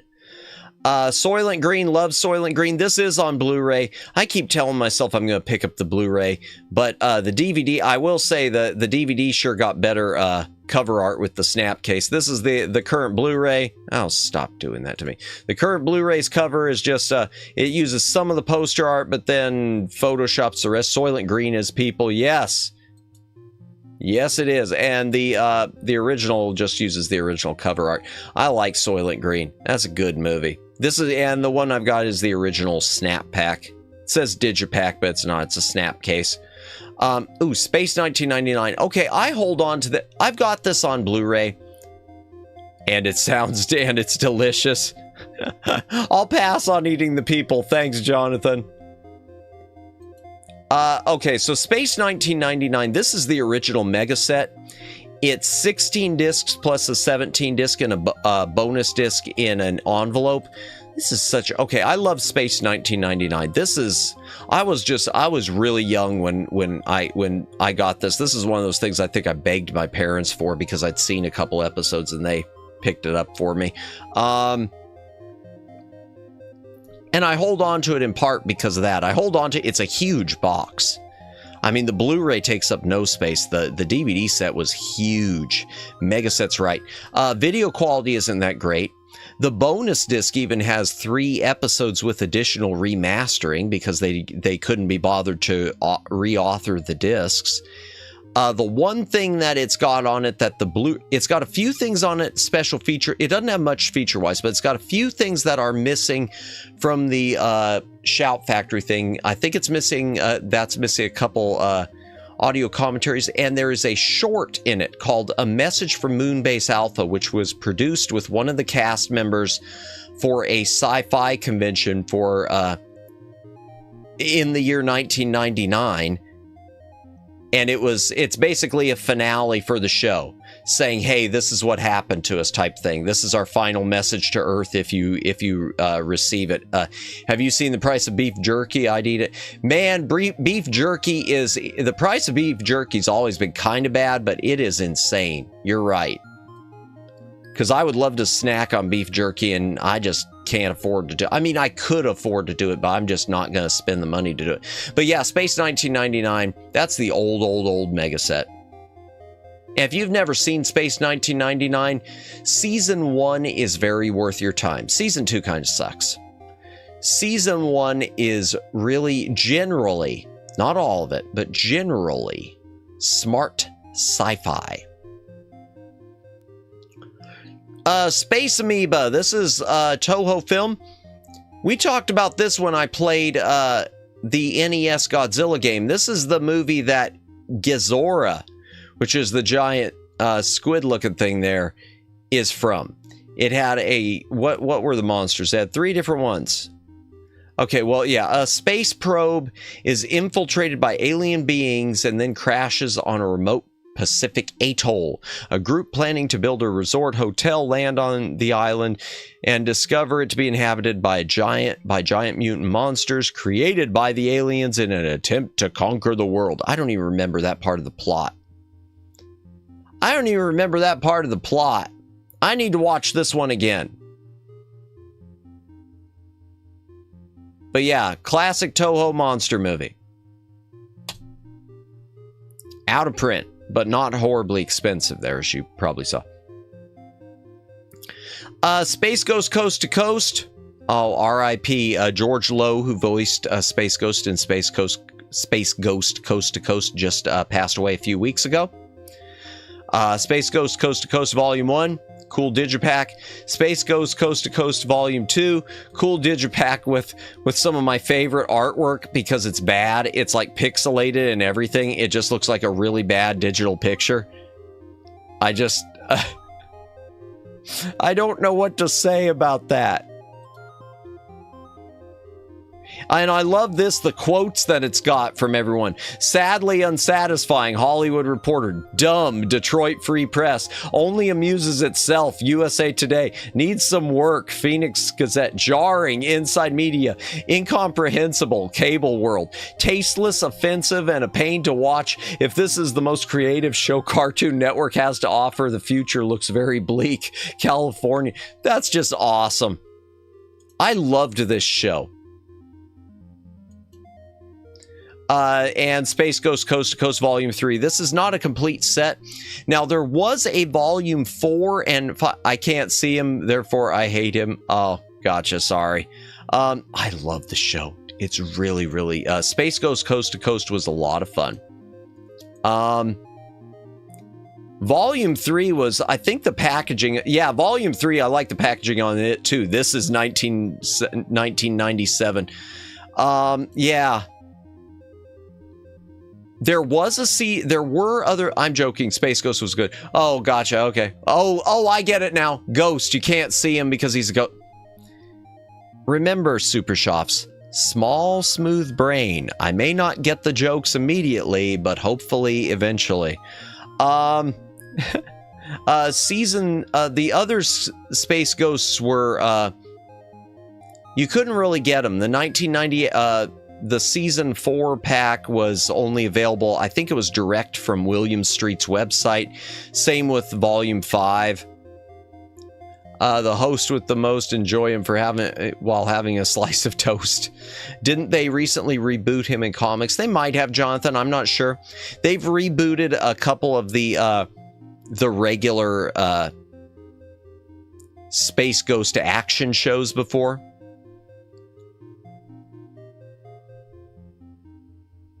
Because there was I know there's a set of graphic novels called Futurama, or not Futurama, but Future, I don't know if it is Future World, Future Zone. There's something that has like Johnny Quest and Space Ghost and I think Birdman and any of the other ones sort of wrapped up together in there. I don't know enough about it though. Hydration break again. No need to boast about your roasted brain. Not meaning to boast. Dropping a water bottle and opening another water bottle. We're gonna finish this page.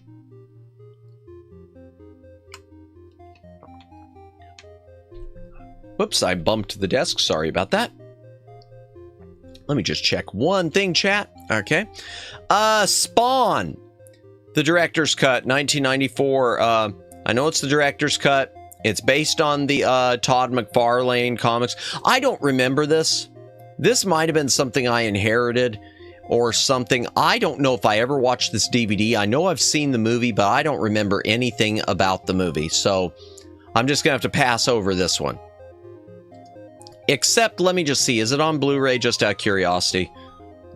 Yeah, oh, it's very much on Blu-ray. Or it was. Is it still in print? Yeah, well, if it's not, it's still available cheap. Speed, a collector's pack, which this is kind of unfortunate that it's a collector's pack. What do I mean? Okay, so this is actually, it's a 3-disc set. I remember the Spawn animated series. I remember its existence, Jonathan. I never saw any of it. Spawn wasn't really a character I was into, so. So this is a 3-disc set. It has the, of Speed. It has the 5-star collection from 20th Century Fox, which is the nice edition. It's, they used to do them with these, sort of holographic foil covers.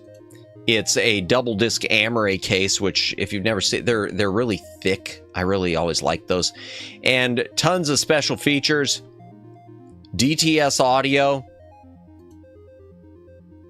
Ooh, I don't know if I ever watched that DVD with DTS audio. It's out on Blu-ray, so why, and on and 4K. So why should I care about the DVD? Well, I don't know. I don't have the Blu-ray. But the other thing, unfortunately, that is included in this pack is the pack does include Speed 2 cruise control. If you have never seen Speed 2 cruise control, good. Your life is better than mine. No, I was going to just ban it. Speed 2 cruise control is terrible. Is it on Blu-ray too? There is a Blu-ray of it. Oh God, there is a Blu-ray of it. How much is it? And it's still available too. It's still available too. Speed 2 is awful. If you don't know for those who don't know anything about it, they wanted to do a Speed sequel. Keanu Reeves didn't want anything to do with it, so they recast. Well, they cast. It's supposed to be a different character. It's Jason Patrick. Willem Dafoe's in it, and that isn't enough to save it. Speed out of the movie theater. Yeah. This would have been for anyone who probably saw it then. It just sucks. I don't know what else to say. It just sucks. And yet, you know what? Siskel and Ebert gave it 2 thumbs up. Okay, Siskel and Ebert were stupid. They gave 2 thumbs down to Phantasm. They gave 2 thumbs up to this. Why? Why? Yeah, congratulations. Anything I believed about their reputations just got flushed down the toilet. Anything that I ever thought, if I ever even remotely thought, Siskel and Ebert said this is worth seeing. They gave it thumbs up. I guess maybe this is something worth watching. It says it on the video cover. F that noise. This just proved to me, this one movie right here just proved to me that all of their opinions are worthless. And beyond the fact, now, I mean, they are passed away, so RIP. But I still don't care. 2 thumbs up covering their eyes. Yeah. Well, I mean, what was it? Gene Siskel wasn't his favorite movie of all time, Saturday Night Fever. Whatever. And if I remember too, I saw somewhere where I don't know which said up and which said down, but one gave a thumb up and one gave a thumb down to Star Trek the Motion Picture. But they'll give 2 thumbs up to this.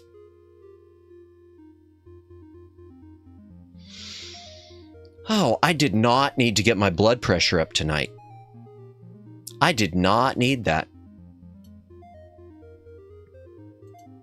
Did not. Spider-Man and Spider-Man 2, if you were here for the Blu-ray stuff, you know I've got these on Blu-rays, but these are Superbit. The Superbit edition of Spider-Man, which is one of the only Superbit releases, single disc Superbit releases, to have a singular special feature. It has an audio commentary with Tobey Maguire. They stuck that on there because I guess it was supposed to be on the regular DVD and they didn't get it recorded in time, and so they went back and put it on the Superbit. But Superbit Spider-Man. Spider-Man 2, also Superbit. It's not the extended cut, it's the regular cut, but the theatrical cut, but Superbit with a fancier slipcover too. New from 286. These are cheap because they made a lot of them. And the problem is, I'm going to tell you what's wrong here. The problem is, they knew, and this is part of, in my opinion, this is part of what has hurt the home video sales long term, because companies think their stuff isn't selling. They made some stuff they just made too many copies of. Spider-Man, hello Matt, those are great Spider-Man movies. They are. Welcome in, Stormy Low Kicks. Welcome in.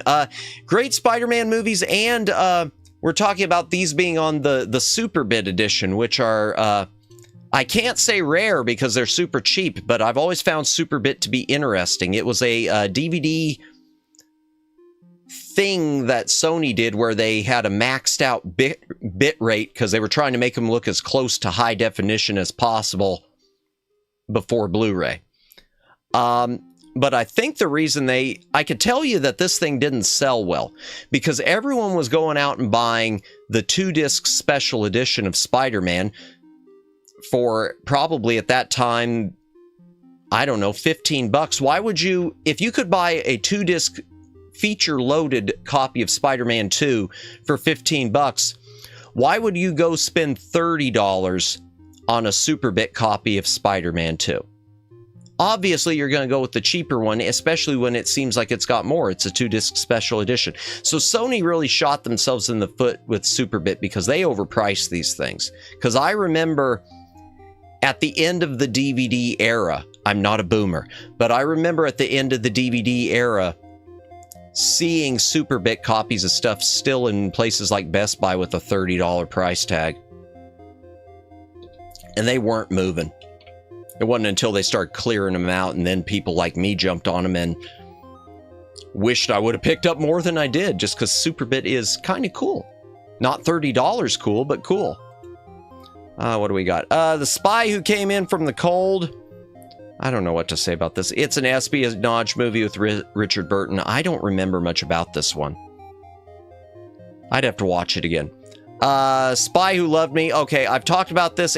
I say it every time I come to a James Bond movie. I hold, even though they're out on Blu-ray, I hold on to the old special 007 edition DVDs because the menus on these DVDs are amazing. If you ever get a chance to try out one of these DVDs that is marked special edition 007, not Ultimate Edition, the menus are just so cool. Oh, they don't really show it. I wish they... I'd love to find... I'd love to pull up a video of it, but I'd get copyright bonked. Oops, I bumped the mic. Sorry, because I'm going for another hydration break. If you got a drink, take a drink.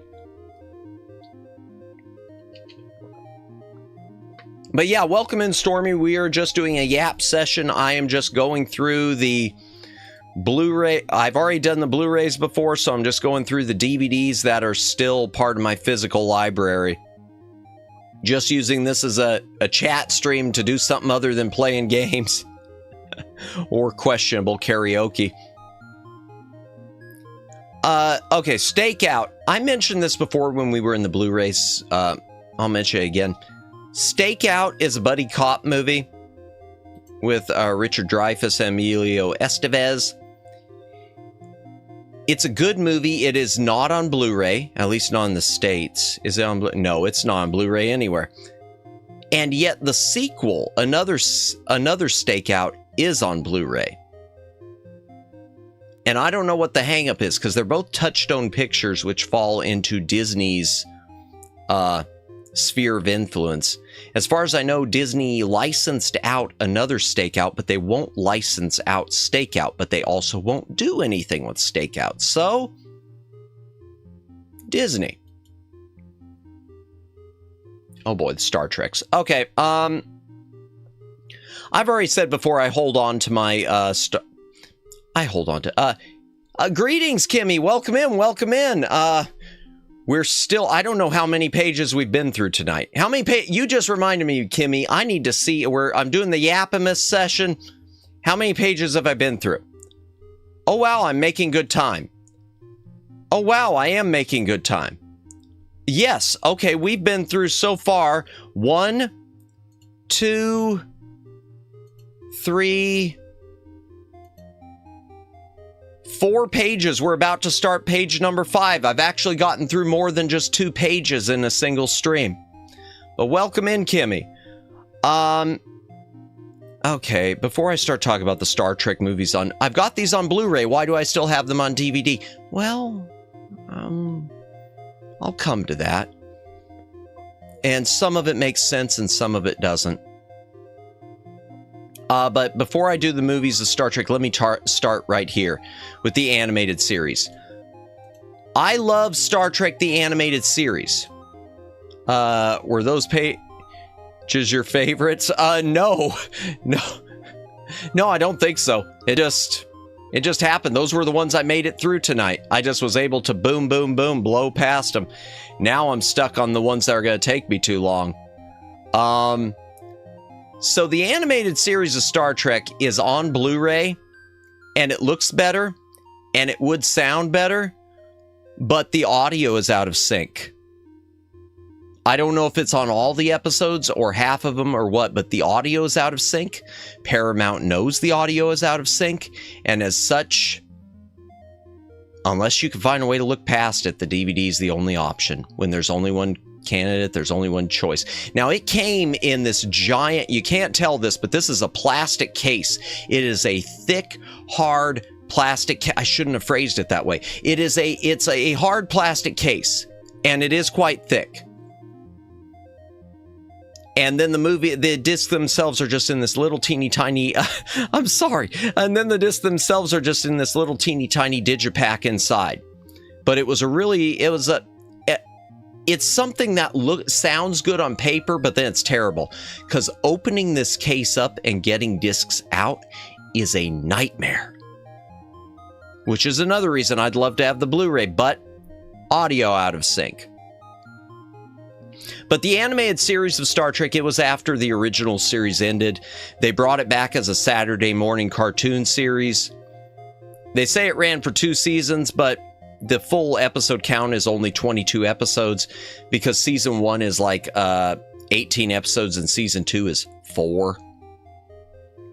But it's a good show.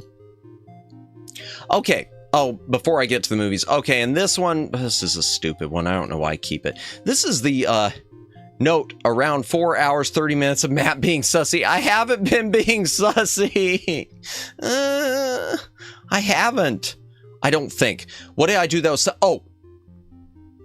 I'm glad you reminded me. So, yeah, I do have to edit part of the, thank you for reminding me, Kimmy. I've got a time code written down, or an approximate time written down. I do have to edit part of the video, not because of being sussy, but because someone brought up a Night of the Living Dead sequel called Flesh Eater, and I looked it up, and the cover art was, the cover art had the booba. The cover art was a nude woman, and that could be a problem here on the YouTube. So, unfortunately, yeah, great, more work for me. Okay, so the Jean-Luc Picard collection. This is one of those things, I don't know why I kept it. I don't know why they even did this. So Paramount at some point, they put out a singular collection of supposedly best of Picard episodes, but they aren't really even best of Star Trek The Next Generation. They're more like drama episodes. And they never did it for any other character. The only reason I keep this is because it's a nifty little digipack, and because it, as a bonus feature, it's got this documentary thing Patrick Stewart hosted called From Here to Infinity, The Ultimate Voyage, which I've never watched. But yeah, that's pretty much the only reason. There's no real reason to keep it, except for that. Okay, so the Star Trek movies on DVD. And I was thinking about that. Why do I keep the DVDs? These are mostly for posterity. I had the original editions, and then I had the special collector's editions, which were in these silver cases. Some of them, Star Trek's 5, 6, and Generations, which were early DVD releases, aren't made for widescreen TVs, so they're window boxed, which is ugly.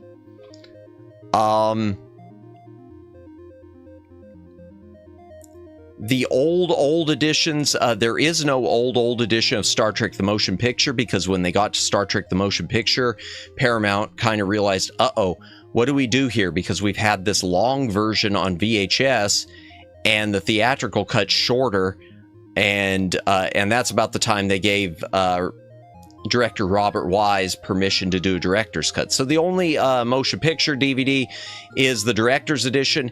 It is a different director's edition than we now have on Blu-ray and 4K. The Blu-ray and 4K one is more of a final, polished director's edition. I love the poster for Star Trek The Motion Picture, but I don't like this version of it. This version of it always looked weird to me. But that's something too. Boy, okay. I'm opening up another. No, I'm not.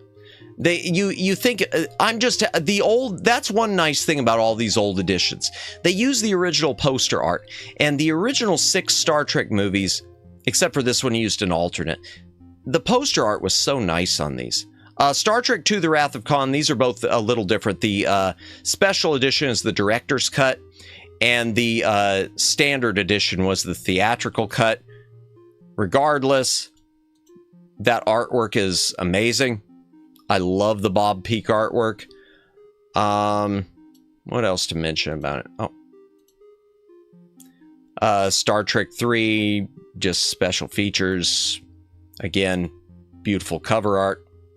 Which I think the current Blu-rays use the theatrical cover arts on all. I don't know on them all. Yeah, they do. My box set, though, doesn't, because box set, what can you do?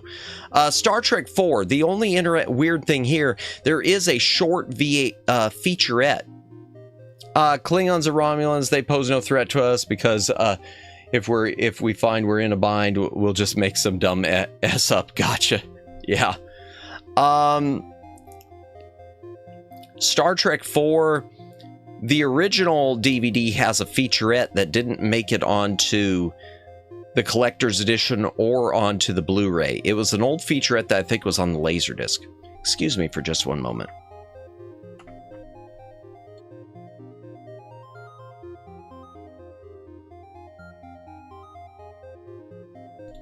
Sorry about that. Had to cough. I love that song way too much. Gotcha. Star Trek 5, nothing much to say about that. Star Trek 6, This one is a director's cut, even though it's not marked except on the back. This one is an international cut.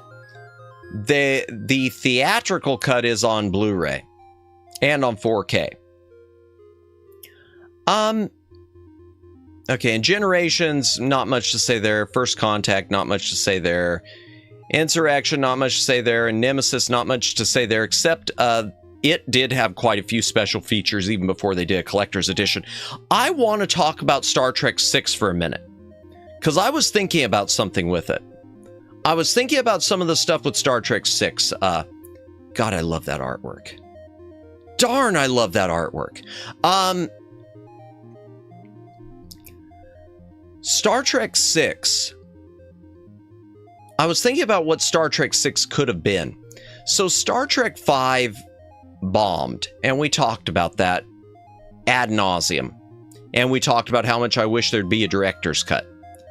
Star Trek 5, Paramount, even though Star Trek 4 done well, they punished Star Trek 5 with an inadequate budget, inadequate time. Everything that could go wrong would go wrong, and they wouldn't budge to help out at all. And so Paramount wanted one more. Apparently Paramount wanted it, but they didn't want to pay for it. They wanted another one, but they wanted it on the cheap. And that's where we get to Star Trek 6. Star Trek 6 does not look cheap at all. Star Trek 6's budget probably wasn't much more than Star Trek 5. It just was much luckier that it was able to be handled better. So Paramount wanted another Star Trek movie. They wanted to do a big finale for the original series and end it. But of course, Paramount being Paramount, they didn't want to pay. So Star Trek 6 is under budget.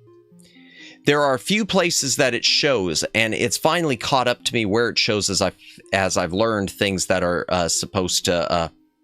were originally scripted. The ending. And I'm not spoiling anything. For those of you who haven't seen it, I'm not going to spoil anything, because I want you to see it. I want you to see all 6 of them, baby. All of them.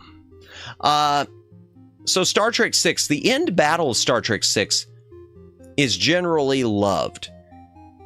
People really think it's excellent. But when you look at it, there's not as much to it as you'd think.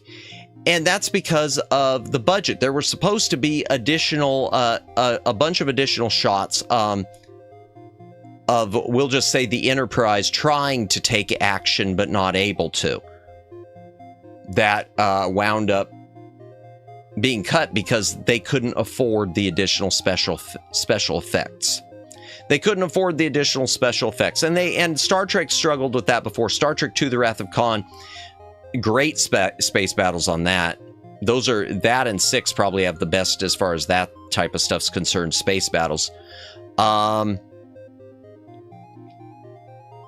The Wrath of Khan, they recycled a few shots like flyby shots and leaving dry dock from Star Trek the Motion Picture.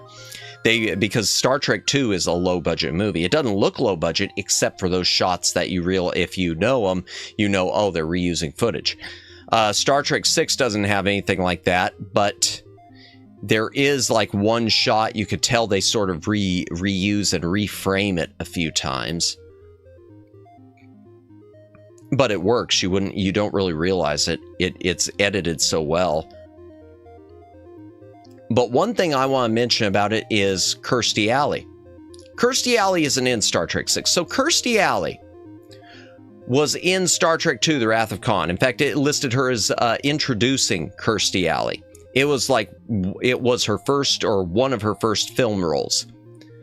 She wasn't in, and she played a character named Saavik, a Vulcan.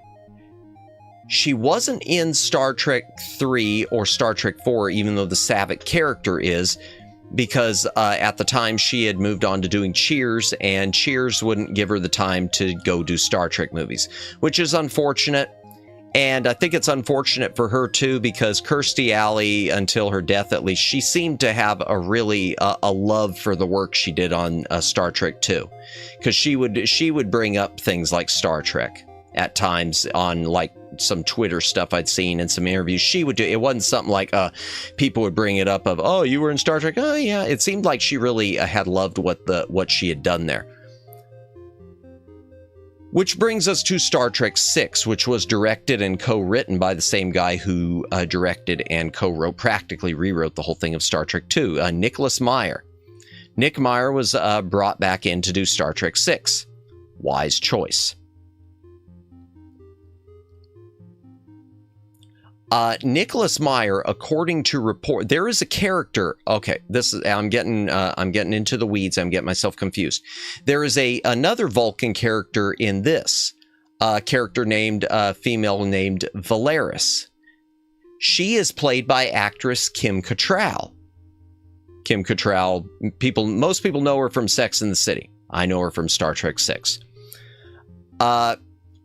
Apparently, she was Nicholas Meyer's first pick to play Saavik in Star Trek II: The Wrath of Khan, but they couldn't afford her. Star Trek VI comes along. Her star isn't maybe quite what it was at the time, so they can afford her. I think it's an afford. I don't think it was a scheduling thing.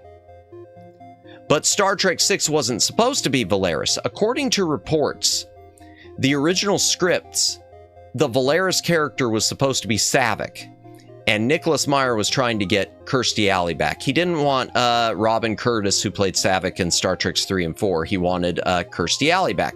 Okay, cool. The problem was the nature of her character in this one was different. Now Nicholas Meyer, according to all reports, he created the Saavik character, so the Saavik character was his. And what he was doing to her, it was when you look at, if you've seen the movie, and if you've seen the original 6, and I'm telling you right now that character was supposed to be Saavik, a little light switch should be going off in your head right now, and you should be thinking, oh my gosh, that makes sense. That adds up, and that would have been really powerful for the movie, and that would have been a really powerful character arc that we would have seen a growth from the Wrath of Khan to the Undiscovered Country. From what I understand, Gene Roddenberry, who was still alive at the time, but he died just prior to the theatrical release of Star Trek VI, complained because he didn't like it. But it shouldn't have mattered because Saavik wasn't his baby. But whatever, according to the reports, they acquiesced and it was changed from Saavik to another character, and they put Kim Cattrall in it. Now, there may be something else to it. It might have also been a case that they weren't maybe still able to get Kirstie Alley. Who knows? Because Star Trek VI, like I said, it had the budget came into play. For example, Star Trek II and 3, the composer was James Horner. James Horner's star had gotten really bright after those. He had done a movie called Battle Beyond the Stars, which got him the job for The Wrath of Khan and Star Trek 3, and Nicholas Meyer wanted him back for Star Trek 6, and they couldn't afford him. Because Star Trek 6, I mean, this is around the time James Horner at this point had done Aliens, and I think he'd done The Abyss also, and he had done Titanic. He was James Cameron's composer at this point. He had done so much stuff, and Star Trek 6 was coming in under budget, and they couldn't afford him. So they got a guy named Cliff Idleman to do the soundtrack. I've been thinking about all this, and I don't know why it all popped in my head today. So sorry if I'm boring you, chat, but consider it the best boredom. So they got a guy named Cliff Idleman to do the soundtrack to Star Trek 6. I can't think of another movie that he's ever done the score for. But I don't care, because he did a bang-up job. The score for Star Trek VI is so different from the rest of the pantheon, the whole of motion picture through The Final Frontier, 1 through 5. And it's just perfect for this movie, and it works. It works so well. But yeah, that's all I wanted to say about Star Trek 6, because all that stuff's kind of been, I don't know, I just was thinking about it a lot. Not sure why. All right, so moving on from Star Trek to Star Wars and all the Star Wars copies I keep. Let's do the prequels and then we'll move on to all the editions of the original trilogy. So even though these are on Blu-ray and look better, the Phantom Menace, I hold on to the Blu-ray, to the DVD because it's got a bunch of special features that are not on the Blu-ray. Plus, the version of the movie is different. It isn't the theatrical cut because they added in a little bit of footage on all the home video releases, except for the video CD. That's another discussion. But they digitally replaced Yoda with digital Yoda on the Blu-rays. So, whatever. But I hold on to this because it's got special features that didn't make it onto the Blu-ray set. Episode 2, same deal. Actually, same deal in both cases. It's got a few scene extensions. It doesn't have the true theatrical cut. And it has features not on the Blu-ray. Episode 3, same thing. Missing features that were on the Blu-ray. And also the edition that I'm lucky enough to have in the back library was a Walmart exclusive that came with this, the Story of Star Wars bonus DVD, which I've never watched, but more special features. Yay, special features. Okay, so let's go to the trilogy. Let's go to the original trilogy. This is the original box set that was put out, which Lucas be Lucan, yeah. So this is the original box set, which were it wasn't the theatrical cuts. It wasn't the special editions. It was whatever new enhanced versions George Lucas tried to put onto it in 2004. So it has more stuff, more changes than you got in 1997. And it's got a bonus disc of special features, which again has special features that are not on the current Blu-rays. Okay, that's number one. Number two, this has the Lucas, the I made a mistake on purpose and I'm going to run with that and lie to you all gaff. So on the original Star Wars, A New Hope if you prefer, during the Death Star battle, if you're watching it in Dolby 5.1 EX surround sound, the rear channels are reversed. So the laser blasts and explosions are coming from the wrong directions. This was pointed out to George Lucas and 20th Century Fox and Lucasfilm once people got their discs.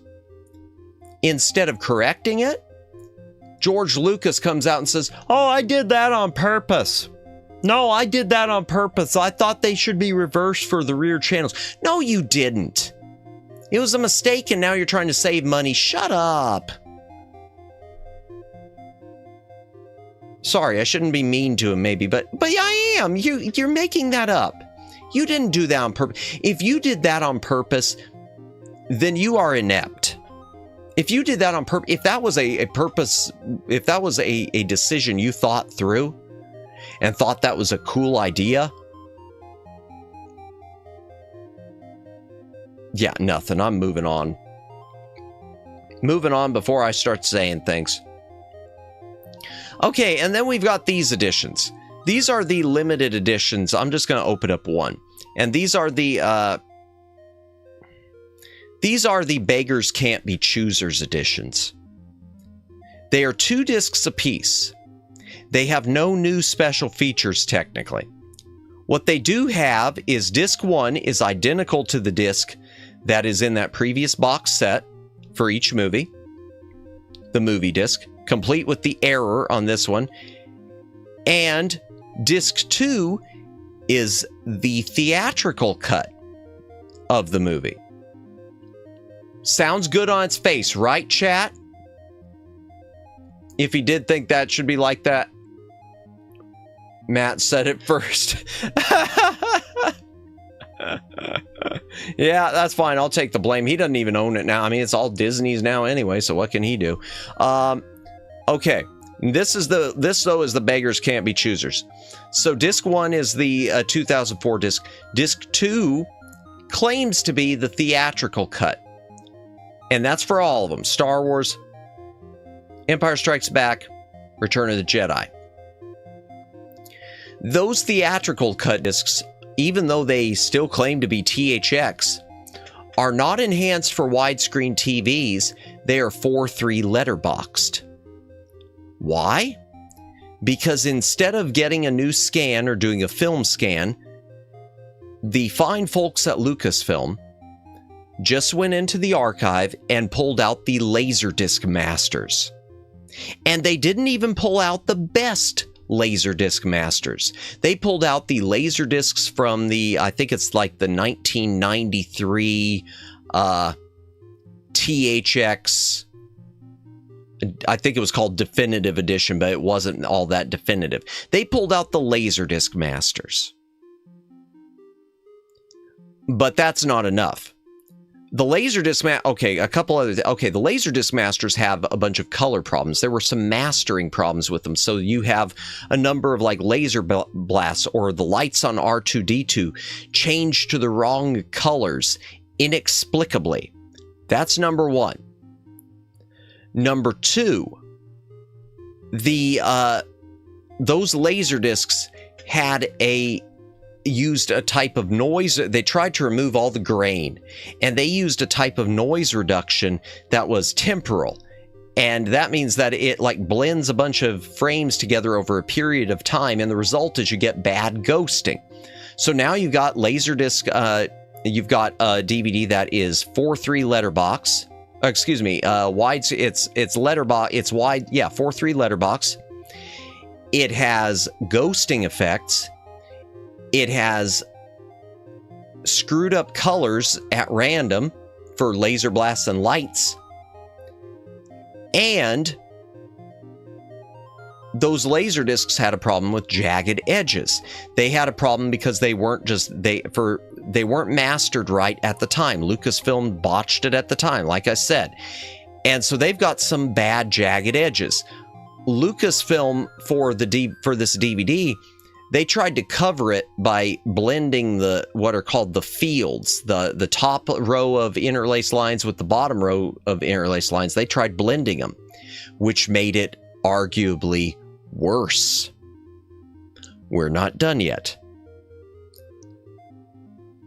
The Laserdisc edition of the first Star Wars movie was not the true theatrical cut to begin with. It was the 1981 reissue cut. What's special about the 1981 reissue cut? I'm glad you asked. Or 81? Yeah, 81 reissue cut. I'm glad you asked. That is where they removed the original text scroll that did not say Episode 4 A New Hope and added Episode 4 A New Hope. So the people at Lucasfilm, they knew that would be caught. So they go and they dig out a film print just for the original 1977 opening and slap that onto that DVD's beginning. But their new scan of the opening looks better than the best of the rest of the movie. So what do? They purposely digitally make it look crappier so that it will match the rest of the subpar presentation on this DVD. This one right here. Right here. Right here. And yet they tried to make a big deal about the animated menus they'd done for the DVDs. So that's nice. Thank you, Lucas. Thank you, Lucasfilm. And then what happened was people complained about it. And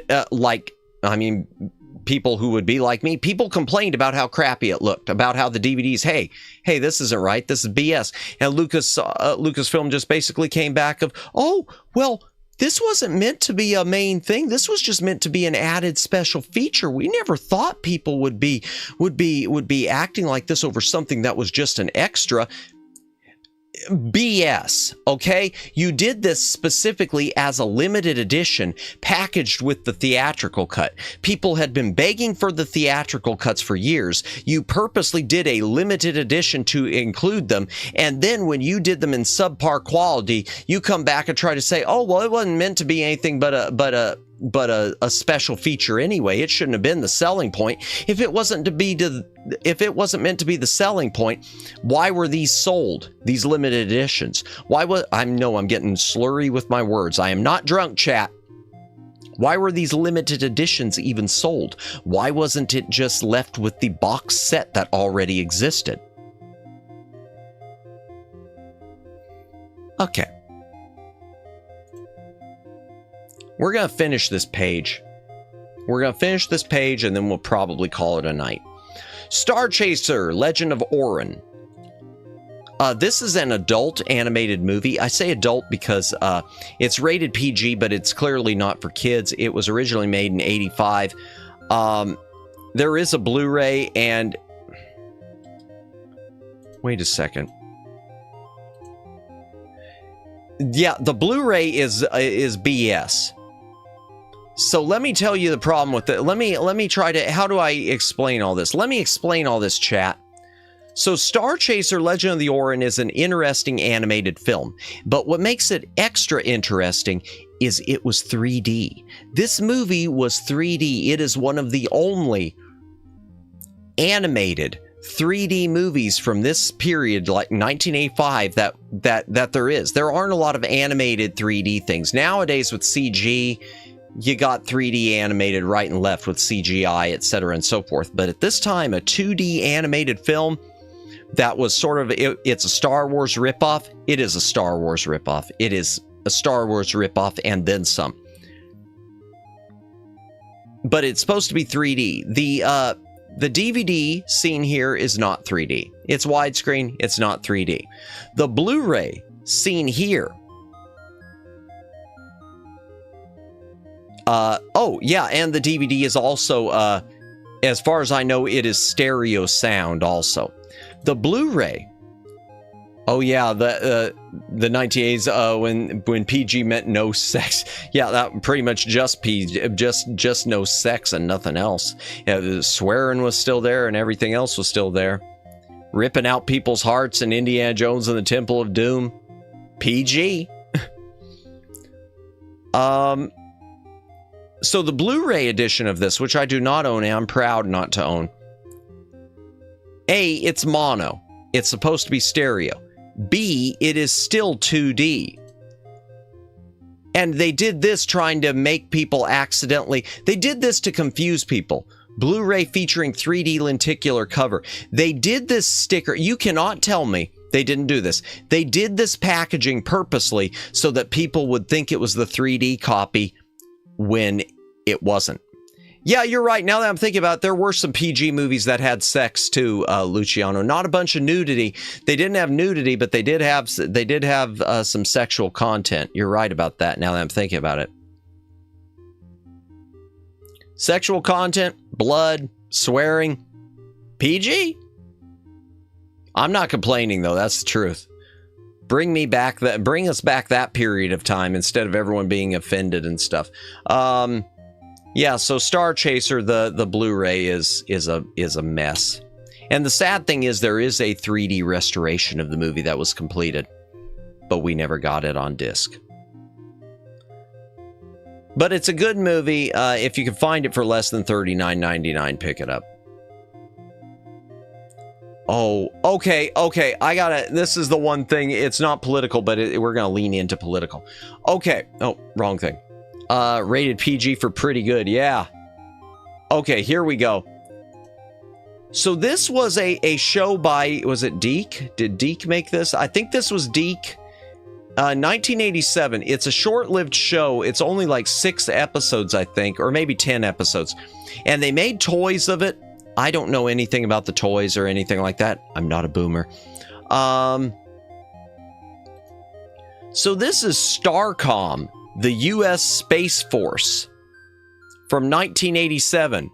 Have you ever watched or read Aragon? Speaking of Star Wars ripoffs, Aragon has the same plot and characters as New Hope, but with dragons and magic instead of spaceships and the Force. Really? No, I want to say, Luciano, I know I haven't read the books. I might, emphasis on might, I might have seen the movie, but I do not remember it. No, I don't think I did. Actually, no. If it was a Star Wars ripoff like that, I think I'd remember. I think I'd remember that. No, I don't think I ever did. Oh, excuse me. Oh. Apologies for yawning. That's interesting, though.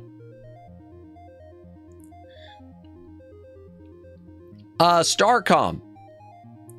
So it's the U.S. Space Force versus alien invaders. Okay, I got to say, my one thing about this show, when President Trump made plans to start that branch of the military, the Space Force, you have no idea how much I was just hoping against hope that they were going to call it Starcom, because they've got CENTCOM and SOCOM and all these different comms in the U.S. military. I don't know all the military terms, but I know there are all these. But I know there are a bunch of several different ones.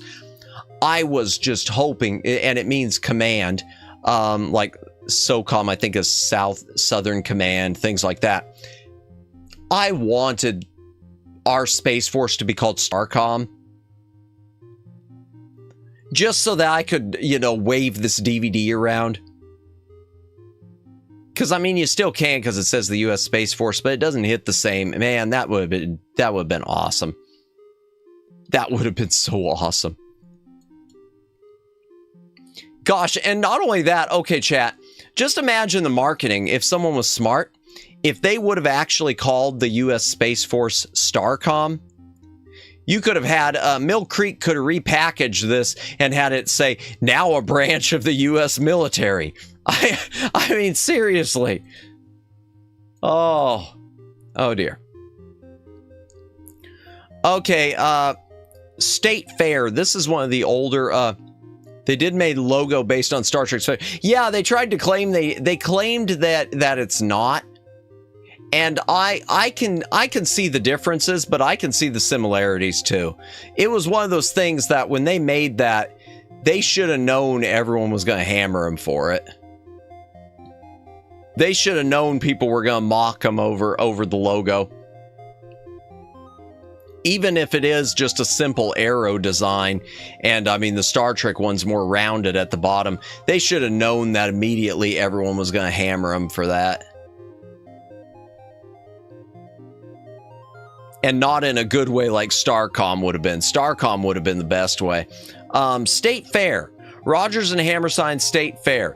Okay, that's an interesting picture because that's not from the main movie. So this edition... Okay, so State Fair is on Blu-ray. It's only... Or it was on Blu-ray. It's out of print now.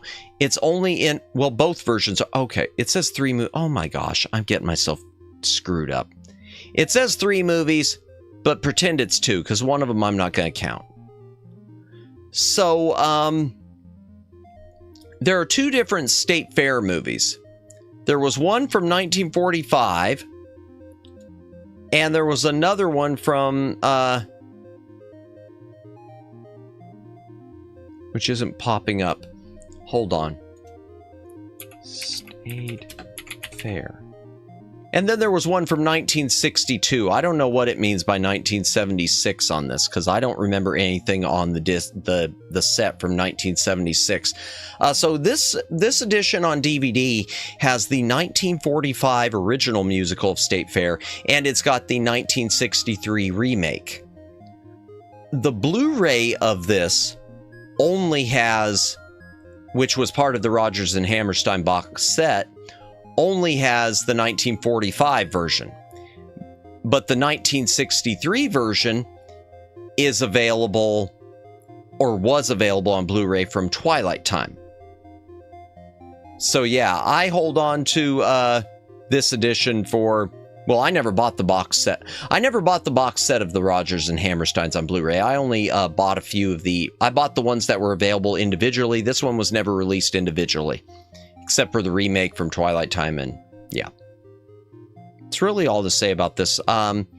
It's not my favorite Rodgers and Hammerstein musical. It's not my least either. Steam Boy. Director's Cut.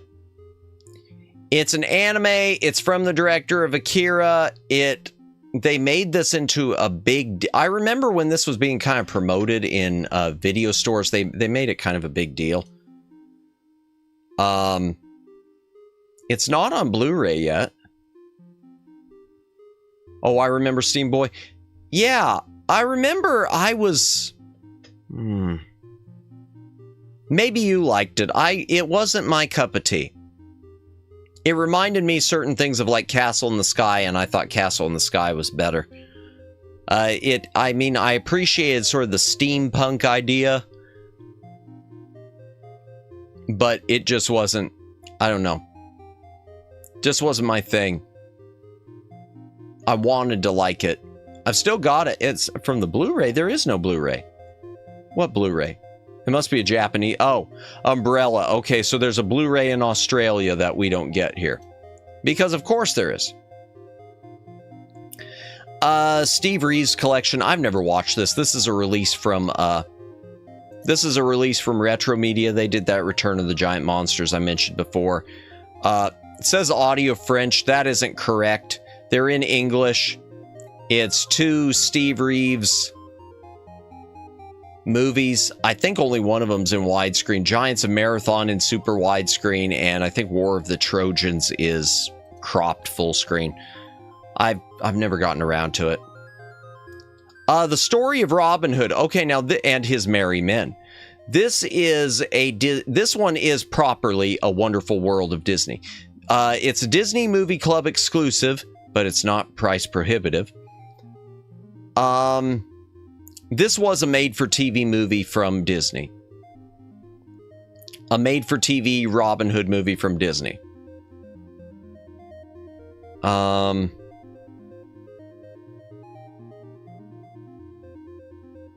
don't know that I've ever watched this. This is one of the ones I inherited.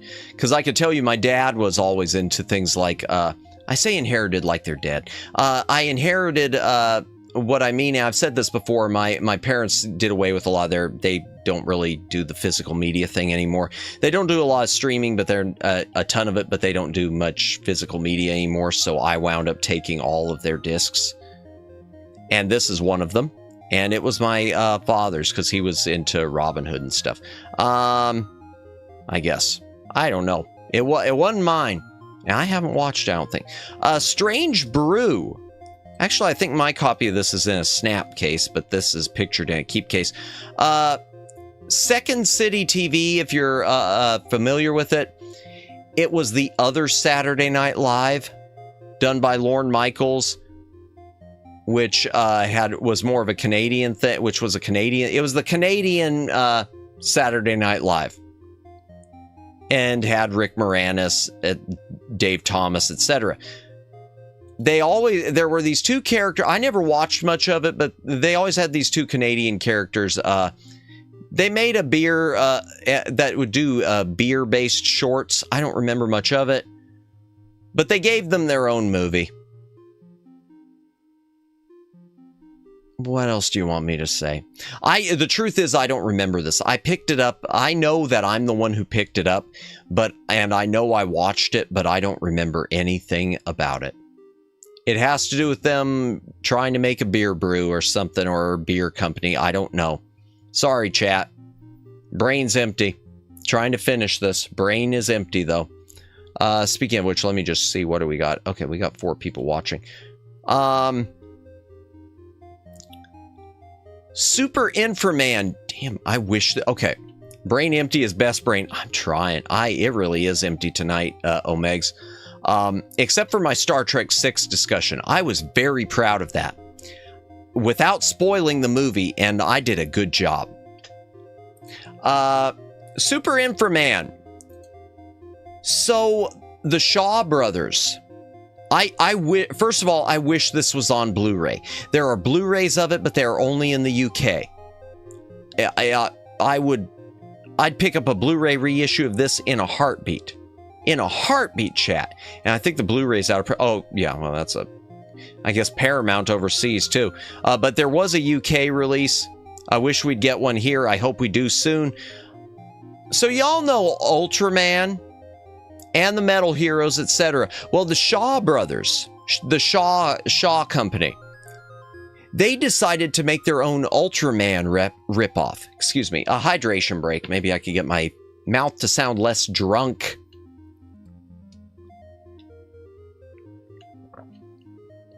I'm just sounding slurry. Now, brown cow. The arsonist had oddly shaped feet. Okay. So Super Inframan. It was the Shaw Brothers' attempt to rip off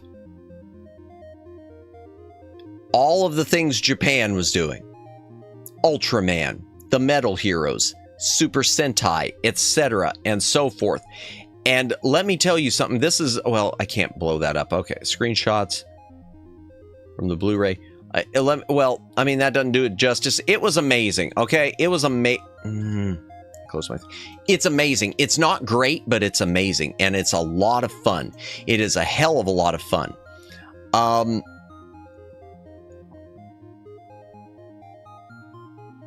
Unfortunately, the DVD is screwed up. The DVD, the frame rate, because Image Entertainment used to struggle with some frame rate stuff with, I think, with the encoding. The frame rate is a little bit botched. And so it almost plays like soap opera mode, even though it's not. And I don't know why. And it seems to vary from player to player, TV to TV. It depends on how they pick up the encoding flags. But Super Inframan, hell of a lot of fun. And I really hope it gets a stateside release on Blu-ray or 4K or something soon, because yeah. The Super Mario Brothers Super Show. These are the Shout Factory editions. This is volume 1. They have got most, not all, but most of the original host segments with Captain Lou Albano and guest stars. One of the episodes on either volume 1 or 2, I don't know which. There's one episode where the sound sounds weird, and it looks like something was cut or something, and they tried to stretch the episode or slow it down so it would fill the full time slot, but then they pitch corrected the audio, and you can just tell. If your ears are sensitive, you can tell that it's like a half beat slow. Captain Lou Albano is a national treasure. Remember, kids, if you do drugs, you go to hell. I mean, I'm not gonna say no.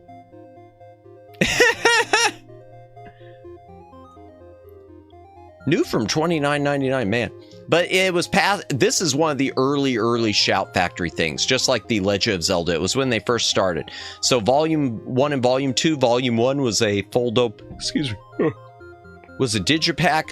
Volume 2 was a bunch of thin pack DVD cases in a box, not a chipboard box. Supergirl limited edition. Let's talk about this real quick.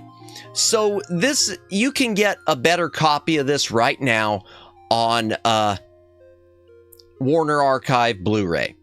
Those drug PSAs didn't fool around. Yeah. You can get Supergirl on Warner Archive Blu-ray with the same stuff.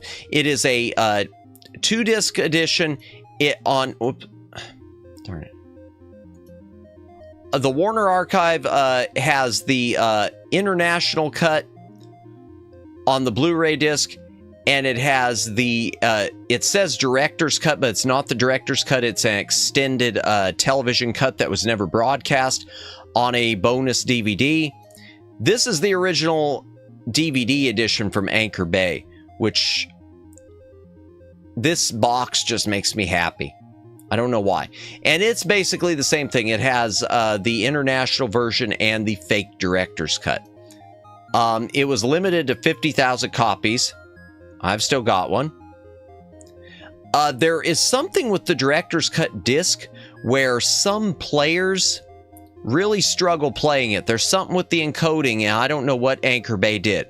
Also, their copy of the director's cut is not, even though it's standard definition just like the copy, and on DVD just like the copy that's in the Warner Archive set, the encoding is much better on the Warner Archive. There's something about the old Anchor Bay encoding that sometimes just looks a bit funky. I don't know what it is, but it's the house that did their, not their mastering, but their compression and authoring to disc. But yeah, Supergirl, yeah, this has good, really nice animated menus too. But I just hold on to that because I don't know. There's just something about that makes me happy. Let's see, what's on the next page? Can I zip through it? Damn. Oh, I want to do. I can't do it. Chat, I can't do it. We're gonna have to. There's too much stuff here. We're gonna have to save the rest. We're gonna have to save the rest. We're gonna have to do another chat. We'll do one more exploring the DVD library chat stream. I don't know if it'll be next week, but we will do one more of them. For now, let's head back into the library and wrap things up.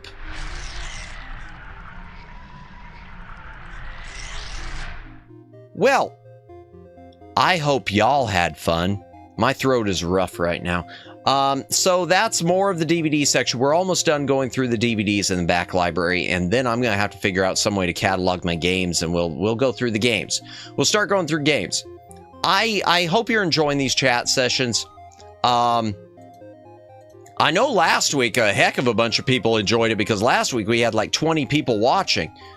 That was legit amazing. I was really humbled by that last week. But thank you everyone who's been here tonight. Jonathan Prince, Super Shops, Omegs, Kimmy, anyone else who's been here. Thank you for being here tonight. Who wants to see if we could do a raid? Does anyone want to do a raid? Anyone want to do a raid? I want to do a raid. I think we should do a raid. Let's do a raid. Let's see if we could do a raid. Okay, customization. Let's see who's going right now. I don't want to raid into Aiko. She's going again. Okay. Sure, why not? Thanks. Good. Okay, oh gosh. There's people who I'd like, you know what? There's people I'd like to raid into if I had a bigger crowd, but I'm going to wait. I'm going to wait on doing, Icho, and, let's raid into, okay, did we raid in... Someone's got to remind me. Did we raid into Fumi, Kokia, recently? I gotta check X, because I would know. I would know on there. Search. Okay, no, I wouldn't know. I wouldn't know. Okay, I legit don't know, chat. We're gonna raid into... let's see, who should we raid into? Who should we raid into, chat? Let me see if I can find anyone else real quick. Live. That one's done. That one's definitely done. That one's done. Live. Come on. Oh, come on. Darn my YouTube. Okay, Miyu's going, but that, Fumi, let's go ahead and, we'll just raid into Fumi again. I don't want to, yeah, we'll raid into Fumi. All right. I think we raided into her just the other day, but we've got a small crowd, so I don't want to do, I don't want to raid into, yeah, let's do Fumi. I like Fumi. I like Fumi Kokia. We're going to raid into Fumi Kokia. I don't know what she's doing right now, but we're about to find out. Raid message will just be back library raid. We'll just do that. That'll be the raid message. Let me head back into here. Thank you everyone for showing up tonight. Tomorrow night, no stream. Friday, we will be continuing my first playthrough of Undertale. Woo! You don't have to go home, but you can't stay here.